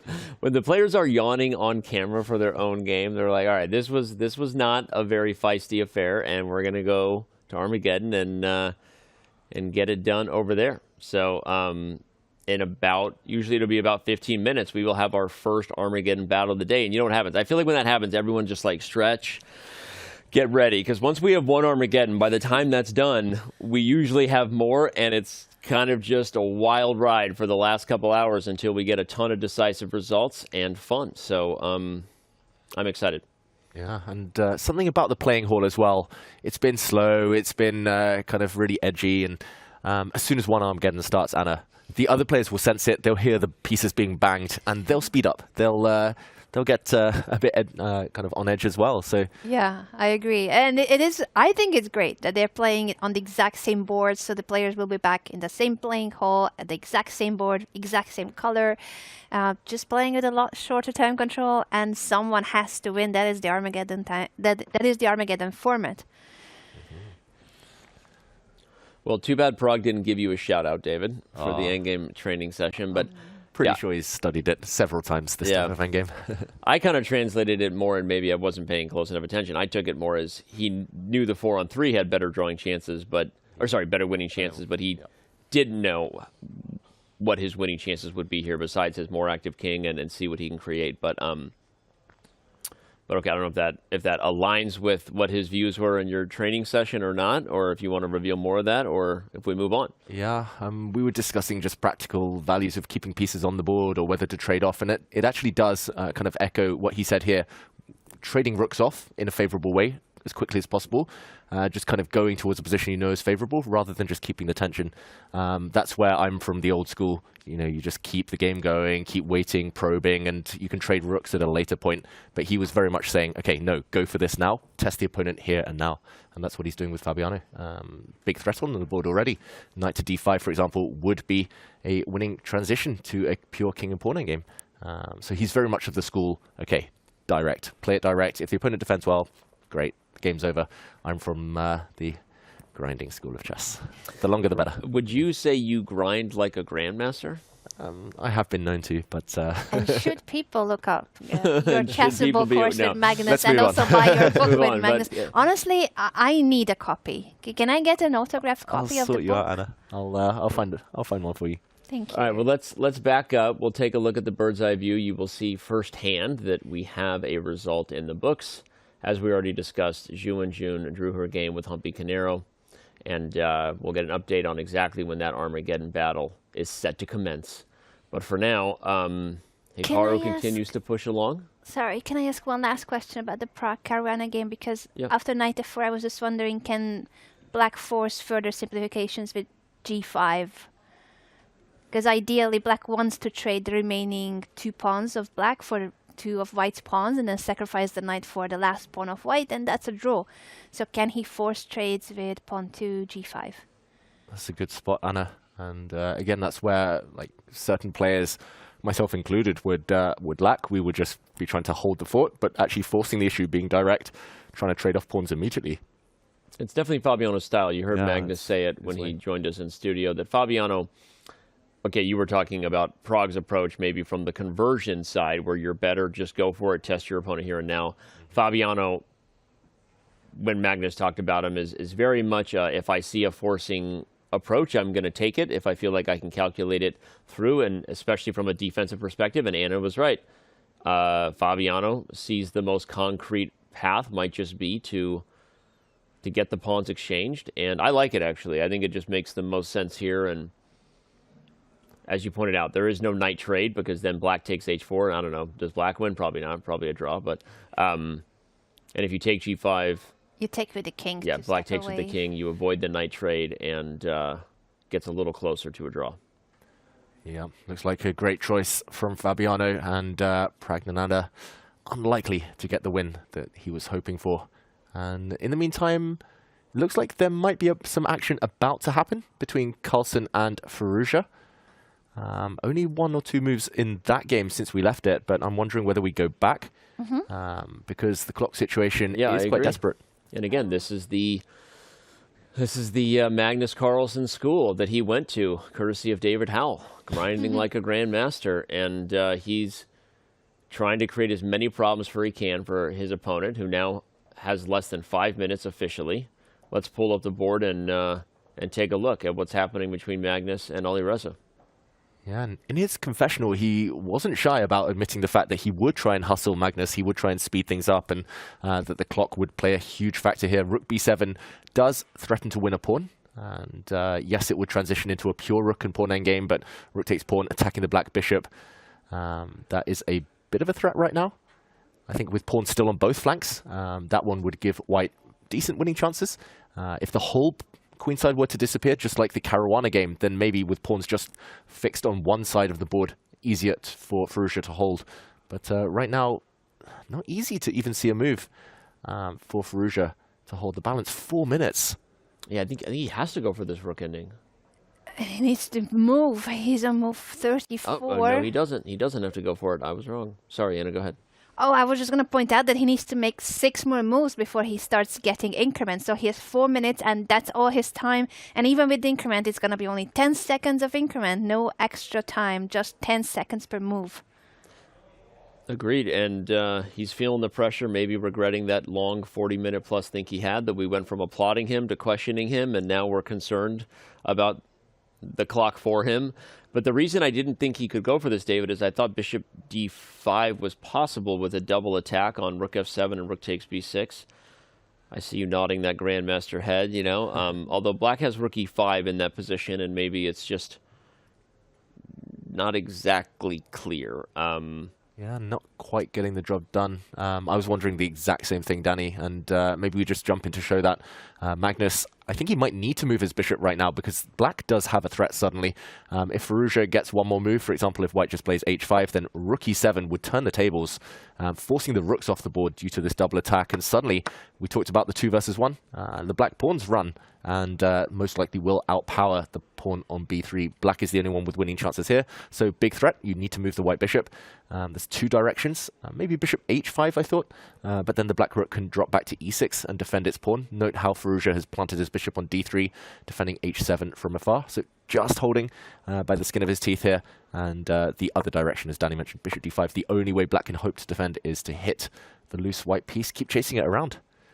Looks like he's got everything covered. He's got everything covered, but Magnus is tricky, and he's definitely going to put Alireza under pressure. We're going to put ourselves back into the bird's eye view here and steal one last break, because likely this is the last break we're taking for the day, boys and girls, because when we come back, we will have Zhu and Jun and Humpy Canero kicking off Armageddon. We have crazy time pressure. Wait a second. No, Hikaru just won. That's it already? What were the last moves? We need to check it. I think we should check it before we go. Okay, we'll get a quick breakdown of how Hikaru won and get ready for Armageddon when we come back. Don't go anywhere. Round 5, 2024, Norway Chess and Norway Chess Women continues when we return.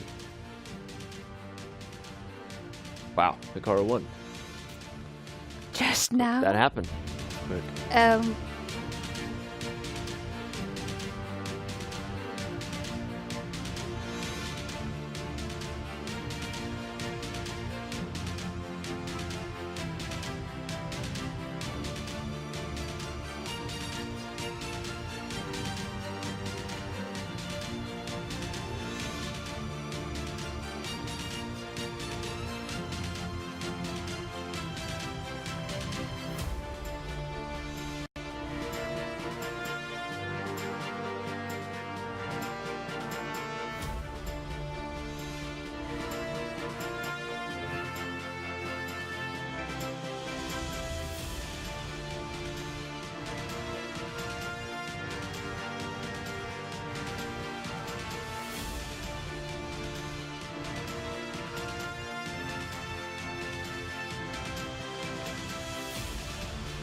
And we just had our first decisive result of round 5. It wasn't a big surprise, but it did happen very quickly. We actually missed it. Danny Wrench, Anna Rudolph, David Howell, thanks for being with us. This is round 5 of 2024 Norway Chess and Norway Chess Women. We want to just jump right in and show you what we didn't manage to catch, the final moments between Ding Liren and Hikaru Nakamura.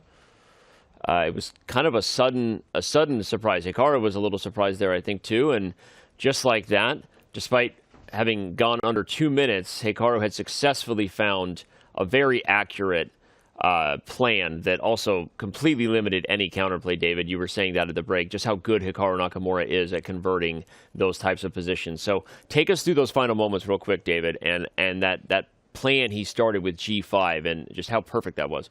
Yeah, this was the final position, but we'll get to that. We left it a few moves earlier when Hikaru already had very strong pieces, and he was just moving around, just massaging, as we say, looking for a weakness in the white camp. But G5 at this moment came with a lot of power. You simply cannot really trade this pawn off because Black's H-pawn is going to sprint to the finishing line. It's soon going to become a queen. There's no way to stop it. The Black Bishop is the perfect bodyguard shepherding that pawn forward.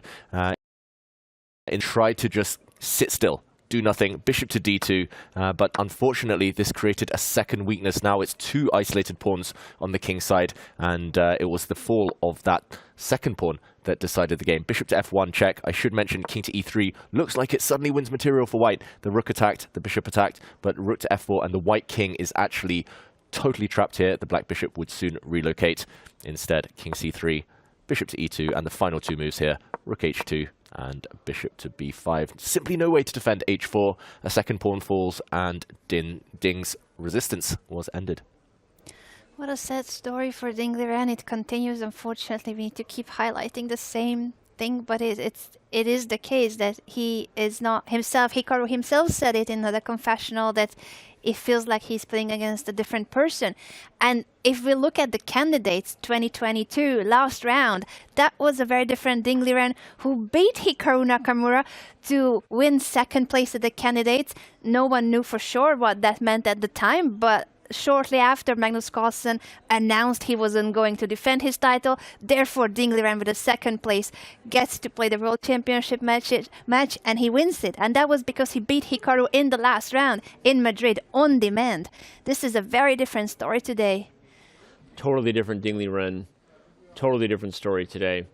Although, to add to the story, Hikaru Nakamura is officially back over 2,800 FIDE. We talked about that storyline coming in, that should he manage to get the victory, he would be back over 2,800, 2,802, I think 0.6 to be exact if we're following the live rankings. Magnus Carlsen and Fabiano Caruana still hold the number 1 and number 2 spots, but Hikaru, if this continues, maybe instead of the storyline we had yesterday that would Magnus lose his number 1 spot, he beat Fabiano, maybe Hikaru is overtaking Fabiano for the number 2 spot before this event is over if things continue like this. But wow, it ended quickly. Even faster than maybe we saw coming, but just like that, Hikaru Nakamura extends his lead. He is in clear first here in Norway Chess. And just like that, we have Armageddon getting underway between Zhu and June and Humpy Canero. Armageddon commences. You know what that means, fans? Once we start playing Armageddon, the show basically just doesn't stop. It is nonstop for the rest of the day. But as that game gets started, we're gonna now be joined by the man of the hour, super special guest, Hikaru Nakamura. Are we ready? I just threw to him without even checking if we were ready because he's here and we've got him. So, Hikaru, congratulations. Thank you. You're back over 2,800, which I don't know if that even was on your mind or not, but it's good news. We've been talking about it all day. I mean, I guess it's something. I mean, I didn't really think about it until the end of the game. And it's, you know, I think it's one of these things where you sort of flash back to like the past. I've had a lot of these like memories that pop up in recent times. And I remember the first time I broke 2,800 was actually during the Zurich Chess Challenge. I won this very nice game out of preparation against Sergei Karyakin. I went out for a nice dinner, and the next day I lost, I think maybe my only loss. Maybe I lost one game later, but at least it was my first loss to Vishy Anand the next day in this Queen's Gambit decline. So I actually remember quite well the first time that I broke 2,800, but still, to get back there is obviously quite nice. We're hoping it's not followed by a loss again this time around. If you don't mind, I mean, we have many questions for you. There's obviously some chess going on. We'd love to get your thoughts absolutely. maybe first and foremost on Magnus Carlsen's game with Alireza Firouzja, not because we're going to neglect the Armageddon game fans, but because obviously Magnus is trying to push, and we'd love to see whether Hikaru thinks that Magnus might have a chance to convert on that. We're going to pull it up, and we can see on the monitor here. Yeah, so okay, so the time is 7:40 versus 2:50. That's the first thing. I think if Alireza had a half an hour on the clock, he would draw this pretty comfortably. But the time situation is not in his favor. So that's the first thing that I don't like about it. That being said, it's actually quite hard. I'm trying to think how white progresses, because the line that I'm thinking is like h5, king g7, king f5, but I think black can maybe even just go h6 here, and I don't actually know how you're supposed to do anything. Okay, we get king f7 instead, but we'll get king f5, rook b7, and black just shuffles, and how do you do anything is actually a big question. And we're gonna try One to grab second, the board I'm being told that they still see us on camera, so we don't have the board up yet. So that was awesome, and we got to see everything Hikaru was saying. David's over here highlighting while Hikaru's analyzing. Oh, now we've got it. Okay, we pulled it up. All right, we're gonna get to it. So. Yeah, so I mean, king f5 and then rook b7, rook c7 forever, and how does white do anything is the question. I mean, I think Magnus, knowing Magnus, having played him a million times, he's going to do something stupid. He's just going to he's going to put the pawn on g3, play some moves, then put the pawn on f4. Like, he's going to make sure this does not, the critical moment does not happen right away. That's the first thing. Like, he's not going to go f4 and g4. He's going to go g3, make some rook moves, then try to see if there's something, and then maybe push f4, maybe push g4. So we have many moves before this gets critical, I would say. But I'm actually struggling to come with a good idea for white. If you can't do anything other than put the king on h4 and play some g4, I'm very skeptical this can actually be winning, honestly. Yeah, I would say, looking at it, Alireza's moves seem pretty obvious to me. Just shuffle the rook back and forth. I think what he's thinking about here is whether he should play h6 or not. I mean, I think probably h6 is fine, but I would most likely just shuffle rook b7, rook c7. Ah, he does it. Okay. I mean, there's the famous Levon. I mean, of course, Levon's not the only one to say this, but when you push pawns forward, they can't go backwards. And I remember actually during my time working with Gary as well, one of the things he said about Magnus is Magnus loves it when someone pushes their pawns forward, just in general, because they can't go backwards. So.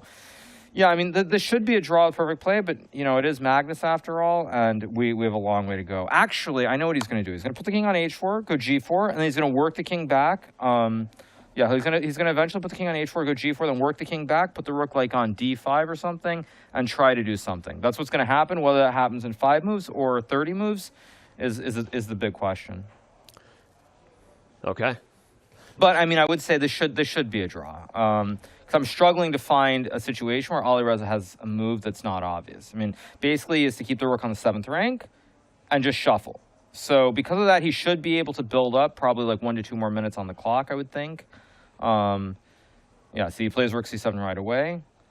And that's the thing, is that it's not a situation where Alireza's moves are difficult. He really only has one plan, which is just sit on the 7th rank. So that helps him. Yeah, that helps him tremendously here, tremendously. Yeah, I mean, I think that this is a draw with correct play, obviously. But, I mean, we have a ways to go, so who knows. And, Hikaru, can we get your thoughts on some of the other games? Sure, yeah. There's only one other game, right? There's the Prague game versus Fabi, and then the Armageddon battle. If it gets spicy, we'll check in with you in June and Hubby Canero. But, okay, what are your thoughts on Prague's winning chances here? So once again, what is the time situation? 12-1. I mean, again, obviously a draw with correct play. But let's see. So here, no, Fabi has 12 minutes. Never mind. If Fabi has 12 minutes here, I'd be very surprised if he loses this. I mean, I assume the idea here is to go knight g3 and knight f5 if you can. I actually think there's more chances of a win in this one than Magnus's game, actually. I mean, if Magnus had white here, I think he would win this. Let's put it that way. I've seen him swindle so many of these sort of knight end games. This should be a draw, but I don't know. I have this feeling that Prag might win this game. I don't see, because unlike in Magnus' game, in this one, there's no obvious moves for black. So Fabiano doesn't have any obvious setup. Now, luckily, is the 12 minutes versus Prag with only 1.5. but there's no obvious setup in knight and pawn endgames. Generally, there aren't basic fortresses or basic concepts for ways to save the game. So this one, I mean, I'm sure it's a draw according to the computer, but I don't feel good about it for Fabi. I don't feel good at all about this one. This one, I think there's a high chance of it being decisive in White's favor. Especially if you can lure Fabi into mutual time pressure, perhaps. Right. Okay, well, I feel like we jumped right in. We probably buried some of the leads in terms of talking to you about your tournament. So let's do a little bit of that, because I know you're busy and you worked hard already today. You are the defending Norway Chess champion right now, and you're leading the tournament in clear first here after 5 rounds.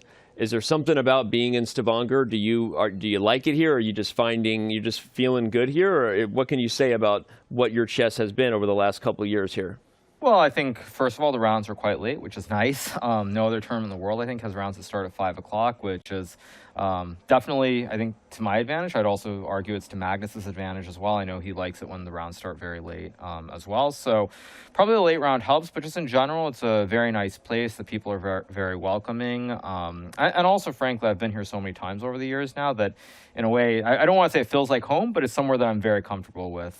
So yeah, it's just the vibes are good, and I feel like I've played pretty good chess. I also think you know, my opponents are feeling a lot more pressure than I am, and I feel like every tournament I'm surprised when that's the case and I do well, but I just enjoy playing, and it's good because I don't play that many classical tournaments as well. So for me, it's very fresh. Whereas I think for some of the other people like Fabiano, who's probably going from here to like a Grand Chess Tour to St. Louis to God knows how many tournaments in a row. I mean, it's very hard to actually enjoy chess when you're playing it day in and day out every single month. And for me, I don't do that anymore. So I think that helps a lot as well in terms of just being very positive. I wanted to ask you, Hikaru, about some of the thoughts you mentioned in the confessional booth. First of all, thank you for doing it. We all love every appearance in the confessional, and we are rooting for you to go back 2, 3, 4, 5 times a day. Some of the players started copying you. Thank goodness you started that trend. But some of the thoughts you mentioned today were actually really tough for you from the human perspective of facing Ding Liren. Can you elaborate on that? And do you think he will be able to find himself? Yeah, I mean, I think it's very strange because Ding is someone that I have not played against since I played him in the candidates in 2022. But frankly, even before that, I mean, just having played him over the years, you get a certain feel for how people are, and he just seems like a completely different person. And, you know, obviously I've seen what people have said. I saw what Magnus said even about him being like permanently broken or something along those lines. But it's still very strange to see it in person when I compare that to the Ding that I played against in 2022 or the Ding who crushed Magnus actually in that rapid tiebreaker in St. Louis, and I think it was 2019. So it's just surprising to see. I think for me the hardest thing is just staying focused on the game, because obviously it started to feel like at some point it wasn't really about the game, and you know, it's difficult, but still, I mean, it is a competition. You have to stay focused. Yeah, and Hikaru, I know yesterday you hiked up the rock. I hope I'm allowed to share that. Do you feel that Norway now, having won last year, you mentioned it's your home, do you feel that this is the year for you as well? Well, I mean, there's more rounds to go, but I'm in a very good position. I think in general, when you start a tournament with double blacks against the top 2 players specifically, and you're able to avoid losing the classical portion at least, that sets a very good trend. When I combine that with some of my wins and the fact that I have 3 whites and 2 blacks in the remaining games, I mean, I would guess I'm the odds-on favorite, but you know, I'm just here to play and have fun, so we'll see how it goes.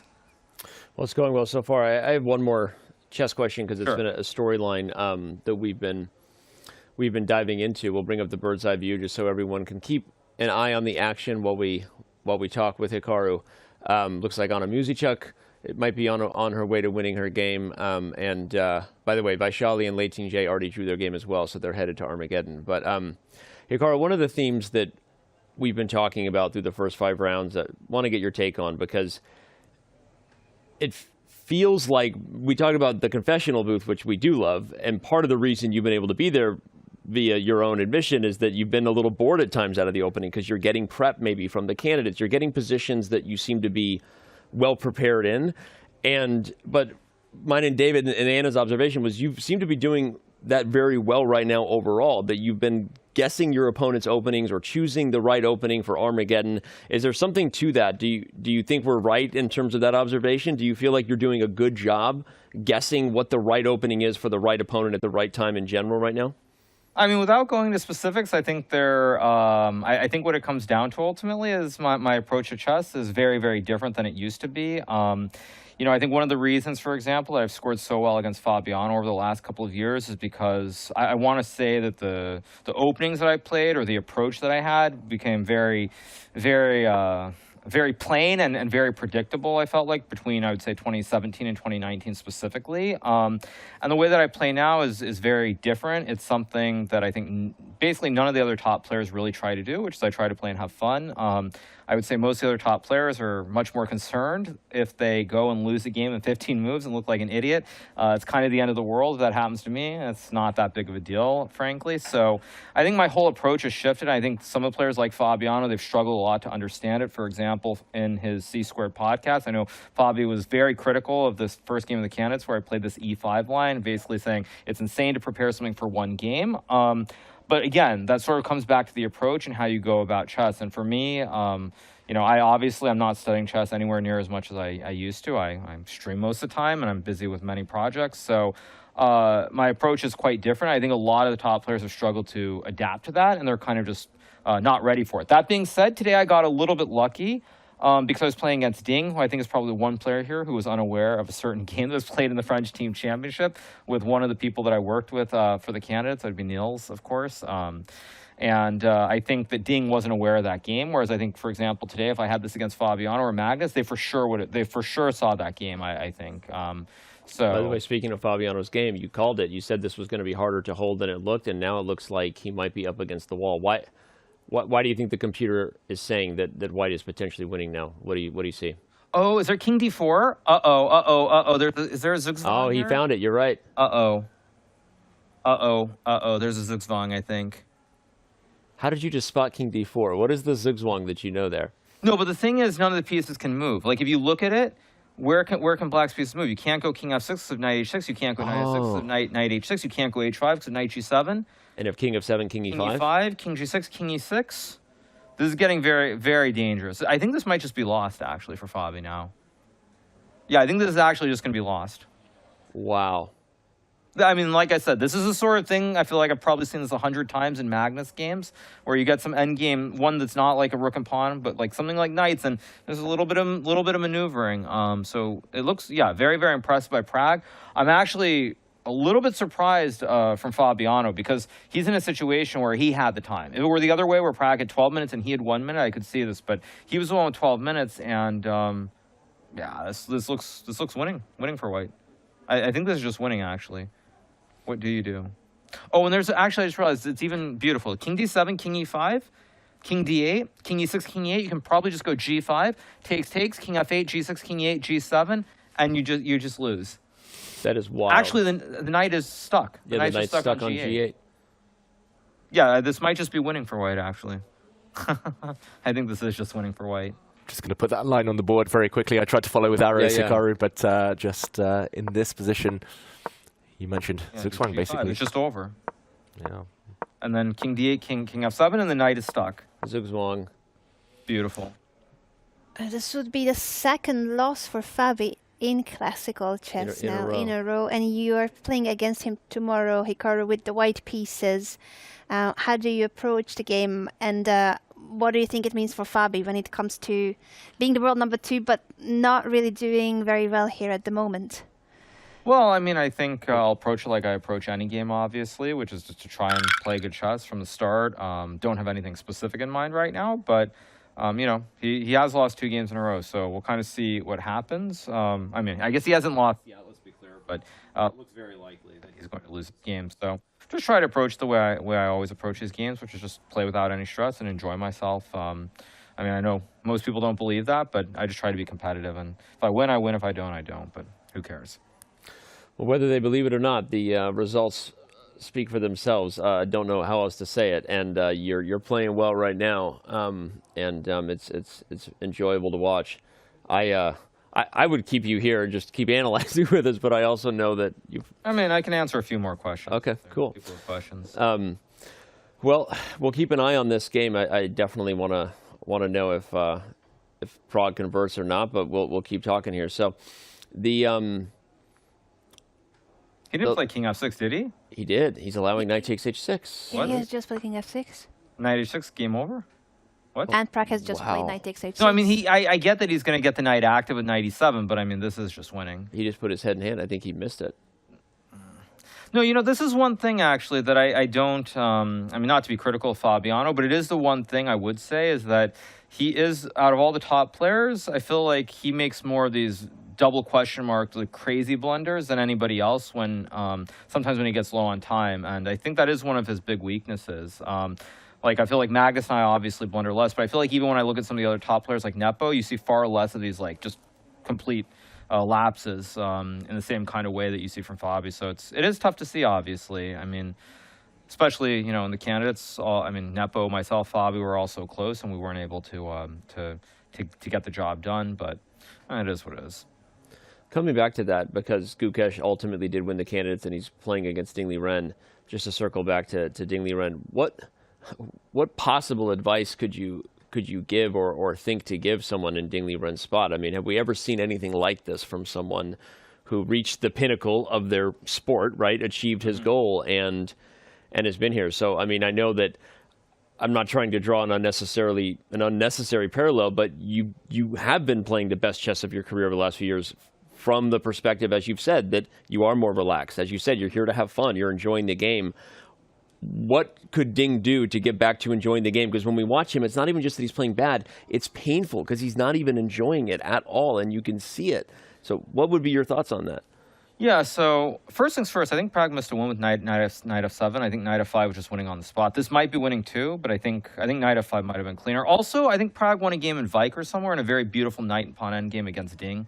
Speaking of Ding as well. So Prag has played some of these great knight and pawn endgames. But back to your question, yeah, I don't really know what's going on with Ding.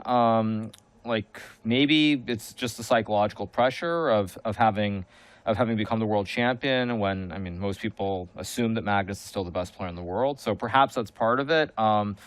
I really don't know what it is, but it's just very bizarre to see. And I would say that barring some huge change, I mean, I think right now Gukesh is a massive favorite to win that match. I would say, I mean, I said it before, even without the results of like the last round or this round, but I don't think that match is going to be close. And the more I think about it, I think it's very likely going to be in Gukesh's favor. So I don't know. I don't know what he can do. Not sure really. Yep. Maybe he should become a streamer.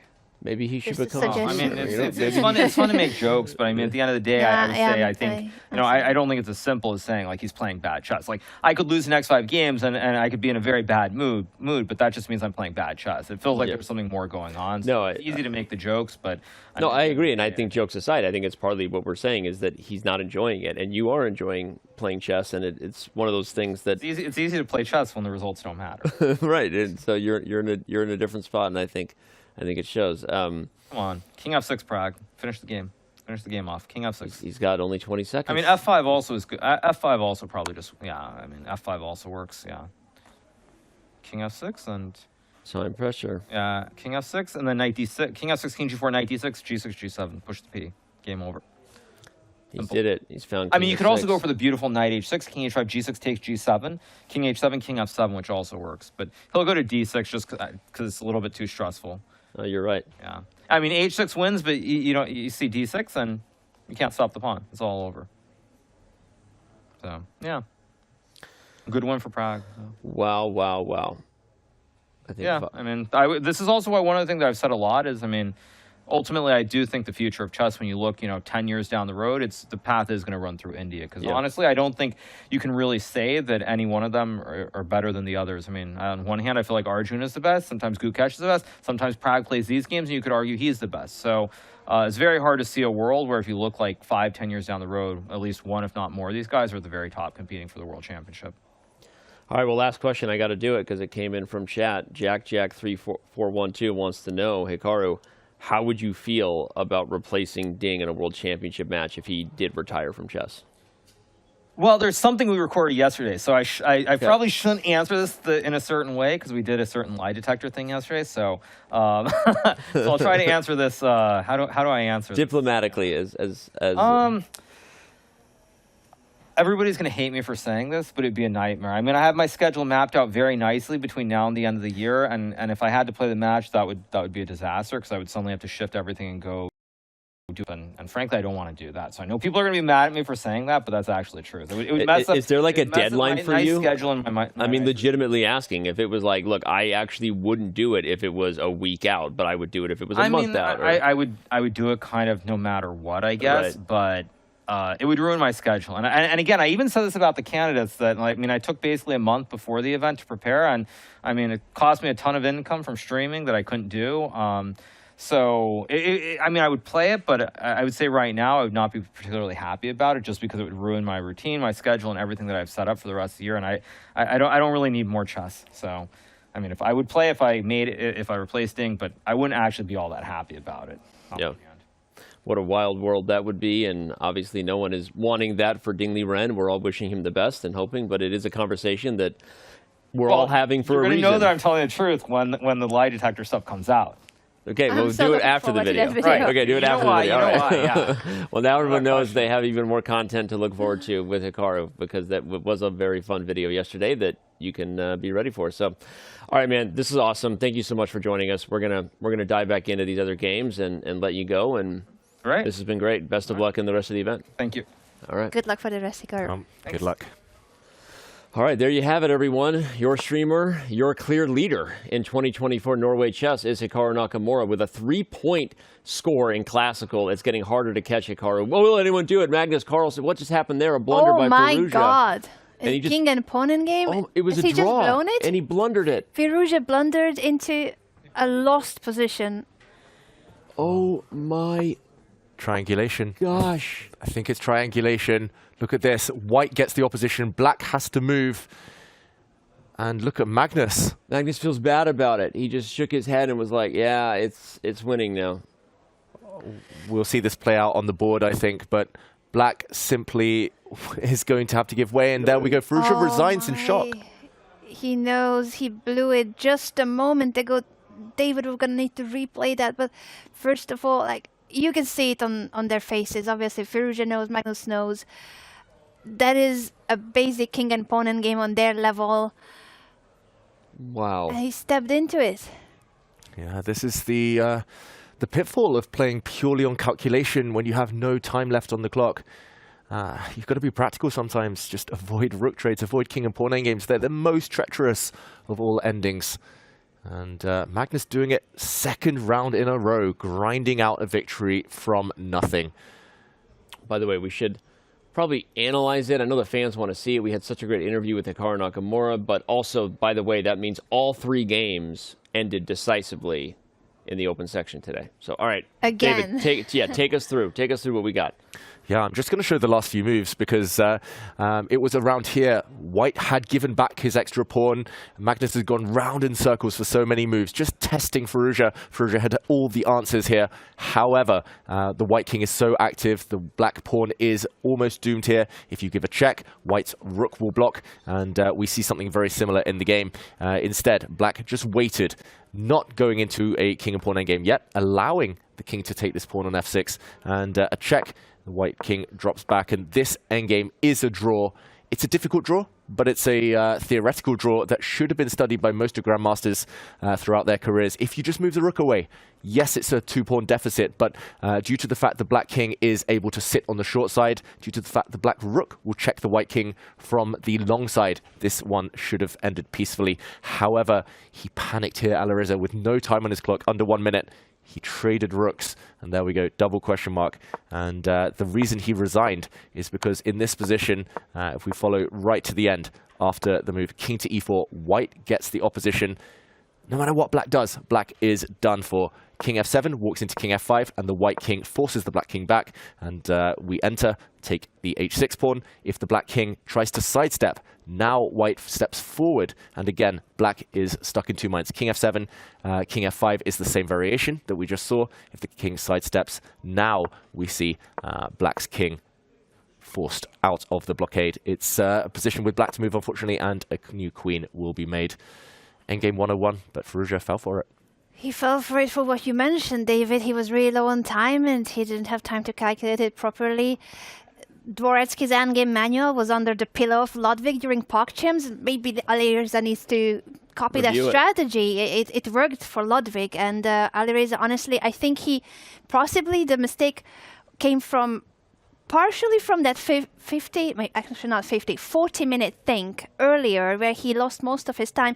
And we were praising him originally when he started thinking that, yes, this is a moment where you need to invest a lot of time, but it was a bit too much time, and he ended up having to defend an endgame against the world #1, where you are constantly being pressed and pushed, and you need to be extremely precise to not collapse. And I think that's why he collapsed. It's not that he doesn't know these endgames. He collapses because he was under pressure and had to defend for 10, 20, 30, 40 moves in a row with no time on the clock. 100%.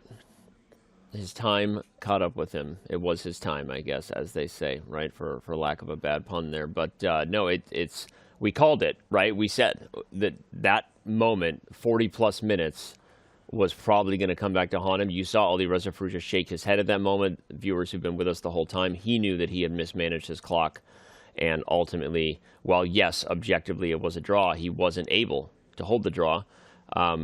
Not sure what we're showing here. There we go. We've got Vaishali, Lei Qingzhe. They're just getting going. By the way, speaking of ratings, we asked Hikaru about what it meant to cross 2,800, and we made the observation that it's possible he could be world #2. Well, with that loss to Praggnanandhaa, Fabiano Caruana does drop to the world #3 spot, and Hikaru Nakamura is officially the world #2 player. Yet again, he's been there before, and now Hikaru is the second highest rated classical chess player on the planet. Your streamer, as we say, a guy who's here to have fun and enjoy himself, seems to be doing just that. All right, what do we got here? So, wow, we have a sacrifice from Vaishali just as we jump in, Anna. Yeah, and this is the last game of the day, by the way, because Anna Muzichuk won her gaming classical against Pia Krumling. We'll need to review the end of that game, but now this is it, the final Armageddon, one of the few Armageddons of the day. Vaishali is the leader of the tournament, and she sacrificed on f6 to jump to d5 and now threatened to win the exchange back, either with knight takes f6 or knight takes c7. Is there a way to defend against it? It's forced, isn't it, that she's winning it back? It looks forced. She does go for it. Knight takes pawn now, but pawn's pieces are collapsing all over the place. Black's knight now hits the white rook. You can take a timeout to defend that rook, move it, because Black's rooks, or at least one of them, won't be going anywhere anytime soon. And once the dust settles, it looks like, if I can count correctly, it will be level material. But Black will be left with these doubled f-pawns. We saw how that turned out in Firouzja's game. Vaishali looks like she's the favorite here, still with a 1.5-minute time advantage. But Lei Qingzhe, she's trying to simplify the equation. Can she seek solace in this endgame?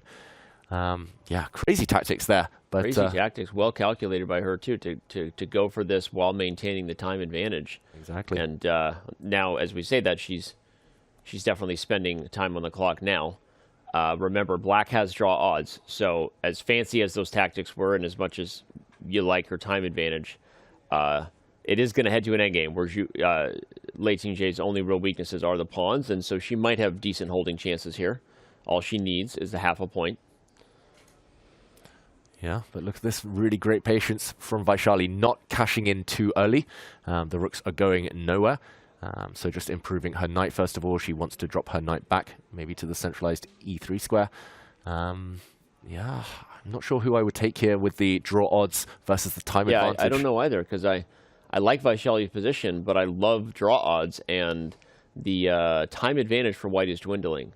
So even if Vaishali was to lose this, by the way, one of the storylines coming into the day holds true. She has still not lost in Classical, now in 10 straight Classical games. Vaishali having drawn Lei Qingzhe means that if you count the candidates and the first 5 rounds here in Norway, Vaishali Rameshbabu remains unbeaten.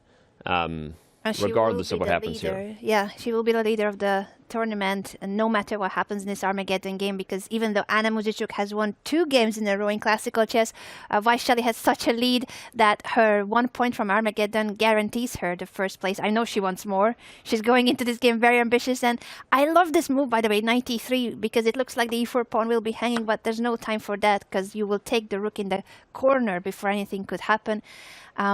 She now has taken on e8. Yeah, and a bit awkward for white. There's a pin on the e-file, so you cannot capture on f5 with a pawn. But look at this. She set up the sneakiest tactic. If black now trades off a set of pawns and takes on e4 with a rook, well, she didn't, but there would have been rook takes d4 with a knight fork on f5. So the black king had to step out of any potential checks.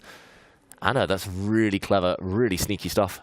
Very sneaky and a beautiful tactical pattern. Late Xie doesn't fall for it, obviously. But it also means in those moments, even if you see it, but you still need to calculate it, you still need to double check that your calculation is right, and that takes time. So I think what Vaishali is doing really well, that she's playing strong moves and also keeping the tension, trying to keep as much complexity in the position as possible. And keep an edge on the clock, to your point, right? Remember, when they reach move 40, they start getting 1 second added per move. But 1 second is just barely enough to physically move the pieces. In some cases, it's not. So it's not a lot of help. That's the point. And I think what you're saying, Anna, just holds true that, look, this position probably isn't winning. Vaishali knows it. She knows her biggest advantage is still off the board. And so she's playing quickly. And I give her really great chances now that she, for a while there, she was thinking, and I thought, oh, this is about to become level. But no, she's keeping the advantage on the clock. And unless Lei Ting-Jie can simplify, I love this rook c2 coming. This is a great idea. Yeah. Get the rooks off. Watch out, Vaishali. Your time advantage is slowly being chipped away, and black is so active. King of the hill again. King of the hill again. These two. But now Lei Ting-Jie wins. It's 1-1 between these two. Oh, the black king, the black knight are so well entrenched in the center. Oh, watch out. The black rook coming down, snacking on pawns, but also some checkmating ideas if the white knight ever moves away. That's a really good point. Vaishali in trouble, maybe. She is, and now that clock advantage might go away. By the way, if you play something like rook d2 to try to prevent it, black might go rook c1 and not even offer rook trades anymore, because that white king has gotten itself in quite the precarious spot. So this is now advantage Lei Ting-Jie, despite the 50-50 evaluation from the computer. Human beings make blunders in these positions. We got forks, we got mating nets. Here comes rook c1, I'm imagining, and this is scary. Oh, she goes the other direction, rook to g8. Still looks fine, but rook c1 was so tempting. Now I'm expecting the white king to step back just to safely guard this loose pawn on the g3 square. The reason the evaluation bar says level as well is most likely because at some point white will have to step back, try to trade off knights, but you're in a must-win situation. Playing the best objective moves will not lead to the points in this case. So rook to g2. She's desperately trying to hold here, Anna, but the clock's only less than 30 seconds in it now. Less than, much less time, and also the increment, as we mentioned, is only going to be 1 second if they complete move 40. This is move 34 at the moment, so no increment for the next 6 moves. Oof. This is going to be tough for both players on the clock. It's going to become a bit of a bullet match. It's going to come down to a scramble. Everyone buckle in. The evaluation bar is going to give you a ride. We're going to be riding up and down with the bar here. Mistakes and time pressure are likely ahead.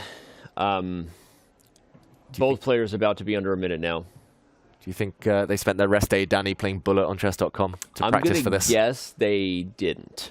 I'm going to guess. Okay, a check. Oh, this looks so close to a draw already, which is good news for Lei Ting-Jie.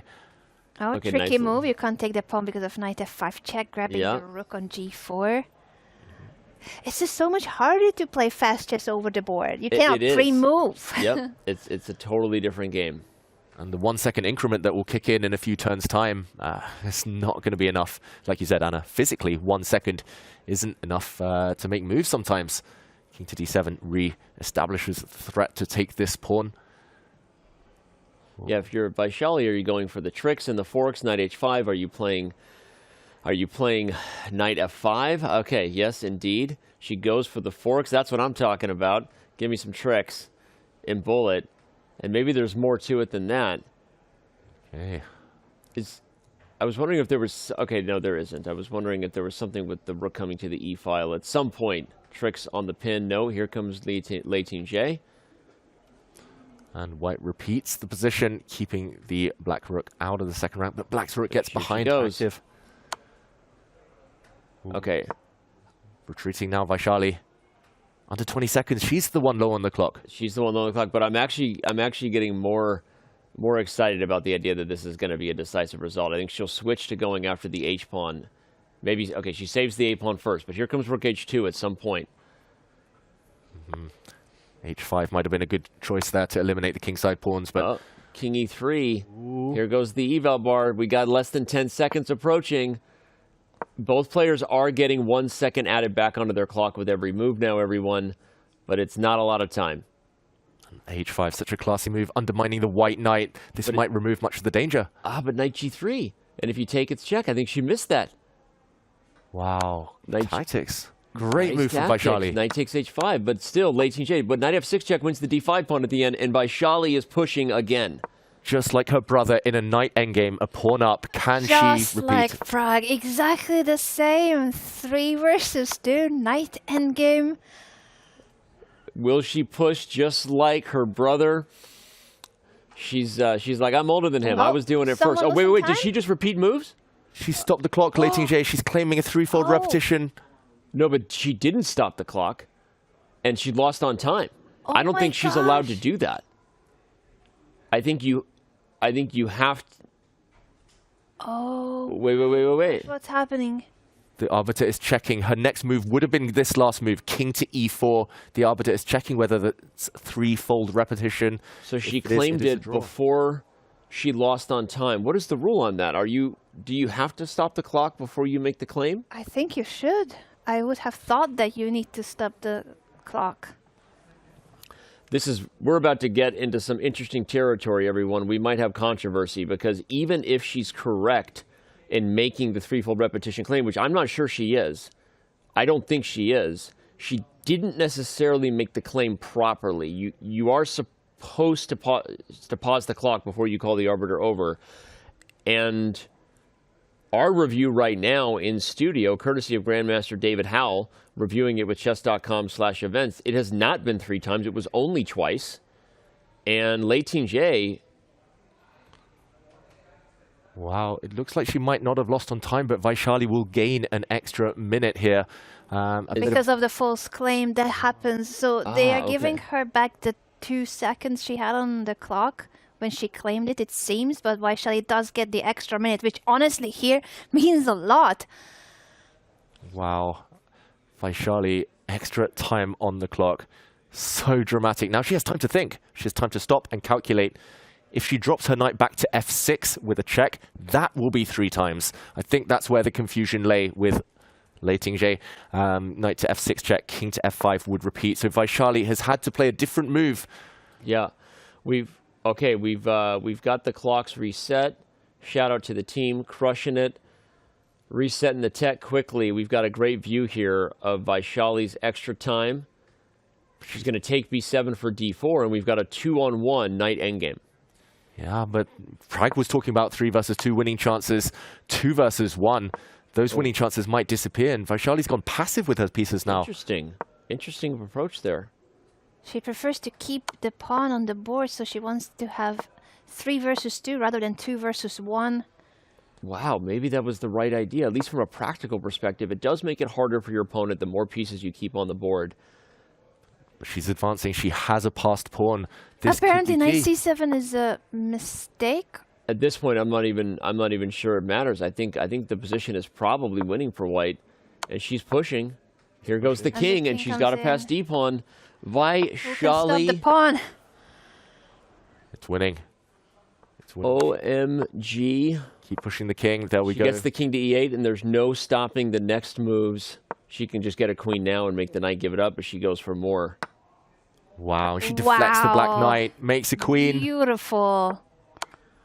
She's the queen of the chessboard right now, and she's going to win this game. Checkmate. And it's checkmate on the board.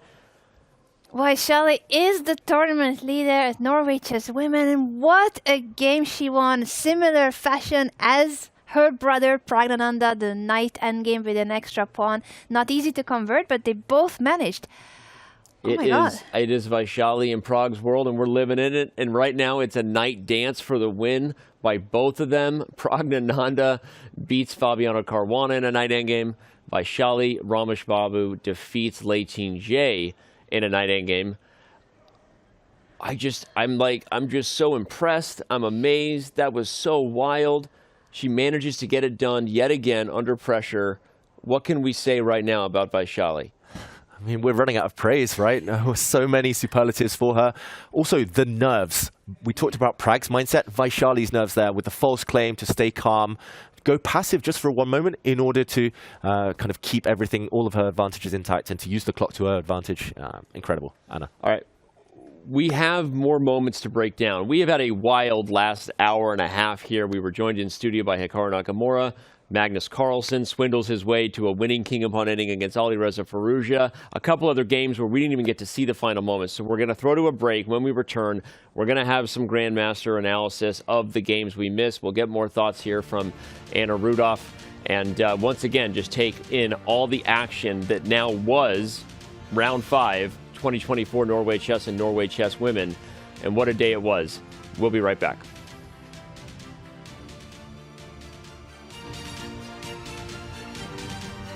Hi. Welcome to my humble abode. Follow me.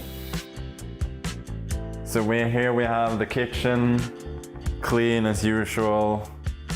What's in the frame? Yes, this is basically a gift from that I got for Christmas last year. It's simply cut out of the table when I was top of the Fantasy Premier League worldwide rankings. In the good old days. What's it like this year? No, it's a little bit worse, but we'll get back, I'm sure. Sofa, don't look at the TV, that shouldn't be there, it should be up on the wall. We haven't fixed that yet. It's not $1,000 chess set. This board was bought at the local billiards shop because I realized at some point that I didn't actually have a chessboard. So I just needed to get one quickly, and it has. And so this is the board that I've been using for the last couple of years. Also, the clock isn't very good. Can you show us your fridge? Yes, sure. I am, of course, solely responsible for everything that's in here. It's a bit of everything. At the moment, it's been stripped a little bit. Like a couple of weeks ago, it was a lot fuller. And here there's a small freezer as well with some different goodies. What do you usually eat when you're playing long tournaments? You know, it's not that easy to eat a lot in between games, but sometimes I'll order something that I can eat quickly. Especially if I'm home alone, then I'll order something that I can eat quickly, like Thai or Chinese or something along that sort, and then I'll just use the 15 minutes in between games to eat as much as possible to get some energy. Nice. So do you enjoy cooking? No, but I enjoy helping with cooking. I can do the easy stuff like cutting the vegetables and then washing up afterwards. I'm pretty good at washing up, doing the dishes. That's something I'm good at. So that's what I'll do most of the time. So yeah, here's the bathroom where everything is clean. Blah blah blah. There was supposed to be somebody here.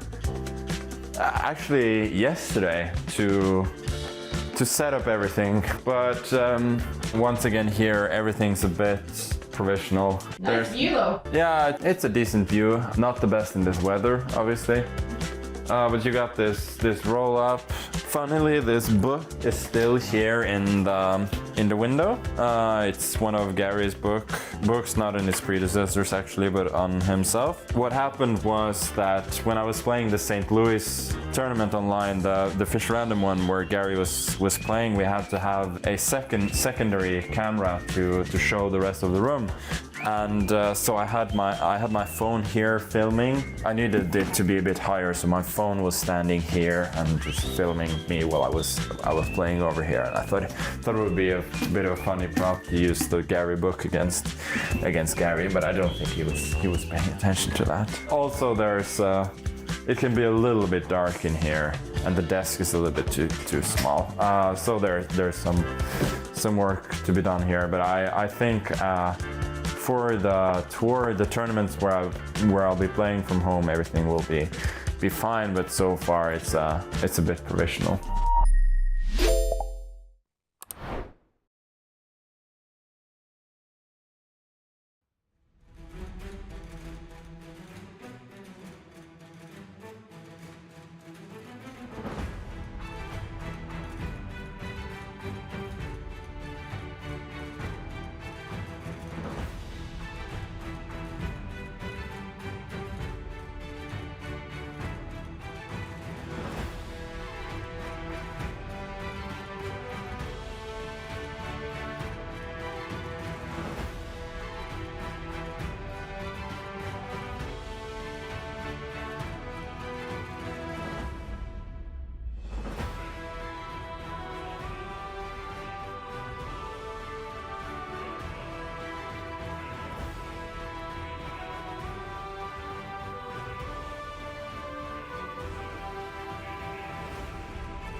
What a wild finish we just had to round 5 here in Stavanger. That was a hectic end of the day. So many things happening. Hikaru Nakamura in studio with the interview. So many takes that we could probably be unpacking in terms of his thoughts on Liren, the World Championship, whatever. But we're not doing that right now. We've got a bunch of chess that we want to dive into because while we were busy having that conversation and then captivated by the final moments of Magnus versus Firouzja, a lot of other things went down. So want to get everyone's thoughts on this stuff and the things Hikaru said. We had 4 decisive games in Classical, 2 in Armageddon. But David, why don't you dive in here first and foremost to Anna Muzichuk's victory in Classical. It was the only decisive game in Classical in the women's section over Pia Kramling.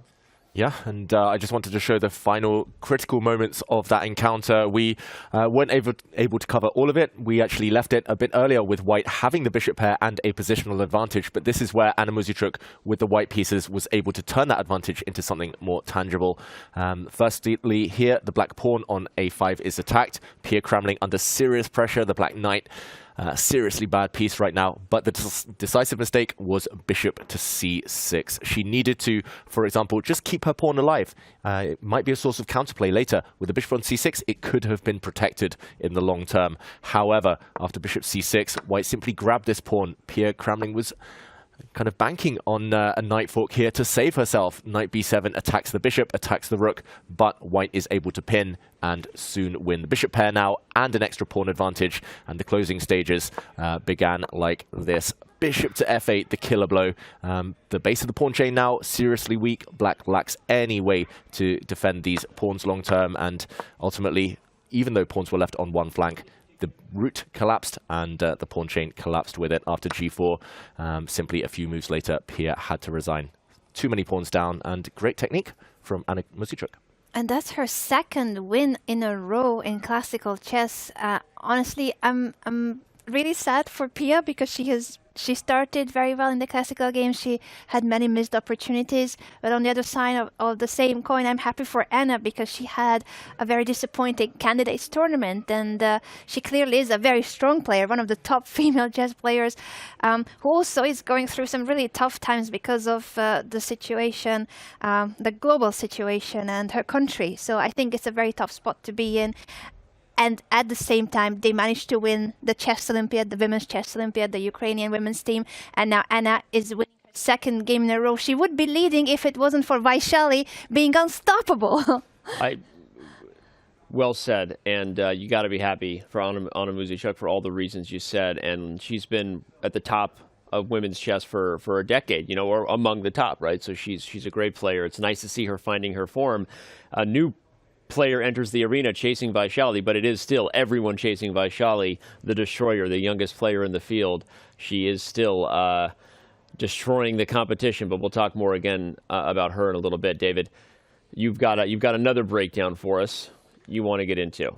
Yeah, and it was just while Hikaru was with us in the studio, he was talking about this night endgame, Prag having great practical winning chances, despite the fact it should be a draw. And I just wanted to break down the final few moments. And actually, the final mistake from Fabiano to show to everyone at home how difficult it actually was for black. We see the blue arrow appear in this position after a knight check to the black king. Only one move would have saved this game. And here it's a bit of a lottery. Fabiano actually did have 8 minutes almost on the clock at this point, but he chose the wrong square simply. King to f7 was necessary, so that after white steps forward, black's knight still has a square with which to check the white king, driving the white king back, and the game would have continued here. Still difficult for black, but instead king f6 and knight f5 is a beautiful zugzwang. This was one Hikaru pointed out immediately. Black's knight is tied down, defending the pawn next to it. If the king ever sidestep, the white king is allowed in and will soon shoulder away its counterpart. But after king to e6, again, Hikaru spotted it instantly. Prag spotted it instantly. King to d4. And Can we just talk about that for a second? That was one of the most amazing moments with Hikaru in the studio, that he looked at the position. Obviously, the help of the eval bar tells you why these players can't have the eval bar or any help ever when they play chess. Like, just that help, like Hikaru saw that, it's like, oh, is it zugzwang? King d4. He knew instantly that the position was frozen for black. That was, Hikaru does impressive things all the time on camera, but that was something. Another level. You're right, Danny. Just to explain to everyone at home why it's zugzwang, if the knight moves, then simply the h6 pawn drops. If you try to push this pawn, there's a knight fork on the g7 square, and picking up that pawn. And the only remaining piece is your king, no matter where you step. Fabiano tried to step to the side here. There's always a downside. If you had, for example, retreated to d5, the white king steps further towards the black pawn. And king f6 was actually a blunder. We saw it on Fabi on the camera. Knight takes h6, the killer blow. Black was simply 2 pawns down. If you take this knight, there would have been a double attack, and this endgame is winning. The white king will step in front of its own pawn and shepherd the pawn forward to glory. You sidestep, you kick away the black king, and boom, boom, boom, promotion. Prag ended up winning. What a game. And I guess we called it and Hikaru called it. Who called it first? I think technically I called it first. I will rarely take credit for that because I'm wrong more often than not. But David, you got to give me credit. I said very early on in this game that I thought white had more winning chances than black, and that the most likely scenario was that white would be trying to convert the extra pawns. And Anna didn't even hear me. But I don't hear your good thoughts. It's funny. And then I even talked about the lessons I was given by Gregory Kaidanov and analyzing Kronmik's victory over Krasenkov from 2003. Like, I was just seeing a little bit of the writing on the wall. And Prag, I think in hindsight, we play it back, we took for granted a little bit because Fabi is so well prepared. Guys, like, we just always assume that he's confident. Prag was also managing his time very well, playing very quickly. Clearly had gotten a position that he must have known about, right? And that doesn't mean that this game was objectively winning with best play. It wasn't, but like Magnus, like others, you got to put yourself in a spot for your opponent to make a mistake to begin with. And Prag is consistently doing that. And, you know, Fabiano has lost 2 very tough classical games, ran up against Magnus Carlsen, and then a game again where he played well, but not well enough. Yeah, and can we just highlight that Praggnanandhaa in this event has beaten the world #1 and the world #2 in classical chess. He's 18 years old. And by the way, Fabiano is no longer world #2 because of losing today and Hikaru winning. He's world #3 now on the live ratings. Crazy. It is crazy, and we have the results before you from both Norway Chess and Norway Chess Women. I'm just going to run them down. Again, Magnus Carlsen. I want to analyze that one again. I mean, I know we don't have time for that. Anyone can check it out. But, like, again, Magnus did squeeze water out of a stone, gets another victory in Classical. Liren, unfortunately, the struggles continue. So much to unpack, too, about what Hikaru said. The World Championship potential, is that even on his mind? I think it has to be at this point. Everyone's talking about it. Praggnanandhaa Ramesh Babu beating Fabiano Caruana. Just like that, we have more shakeups in the standings. But Vaishali getting it done in Armageddon. And it's not a victory in Classical, but just as impressive, her nerves. And June, by the way, we didn't even really look at that Armageddon game at all, but she did ultimately convert with the white pieces once they reached the tiebreaker stage. And Anna Muzichuk wins in Classical. And wowzers. So let's start with the standings here. Hikaru Nakamura remains the clear leader.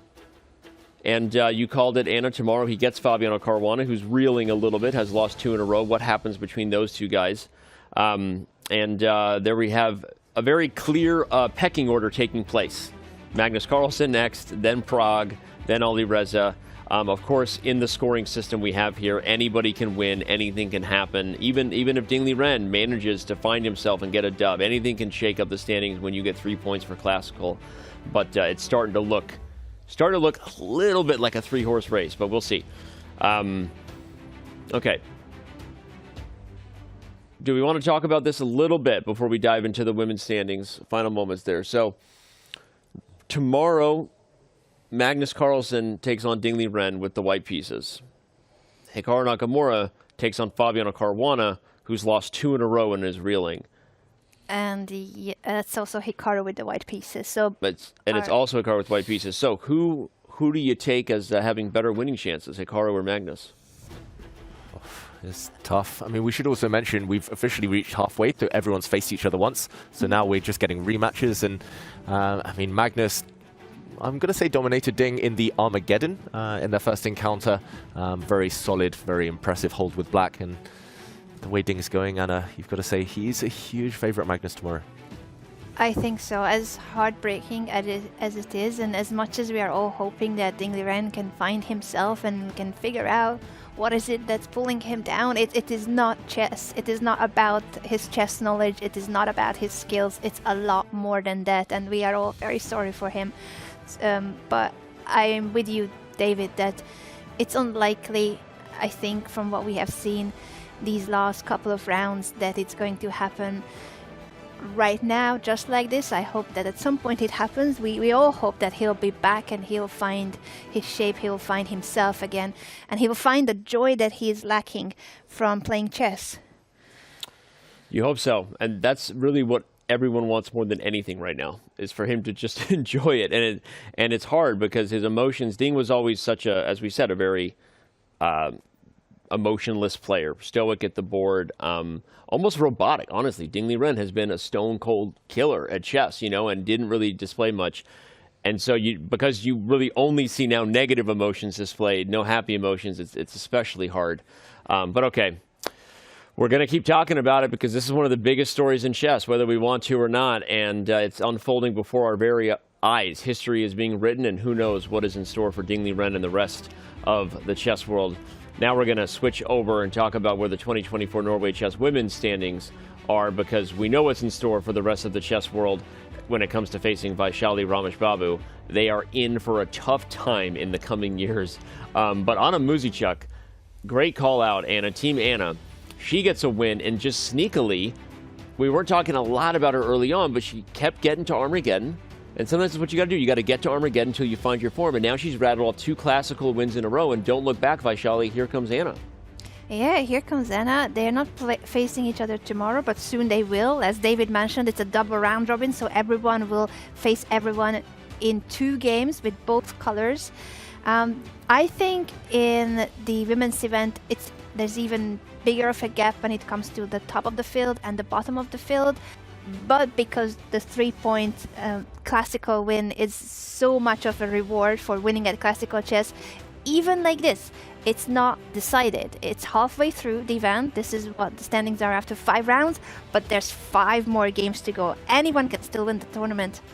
Yeah, I mean, you mentioned it. It's all about the format. Zhu Wenjun, she's won every single match in Armageddon. Yeah. 5 straight wins, but she's still only languishing in 3rd place. So tomorrow is going to be vital in the women's section.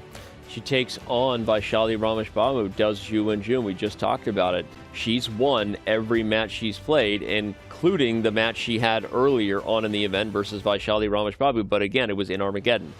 And so, what happens tomorrow when they face off? Who knows? It's going to be epic.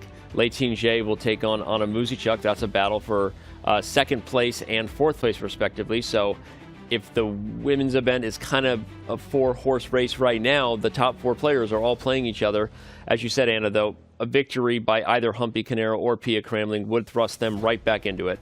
So, more matchups, again, that we can all be excited about. And I'm pretty pumped for Vaishali Rameshbabu versus Zhu Wenjun. That is going to be a fun one. So, all right, this event continues to deliver.